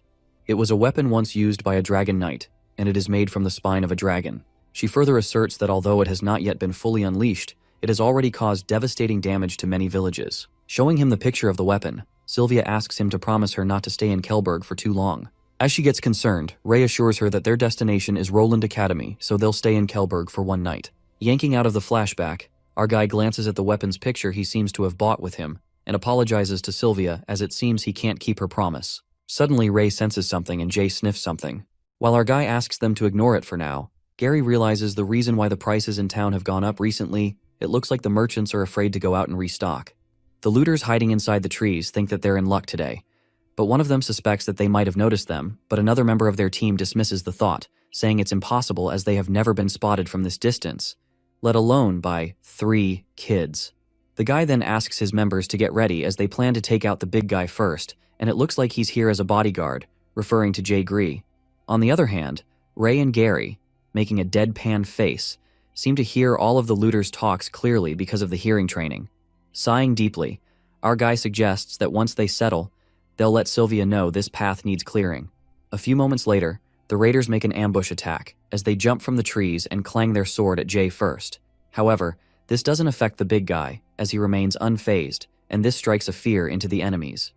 That's when Jay pulls out his sword that's just like him, and with a swish, he blows all the looters away, beating the crap out of them. While Jay is bored for not getting stronger opponents for once, the other bastards target Gary, mumbling that this kid looks the weakest so they should take him down first. This makes the poor guy pissed and gritting his teeth in fury. Gary utters that these guys are making it hard for him to stay happy. Giving them a deadly stare, he twitches his face as if he would kick their ass right now. Taking the chance, Ray uses his physical strength and lands a powerful kick to one of them and punches the life out of the other bastard, making his nose bleed. Crying out of the pain, the guy is shocked at how this little red-haired boy is so strong. Scared for their life, the whiny bitches run away after getting a good smacking, and Jay asks them to bring someone stronger next time. Later, as the sun is about set, they reach Guburo town and decide to stay there for the night. Entering the tavern, they hear someone talking about the heroic moments and the beast crystal he got from a mid-level monster he killed. Ray pauses for a moment as his eyes land on someone familiar, and it turns out to be Taffy and Candy, the little adventurers he met as Ness at the forest earlier, who are smitten by a beast crystal. Inside the tavern, Ray asks the owner for a room, but with an unsettling gaze, the owner refuses and says that they're full so they can find somewhere else to stay. Lashing out, Gary discloses that the sign outside says that there are rooms available, but the guy makes it clear that they don't welcome redheads, and that will drive away his customers. Slamming his hand on the table, Jay furiously lets out they are being too polite, but our guy calms him down, stating that they can go somewhere else. Suddenly, a guy in the inn recognizes the mark on Jay's hand, realizing that they're from the Crimson Wings. While some of them are confused, The guy reveals that they caused chaos in Avrion before, and even accuses the leader of using black magic, and that he forces knights to sign a contract, adding if anyone disobeys, they're executed. The people are taken aback by how powerful they are, and that's when the guy concludes that the 3 elders have died because of them. Just then, Gary whispers to Ray that it looks like the escaped pureblood members spread a lot of rumors about him. Abruptly, someone spurts water on Gary's face, making his blood boil as he asks who did this. It turns out to be the boy Taffy who warns them to get out of their town, clarifying that the Crimson Wings aren't welcome here, but Candy asks him not to provoke them. Admitting he's pretty bold, Gary threatens him that he's going to regret it. But Taffy, getting egoistical, lets out that they don't look much older than them, so there's no need to be scared of them. As Gary is very much pissed, Ray insists that they leave and tells him not to mind the kids. However, as they are about to leave, they bump into some bastards in the tavern, and the guy who recognizes Ray and his 2 friends informs his boss that they're the ones he told him about. The boss, with no front teeth, sides with the kids, saying that's a disgrace to him how his team members get beaten by 3 kids, and then comes complaining to him. On the other hand, a guy in the inn asks the customer to be cooperative who refuses to pay, claiming that he already paid yesterday. But the worker lashes out at him, reminding him it was for yesterday, and it's just a silver coin so it won't kill him to pay. The customer then tosses the coins in the bucket. After that, the boss apologizes to Ray on behalf of his men for causing him trouble. Clearing the misunderstanding, the toothless guy gets straight to the point, letting out that his protection isn't expensive, it's just 1 silver coin, and he guarantees no one will touch them in Guburo town. While the bald guy interrupts and asks if Big Brother is going to let them off like this, one of his mates asks him to shut up and to just listen to him, revealing that Big Brother is with the Crimson Wings so they have to follow the rules. The boss then gives an ugly, toothless smile and decides to give youngsters a chance to make mistakes. Hearing this, Gary and Jay, after giving an incredulous gaze, burst into laughter as the guy claims that he's from Crimson Wings. Laughing hysterically, Gary suggests to Ray that they should keep the money in that barrel for travel expenses. Watching them laugh, the bald guy loses it and asks if they have a death wish, threatening them that Big Brother will notify the troops in Avrion to wipe them all out. Ray mockingly says that he's starting to feel scared. At that moment, the toothless Big Brother rolls up his sleeves and shows them the weird-ass red crimson mark on his arm with funny-looking eyes. While the guy tells the kids they better behave, our guy sneers at his foolish attempt. Ray then grabs his neck and goes starkly raving mad as he asks the leader if he's from the Crimson Wings because he hasn't seen him before. As his underlings freak out to see their big brother in trouble, the menace flashes across Ray's eyes as he gives a piercing stare, a stare that could kill, questioning who he just said he was going to kill. In a flash, our guy burns the leader to death, and a strike of fear gushes through his men when they peek at the red-haired monster, wondering if the rumors about Avrion are true. Just then, Ray declares that impersonating members of the Crimson Wings will have to pay the price. Frightened to death, the underlings run for their lives as they rush outside the tavern. However, they can't escape our guy's power, and he burns them at a distance as they scream in agony, causing a loud explosion. In the tavern, Gary tries to make the people understand that these people were just pretending to be from the Crimson Wings to cause trouble, so they don't have to be afraid. While the people in the inn look terrified, Ray asks Gary to forget it, and Jay follows his boss. As they are about to leave, someone stops them.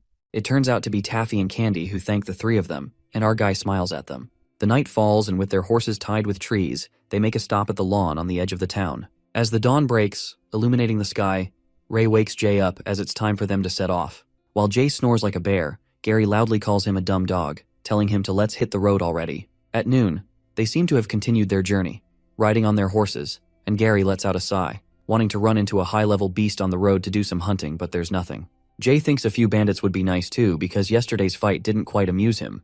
Ray, disguised as Ness, informs them that high-level beasts usually don't appear near the city-states, which means they're almost there. In the meantime, they arrive at Kelberg City as they take a peek at the breathtaking view from the cliff, amazed to see the big city and the ocean.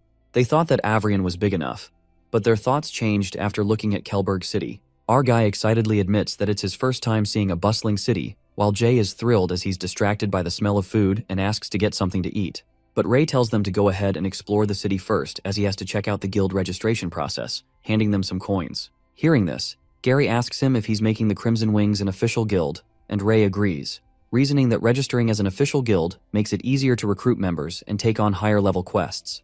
But it turns out that Ray has an ulterior motive as he thinks to himself that he'll have the chance to stop by the guild hall to check on the Dragonbone hammer. Meanwhile, Jay seems to be chanting for his mealtime. Gary, excited to see what weapons are worth picking, waves Ness goodbye and asks to meet at the city gate later. Our guy tells them to take their time as he can find them. Later, Jay at the food market grabs some meat to fill his appetite and finds it scrumptious, asking Gary if he really doesn't want to try it. But the blonde boy clarifies that he doesn't have as big an appetite as Jay and seems to be intrigued in peeking at lustrous weapons. He looks at a beautiful sword with sparkly eyes and asks the price when someone at the same time asks for the cost of the sword. It turns out to be a royal woman in a black cloak, wearing a purple crystal tiara on her head. The girl miserably ignores Gary's presence and the poor boy is low-key pissed. The lady then asks the price for the sword and the vendor, appreciating the lady for having a great eye, lets out that this sword just arrived yesterday and is a rare weapon. The vendor reveals that this sword is called White Falcon and is crafted from a high-level demon bird's beast. Its sword chi can cut stone and slice through iron. Revealing the price to be 1 gold coin, the woman asks the man to wrap the sword for her while Gary immediately interrupts and agrees to pay 5 silver coins along with 1 gold coin. But then the girl offers 2 gold coins, making the blonde boy freak out, and he rushes to Jay to bring the money, shouting that he offers 2 gold coins and 5 silver coins. In haste, Gary asks Jay to borrow some gold coins, exclaiming that he saw an amazing weapon while the big guy, still stuffing food in his mouth, gives him the money. Rushing back to the vendor, poor Gary gets to know from the vendor that the girl took the sword, paying 3 gold coins, which leaves him slack-jawed. Calling her a damn woman, his eyes land on something magical hidden under that woman's cloak and catches up to her, corroborating if she's a mage. While the woman admits that she's a mage, Gary asks her why she needs the sword when she can't use it, and the girl responds that she's giving it to her father for his collection. Besides, she clarifies that she can buy whatever she wants. Asking him to get away as she has things to do, Gary pleads with her, saying that he really needs that sword, and even claims to offer more money if she considers giving it to him. The girl then states that if he wants the sword so badly, they can have a contest. At that moment, she calls out a guy named Berg from the crowd. She introduces her follower Berg and accentuates that if Gary manages to beat Berg, the sword will be his. As the blonde kid is kind of startled to see the big guy, he asks the woman about how they're going to compete to, which she replies that it's arm wrestling and 1 round decides the winner. In addition, the woman states if Gary loses, he has to give 3 gold coins, and the blonde boy agrees, but he insists on finding a helper since she found one too. Well, we all know which big guy Gary's going to find. Inside the tavern, the people are gossiping about Berg, who's arm wrestling with some random kid who turns out to be Jay Gree. Most of the people in the inn bet on Berg, but one of them bets a silver coin on the kid Jay. As everyone is rooting for Gerg as that big guy has never lost here, the wrestling contest begins, and within a few seconds, Jay, being the beast, wrestles his opponent to the ground, even smashing the table, earning a takedown. While everyone is left stunned, Gary, feeling over the moon, wins the sword. Left in disbelief, the woman asks Berg if he forgot to use his breath, but the big guy justifies that he used all his strength, low-key thinking that Jay's a monster. Leaving the tavern, Jay lets out that his opponent wasn't even that strong as he almost broke his bone, while Gary couldn't help but admit that the big guy has skills, praising that he's the second strongest he's ever seen besides Ray. Suddenly the woman, guessing that they're not from this city, questions which guild he is from.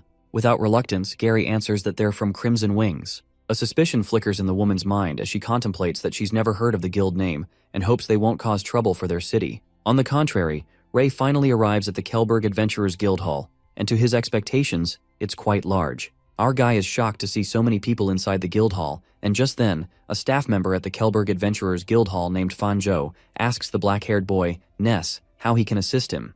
The boy claims that he's here to register a guild, and Fan informs him that it'll cost him 5 gold coins. He then suggests that if the number of adventures in the guild is less than 10, it's more effective to join another guild first.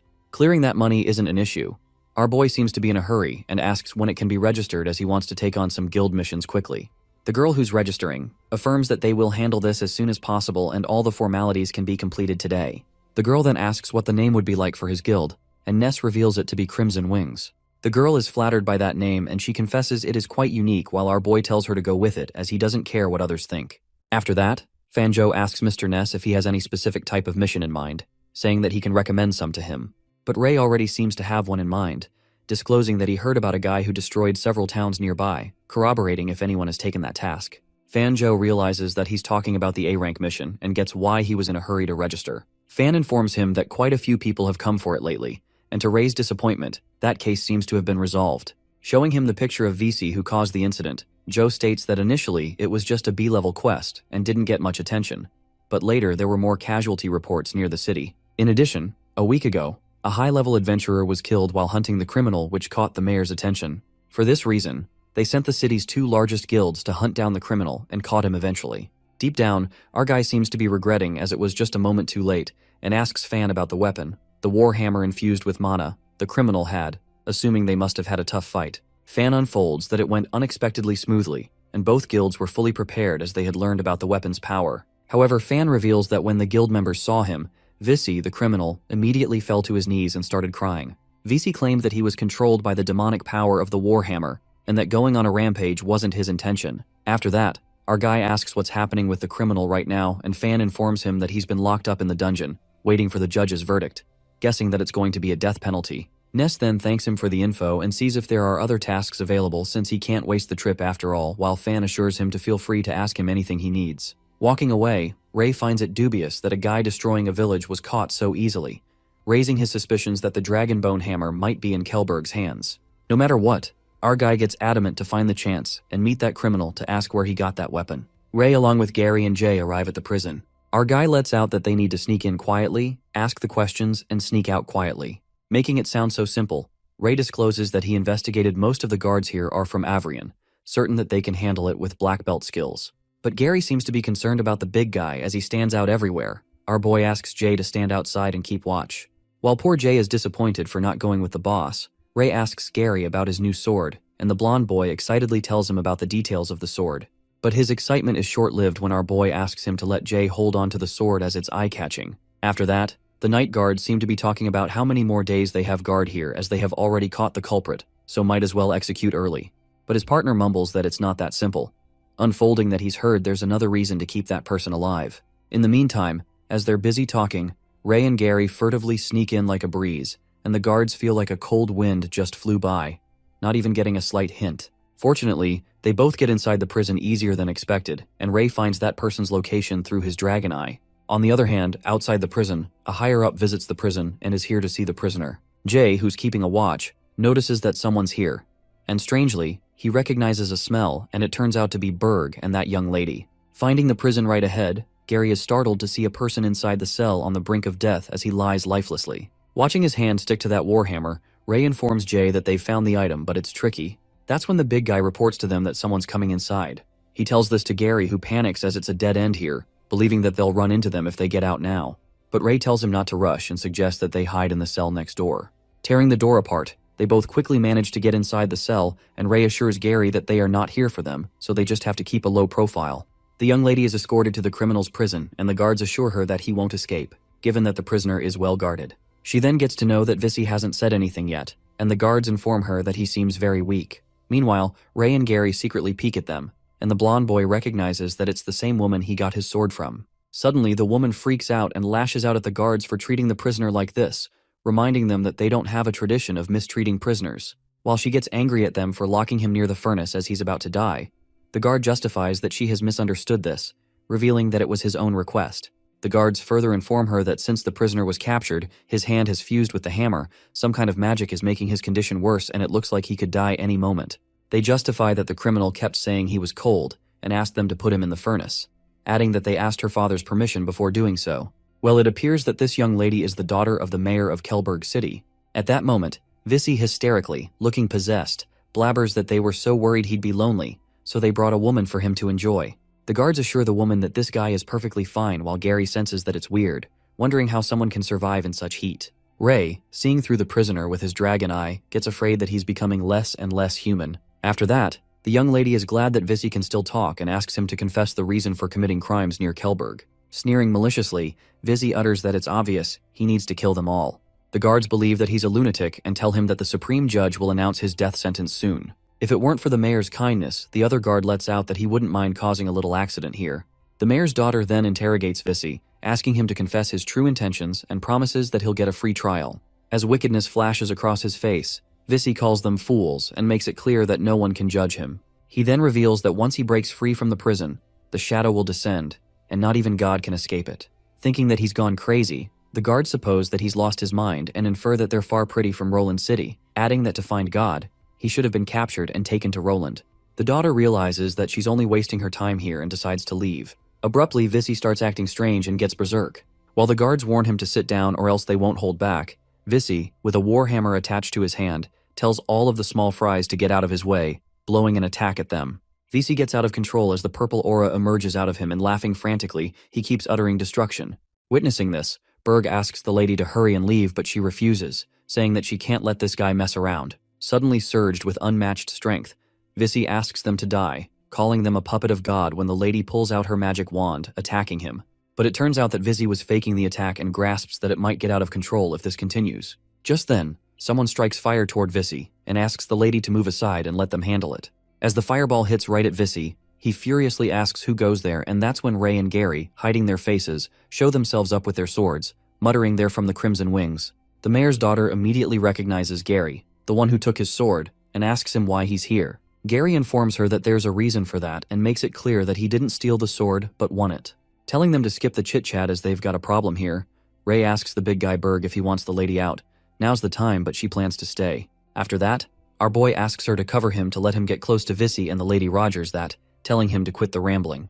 Meanwhile, Vissy seems to be going off the rails as he keeps muttering that they're going to die and no one can stop it. As he makes destruction with the warhammer, our main character notices that the weapon keeps feeding him energy, given that he's so much power. The woman keeps giving him cover and Ray gradually gets closer to Vissy. He presumes that going head-to-head isn't smart, so they need to weaken his power first. At that moment, our boy stretches his hand to touch Vissy's body and activates mana siphoning to absorb his power. Just then, Vissy screams that it's his power, and while Ray keeps absorbing, the lady is surprised to see that he's a mage. Suddenly, our boy witnesses Vissy being held by the shadows and begging him to save him. While the guy is screaming in agony as if he's burning, Ray notices the stuff on him is a plague of shadows when suddenly Vissy turns into a terrifying shadow. Witnessing this bone-chilling sight, our guy tries to convince himself that they're all illusions. Ray keeps absorbing his energy when he witnesses a dragon behind Vissy and blacks out instantly. Our guy then opens his eyes in a fancy room, and just as he rolls his sleeves, he witnesses a dragon scale on half of his hand. Suddenly, a deliberate knock on the door alerts him and he hides his hand immediately. Just then, the mayor's daughter along with Gary enters the room and she informs Ray that he'd been unconscious for days, asking him not to move too much yet. Ray then asks about the whereabouts when Gary tells him that they're in the mayor's house and this lady is the mayor's daughter, Lily. Our guy then thanks her for the help and Lily thanks Ray instead for saving her. Since he's awake, Lily seems to have some questions for him. She states that as the city's administrator, she has to investigate any events or organizations that may pose a threat to the public. Lily informs him that she looked into Crimson Wings and found out they were the ones who took over Avrion recently, making her curious as to what brings the leader of the Crimson Wings, a person with both mage and knight identities, here. Deciding not to explain himself, Ray only assures her that he's not her enemy and lets out that he's tracking that murderer, just interested in his weapon, adding that he heard that weapon originally belonged to the Avrion Dragon Knight. Hoping that it's enough to satisfy Lily's curiosity, she reveals that her father's friend in Avrion also assured her that he's trustworthy, suggesting they can work together. Standing up, Ray is surprised to hear that, and what's even more shocking is when Lily reveals his name to be Winford, one of the Avrion's elders. Shocked, Gary asks Lily in disbelief that she never told him that she secretly contacted him. Lily justifies that she got the reply this morning, and besides, she had to make sure they were really trustworthy, so that's why she kept this secret about Winford. After that, our boy mutters that she mentioned cooperation earlier, suspecting that the person in the prison escaped. Nodding, Lily notifies Ray that the guy, although his magic weakened him, they still couldn't stop him and he slipped away. She speculates that Vissy is infected by the Plague of Shadows, but they can't determine if it's related to the weapon or not. Since they both want to catch him, Lily thinks they can take action together, but Gary assumes that the guy must have left the city by now, and finding him in such a big city is like a needle in a haystack. But Lily tells him not to worry since they brought in an expert who specializes in shadow plague situations, adding that he was once a knight of Avrion.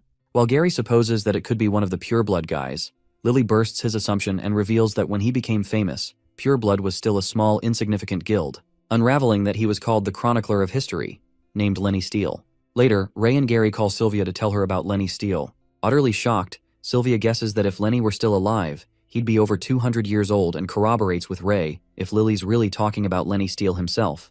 Our boy also felt the name was familiar when he first heard it, and Sylvia unveils that his books about dragon knights and magical beasts were written over 100 years ago. So even if there's a way to keep it alive until now, he must be an old man. Sipping on his tea, Ray asks her not to worry so much and they'll get their answers once they meet him. But Sylvia bawls at him for lying to her and breaking her promise, reminding Ray that he told her he wouldn't stay in Kelberg for too long, but now they're after the Warhammer. Freaking out, she mutters that if Lord Winford hadn't received the letter, she would have been unaware of this. While our boy laughs it off, Sylvia gets a little emotional and requests him not to hide things from her in the future. Knowing that she can't change his decisions, she insists to at least let her help when he needs it. Peeking from behind, Gary could sense the romance in the air while Ray weirdly nods and thanks her. The next day, at the Kelberg Guild Hall, Lily along with Jay, Ray, and Gary makes their way inside. Peeking at Ray's hair, Lily asks him if he dyed it black, and our guy explains to her that he didn't want to attract unnecessary trouble. As Lily thinks that it's a smart decision, our boy contemplates that it's less mana to just change part of the body, and since she already figured out Ness's truth, there's no point in hiding it further. But what Ray's more concerned about is why dragon scales appeared on his arms, something that never happened before. That's when a chilling thought crosses his mind that there might be a possibility his body could be gradually returning to its original state after the influence of the dragon bone hammer. In that case, he is determined to find it out. Opening the gate, Lily is delighted to see someone in there, and it turns out to be Fan Zhou, who lets out since it's a special mission personally led by Miss Lily. They should be more proactive. While the other Scar guy thought it was just the two guilds, Lily states that it's important to make adjustments. Ray recognizes Fan, the guy who received him before. Just then, Lily introduces Fan Zhou from the Fallen Angels Guild and Kirk from the Shattered Guild. She then introduces Ray, Gary, and Jay from Avrion, who belong to the Crimson Wings Guild, and Fan Zhou, taking it as a coincidence, mumbles that Mr. Ness came to the hall to register a guild recently, and he was the one who received him, requesting them to greet Ness for him. Being a jerk, the scarred guy Kirk seems doubtful when he asks Lily if these kids are up to the task, and if can he expect them not to slow down. That's when Lily feels the need to politely tell Kirk something, affirming that they're the strongest, and for this reason, she invited them to join their team, adding that she'd like him to respect them as much as he respects her. She then gives him a deadly stare, screaming to him to act nicely, and Kirk gets the gist behind that scary gaze. Witnessing her sinister side, it scares the life out of three of them, and Jay feels like that girl is kind of fierce while Gary hopes she doesn't get mad at them. In the meantime, someone arrives and apologizes for his tardy arrival, hoping he didn't miss anything. It turns out to be Lenny Steele saying that he got lost as there were so many people in the hall. Peeking at Lenny, Ray is left in disbelief to see him, wondering that he was supposed to be 200 years old, and they presume that he must be a fake, given that he looks not much older than Winford. Excited to see the kids from Avrion, Lenny seems to know already that their minds are flooded with curious questions about him, ensuring they have plenty of time together so he'll slowly. Baffled, Gary is honored to meet the old guy and tells him that he's read many of his books while Lenny giggles at this, as he did not expect him to be such a keen learner. Nonetheless, as everyone seems to have arrived, Lily skips the small talk and gets to business, swishing her magic wand. Lenny compliments Lily for casting the wind barrier magic nicely. Surprised, Fan Zhou lets out that he thought it was private enough here, asking if it's that secret, but Lily seems to be extra cautious as this mission involves top-level secrets, clarifying that she doesn't want any leaks. However, a suspicion flickers in Ray's mind when he conjectures that there's more to it, as Lily won't be that cautious just to catch someone, deciding to wait and see what she has in mind. After that, Lily notifies them about the latest news about finding Vissy's traces, adding that the guy's power has been leveled up and he's confirmed to be injected with the Shadow Plague. While Fan Zhou knows how tricky the Plague of Shadows is and Kirk is more concerned about where to find Vissy, the girl reveals that they're heading to the White Tower, leaving their jaws dropped. Startled by the sudden announcement, Kirk recalls that the place is a forbidden area, and that's the reason why Lily said it's a secret mission, because they're not only hunting that demon, but also avoiding the guards. She bluntly says whoever wants out can right now, but before that, she needs their promise that even if they are thrown into a dungeon, not a word about today's conversation is revealed. That's when Lenny affirms that their loyalty to her is clear since they're here and insists on telling them what's inside the tower. A tense moment unfolds when Lily reveals that the reason the White Tower is forbidden is because that's where God resides. Knocked for a loop, their eyes widen with shock as they hear this, but Ray seems to have predicted this already and knew what was coming. This confession sparks a debate among them when Zhou can't bring himself to believe that God can be in Kelberg, remembering that she's in Roland City just as everyone says. But Gary seems to be adamant that God is in Avrion, and Kirk, sneering, mutters that he'd rather believe she's in Kelberg than in a place like that. At that moment, Gary confidently reveals that they've seen God with their eyes, and Ray, looking clueless, feels like he needs to find a good time to tell Gary the truth about what they actually saw at the church. Suddenly, Lenny sneaks up on Ray, freaks him out, and he asks the old man what he's doing. Judging from his expressions, Lenny is convinced that Ray seems to know more, but our guy refuses, and utters that he doesn't know more than the old guy does. Seeing that it's such a big deal, Kirk suggests that they should not keep this from their guild members. At least the leader should know, and Fan agrees, saying that they have to leverage more of the guild's power. But Lily clarifies that there's no need for that. Informing when she specifically requested them for the two major guilds, she instructs them to just tell them they're not allowed to ask about the mission details. Lenny adds that dealing with the shadow isn't about having more people, it's like hunting, and scaring the prey won't make it show up easily. He then says if someone sets a big trap first, it's hard to say who the prey is. Feeling rebellious, Kirk asks if they don't trust their guild members, but Lenny just clears it up that he doesn't trust human nature. After that, Lily further discloses that based on the current info, they suspect Vissy plans to act against the god, but with the White Tower heavily guarded, let alone how he learned the god's location, they believe even if he wants to enter the White Tower, he'd need someone inside. She then expresses that from now on, they'll move together, and they shall infiltrate the White Tower tonight whether they end up catching Visi or whoever's behind it. Feeling dubious, Gary presumes that she's really just planning to keep an eye on them, covering it up by saying they'll act together while Ray feels something off about the last-minute notice to avoid leaks. At night, they leave for the mission and Gary asks why they're at the front yard when they're supposed to the White Tower. Just then, Lily reminds him that she mentioned earlier that since the White Tower is heavily guarded, they need another way in. Reaching the garden of her place, Berg bows to her and Lily asks him if her father has already left. Berg reports to her that he went to attend the business dinner as per his schedule and has also sent the servants away as she instructed. As their eyes land on the statue, Gary feels like it looks familiar, and Ray, knowing that this mage killed him as a dragon, lets out that it's a bonus find. Entering the garden, Fanjo concerningly asks Lily if the mayor knows about this plan, but Lily suggests the fewer people know, the better. Besides, her father is stubborn. Upon hearing this, Jay and Kirk already seem done with her and how outspoken she is. After that, Lily calls out Big Guy Jay and asks him to lend a hand in pushing the statue. As the secret path unravels beneath the statue, she states that this tunnel leads directly to the warehouse under the White Tower, warning them to keep quiet so the guards won't notice. Entering the path, Lenny reminds them that being a part of the privileged class has its perks, and comes with strict rules, yet always leaves a back door for themselves. Lily thanks him for the reminder and agrees that without a back door, they'd be at the mercy of threats and unable to protect people. Walking underground, Gary expresses that he's not a fan, and Fan guesses that he must have had some unpleasant memories underground. Having traumatizing experiences, the guy doesn't wish to relive those. Suddenly, Jay starts sniffing and creeped out. Kirk, getting rude again, asks the big guy whose pet he is and why he is always twitching his silly nose. Being a werewolf, Jay responds that he'll never understand, saying that he smells something different. Alert, Ray asks him if something is wrong, and the big guy signals that there's something ahead. While our guy uses his dragon eye to scan the area, one of them lets out that the warehouse mainly stores grains, so no one usually comes in except for rats. And Kirk, making fun of Jay, thinks that it's great since they have got a dog to help catch rats. After Ray scans the underground granary, Gary is surprised to know that he didn't find any suspicious training, assuming that Jay is just too sensitive. Ray says that he didn't see anything, but he knows that Jay is always right, so they better be careful. Later, they halt at the big door, and Lily calls out for a friend who's good at picking locks, stating that her father always got the keys on him, so she'd rather not leave a sign of forced entry. Just then, Gary decides to volunteer, and Lenny is quite impressed to see the black belt skills, saying that it's quite rare indeed. While Kirk jokes around that they're now rice-stealing rats, as soon as the gates open, suddenly they are welcomed by a deadly attack. Like a bolt of lightning, Ray rushes to save Gary and grabs him away, but it appears that Kirk gets hurt as he's bleeding, claiming that he felt like something pierced his ribs. Flabbergasted, Fanjo freaks out as he can't see it clearly, making him guess that it is a beast. At that moment, everything gets clear when they witness a tiger bat monster soaring their way, which makes their eyes bulge with horror. The tiger bat seems to be flying their way again, and while Jay and Gary braces to deal with it, Lenny shouts at Berg and Joe, who are carrying the injured Kirk, to get inside quickly. The beast with its colossal claws holds off their swords, and just as Ray is about to attack, Lenny at a fiery speed strikes the beast, making it bleed. Watching him fight so impressively, Gary is amazed to see that the old man can fight so well, and our guy is left in disbelief as Lenny seems to be handling it barehanded. Beating the crap out of the tiger bat, Lenny jerks his hand, saying that it's more painful than he thought. I mean, the old man fights off this big tiger bat barehanded and complains after feeling a little pain. Appearing in pain, Kirk finds himself lucky for not getting hurt badly, and Joe asks Lily how serious the wound is. As Lily assures him that the wound looks all right, she lets out that she has never seen that kind of beast, not knowing whether it's poisonous or not. At that moment, Old Man Lenny barges in and gives the good news that tiger bats are fast but not poisonous. Taking a sigh of relief, Lily concludes that Kirk dodged a bullet. A few moments later, Lenny shows them a ring and asks if anyone recognizes it.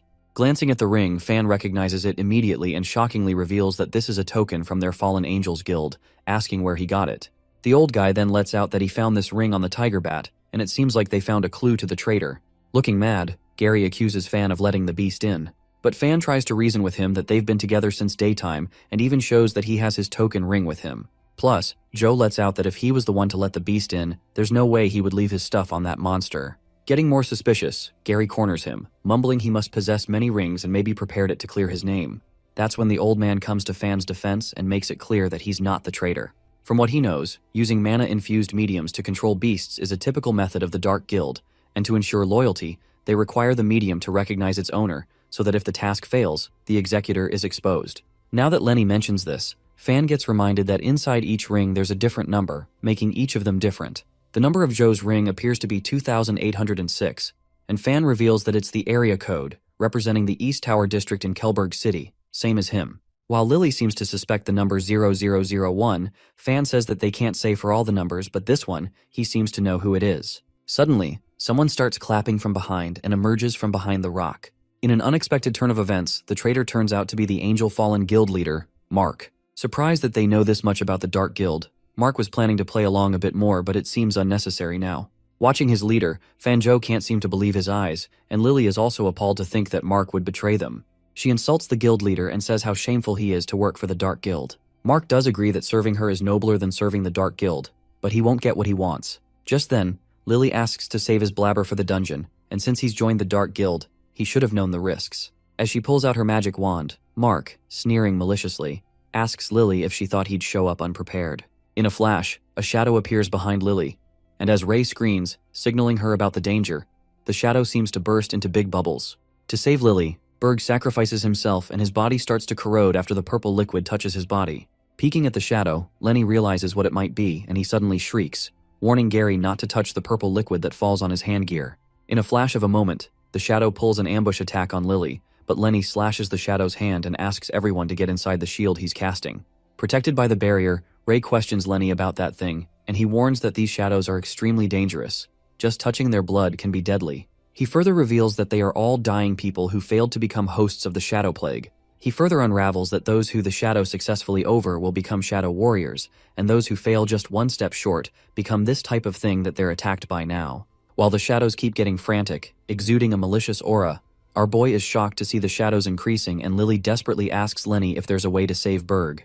With a look of disappointment etched on his face, Lenny replies that he can't bring the dead back to life. As Lily mourns Berg's death and her eyes filled with tears, suddenly, a shadow attempts a frantic attack on them. However, with vengeance flashing across her eyes, she grips the shadow with her magic and smashes her on the ground. She fiercely makes it clear to Mark that she'll make him pay for this, while Mark, smirking, says to her that he'll be waiting so she doesn't need to rush. Deep down, Mark seems to notice that Lily's spell range ends there, but Lenny's the real trouble. He surrounds them with multiple deadly shadows, so as long as he can't move freely, the others aren't a threat. Peeking at the shadows who are trying to get in through that shield, Fanjo assumes that Mark is aiming for a long fight with them, and Jay thinks how disgusting these guys are, asking the boss to deal with them. But Ray warns him not to rush as these shadows are deadly, so they need a plan first. Our guy then asks Lenny how long his magic shield can last, and the old man affirms that if it's just like this, it can last until tomorrow morning.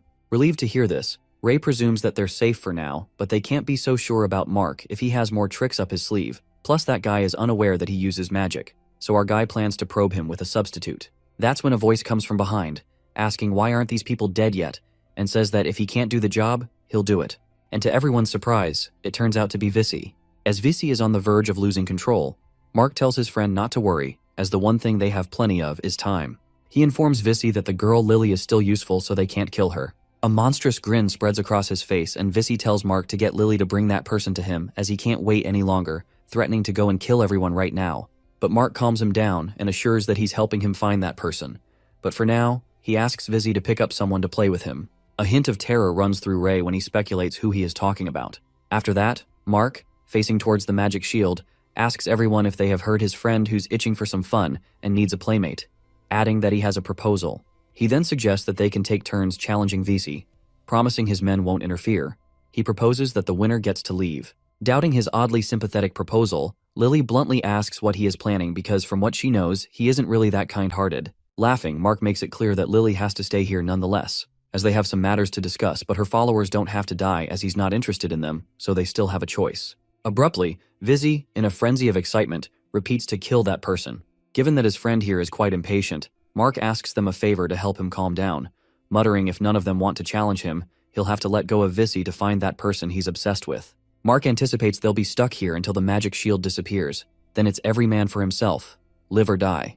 At that moment, Ray asks who's the person he's looking for, and Mark believes that Miss Lily might know where he is as he met Vissy in the dungeon that day. Adding up, for some reason, Vissy just can't stop thinking about that person. Just then, Lily immediately realizes that it's Ness and Gary whispers to Ray that Vissy is looking for him. Without a minute, our guy steps out of the shield, putting himself in jeopardy, and while everyone tries to stop, Ray assures them that he can handle this and tells them to use this chance to come up with a plan. While Mark is glad to see that his friend has an opponent now, Ray mutters that he's really lucky because the person he's looking for is right here. Just then, he introduces himself as Ness, and magic emerges from within, which makes Mark's jaw drop as he realizes this kid is a mage too, while Vissy gets berserk, too thrilled to see Ness as if he's going to chew him alive. Calling him a good boy, Lenny is impressed as Ray's hidden magic aura even fooled his eyes, while Fan is left in disbelief as he recognizes that he's the leader of the Crimson Wings, wondering which one is his true form. On the other side, our guy points his sword at Vissy and challenges him. With a devilish grin, Vissy lets out that he and his hammer have been waiting for him. The flares of flames are directed toward Ray, and our guy blocks them off with his ice frost magic. As the flames also hit the shield, Lenny concerningly yells if they keep fighting like this, his shield won't last till dawn, and Gary shouts at Ray, telling him to hurry and finish him off. Just then, Lenny asks Lily if her wind barrier magic holds against that attack, but she refuses, justifying that she has never practiced using it for defense, and isolating sound with compressed is her limit. Hearing this, Lenny supposes that there might be a chance, and tells the young lady that he'll teach her something, instructing her to do what he says later. On the other side, the intense fight continues, and Vissy is flaunting the power of the dragon hammer, mocking Ray that he's all trash before this power. As he swings the dragon hammer to hit Ray, our guy blocks it with his sword, leaving Vissy stunned. In the next moment, our guy grabs his neck, and with anger flickering in his eyes, he waits to see how strong his dragon power really is. Set on fire, he strikes his dragon bone hammer, and a loud explosion occurs in that place. Inside the shield, Lenny asks Lily how's her progress, and the girl, stressed out, tells the old man to be quiet, clarifying that she's doing her best. Watching them fight, Fan Joe is worried about Ness, asking if he can win, but Gary seems occupied by some other thing when he asks Fan to look over at Mark, who's neither rushing to fight them nor stating his mind. A suspicion lingers in their minds as they assume that Mark is playing them. While Fan expresses that he never thought the guild leader would betray the guild and believes that he knows about the gods, Gary dubiously mutters that if that guy wants to find the god, he shouldn't be wasting time with them. Instead, he should be forcing Lily to take him to meet the god, concluding that there must be some kind of notorious plot. Meanwhile, with the dragon hammer clashing with Ray's sword, he takes the chance to create his substitute. Vissy strikes dragon flames at him while the substitute casts an ice bind that freezes all Vissy's flame attacks. As Mark seems to be watching this, he notices that Ray is strong in combat, and his magic is versatile, presuming if they don't get rid of him, there will be future troubles. Suddenly, Mark glances in the shield and realizes that Lily is missing. He immediately commands the Shadow Warrior to find her. The Shadow Warrior spots her while Lily runs for her life. She then hits the shadow with a wind slash that manages to penetrate it, while Mark screams if she wants to get herself killed. Using her magic wand, she strikes a wind barrier and wind blast, trapping the Shadow Warrior in a whirlwind, and that's when Lenny, along with Fan Joe, takes the chance to attack Mark. Gary and Jay also leaped towards to attack him, and Mark wields his sword, enfolded in purple energy. At that moment, Jay transforms into a werewolf and lets out a roar, leaving Mark stunned. On the other hand, Fan Joe and Lenny seem to be fighting with the Shadow Warriors. While Fan is struggling to fight that troublesome thing, Lenny incredibly strikes punches. Suddenly, Fan notices that the shadow is self-destructing itself as it turns into a bubble and ruptures, splattering the deadly fragments everywhere. It turns out that Lily was the one who destroyed the Shadow Warrior, and Mark seems to have underestimated this girl as he didn't expect her learning ability to be so strong. He presumes that Lenny is difficult to deal with, and for this reason, he asked Vissy for help. As Mark is lost in the moment of his contemplation, hoping that he can hold on until morning, just then, a powerful punch hits his face, making him crash to the ground with a thrust. It appears that Gary smacked him real good, saying that he really doesn't have a chance to show off, while Mark is left flabbergasted to see such strong strengths.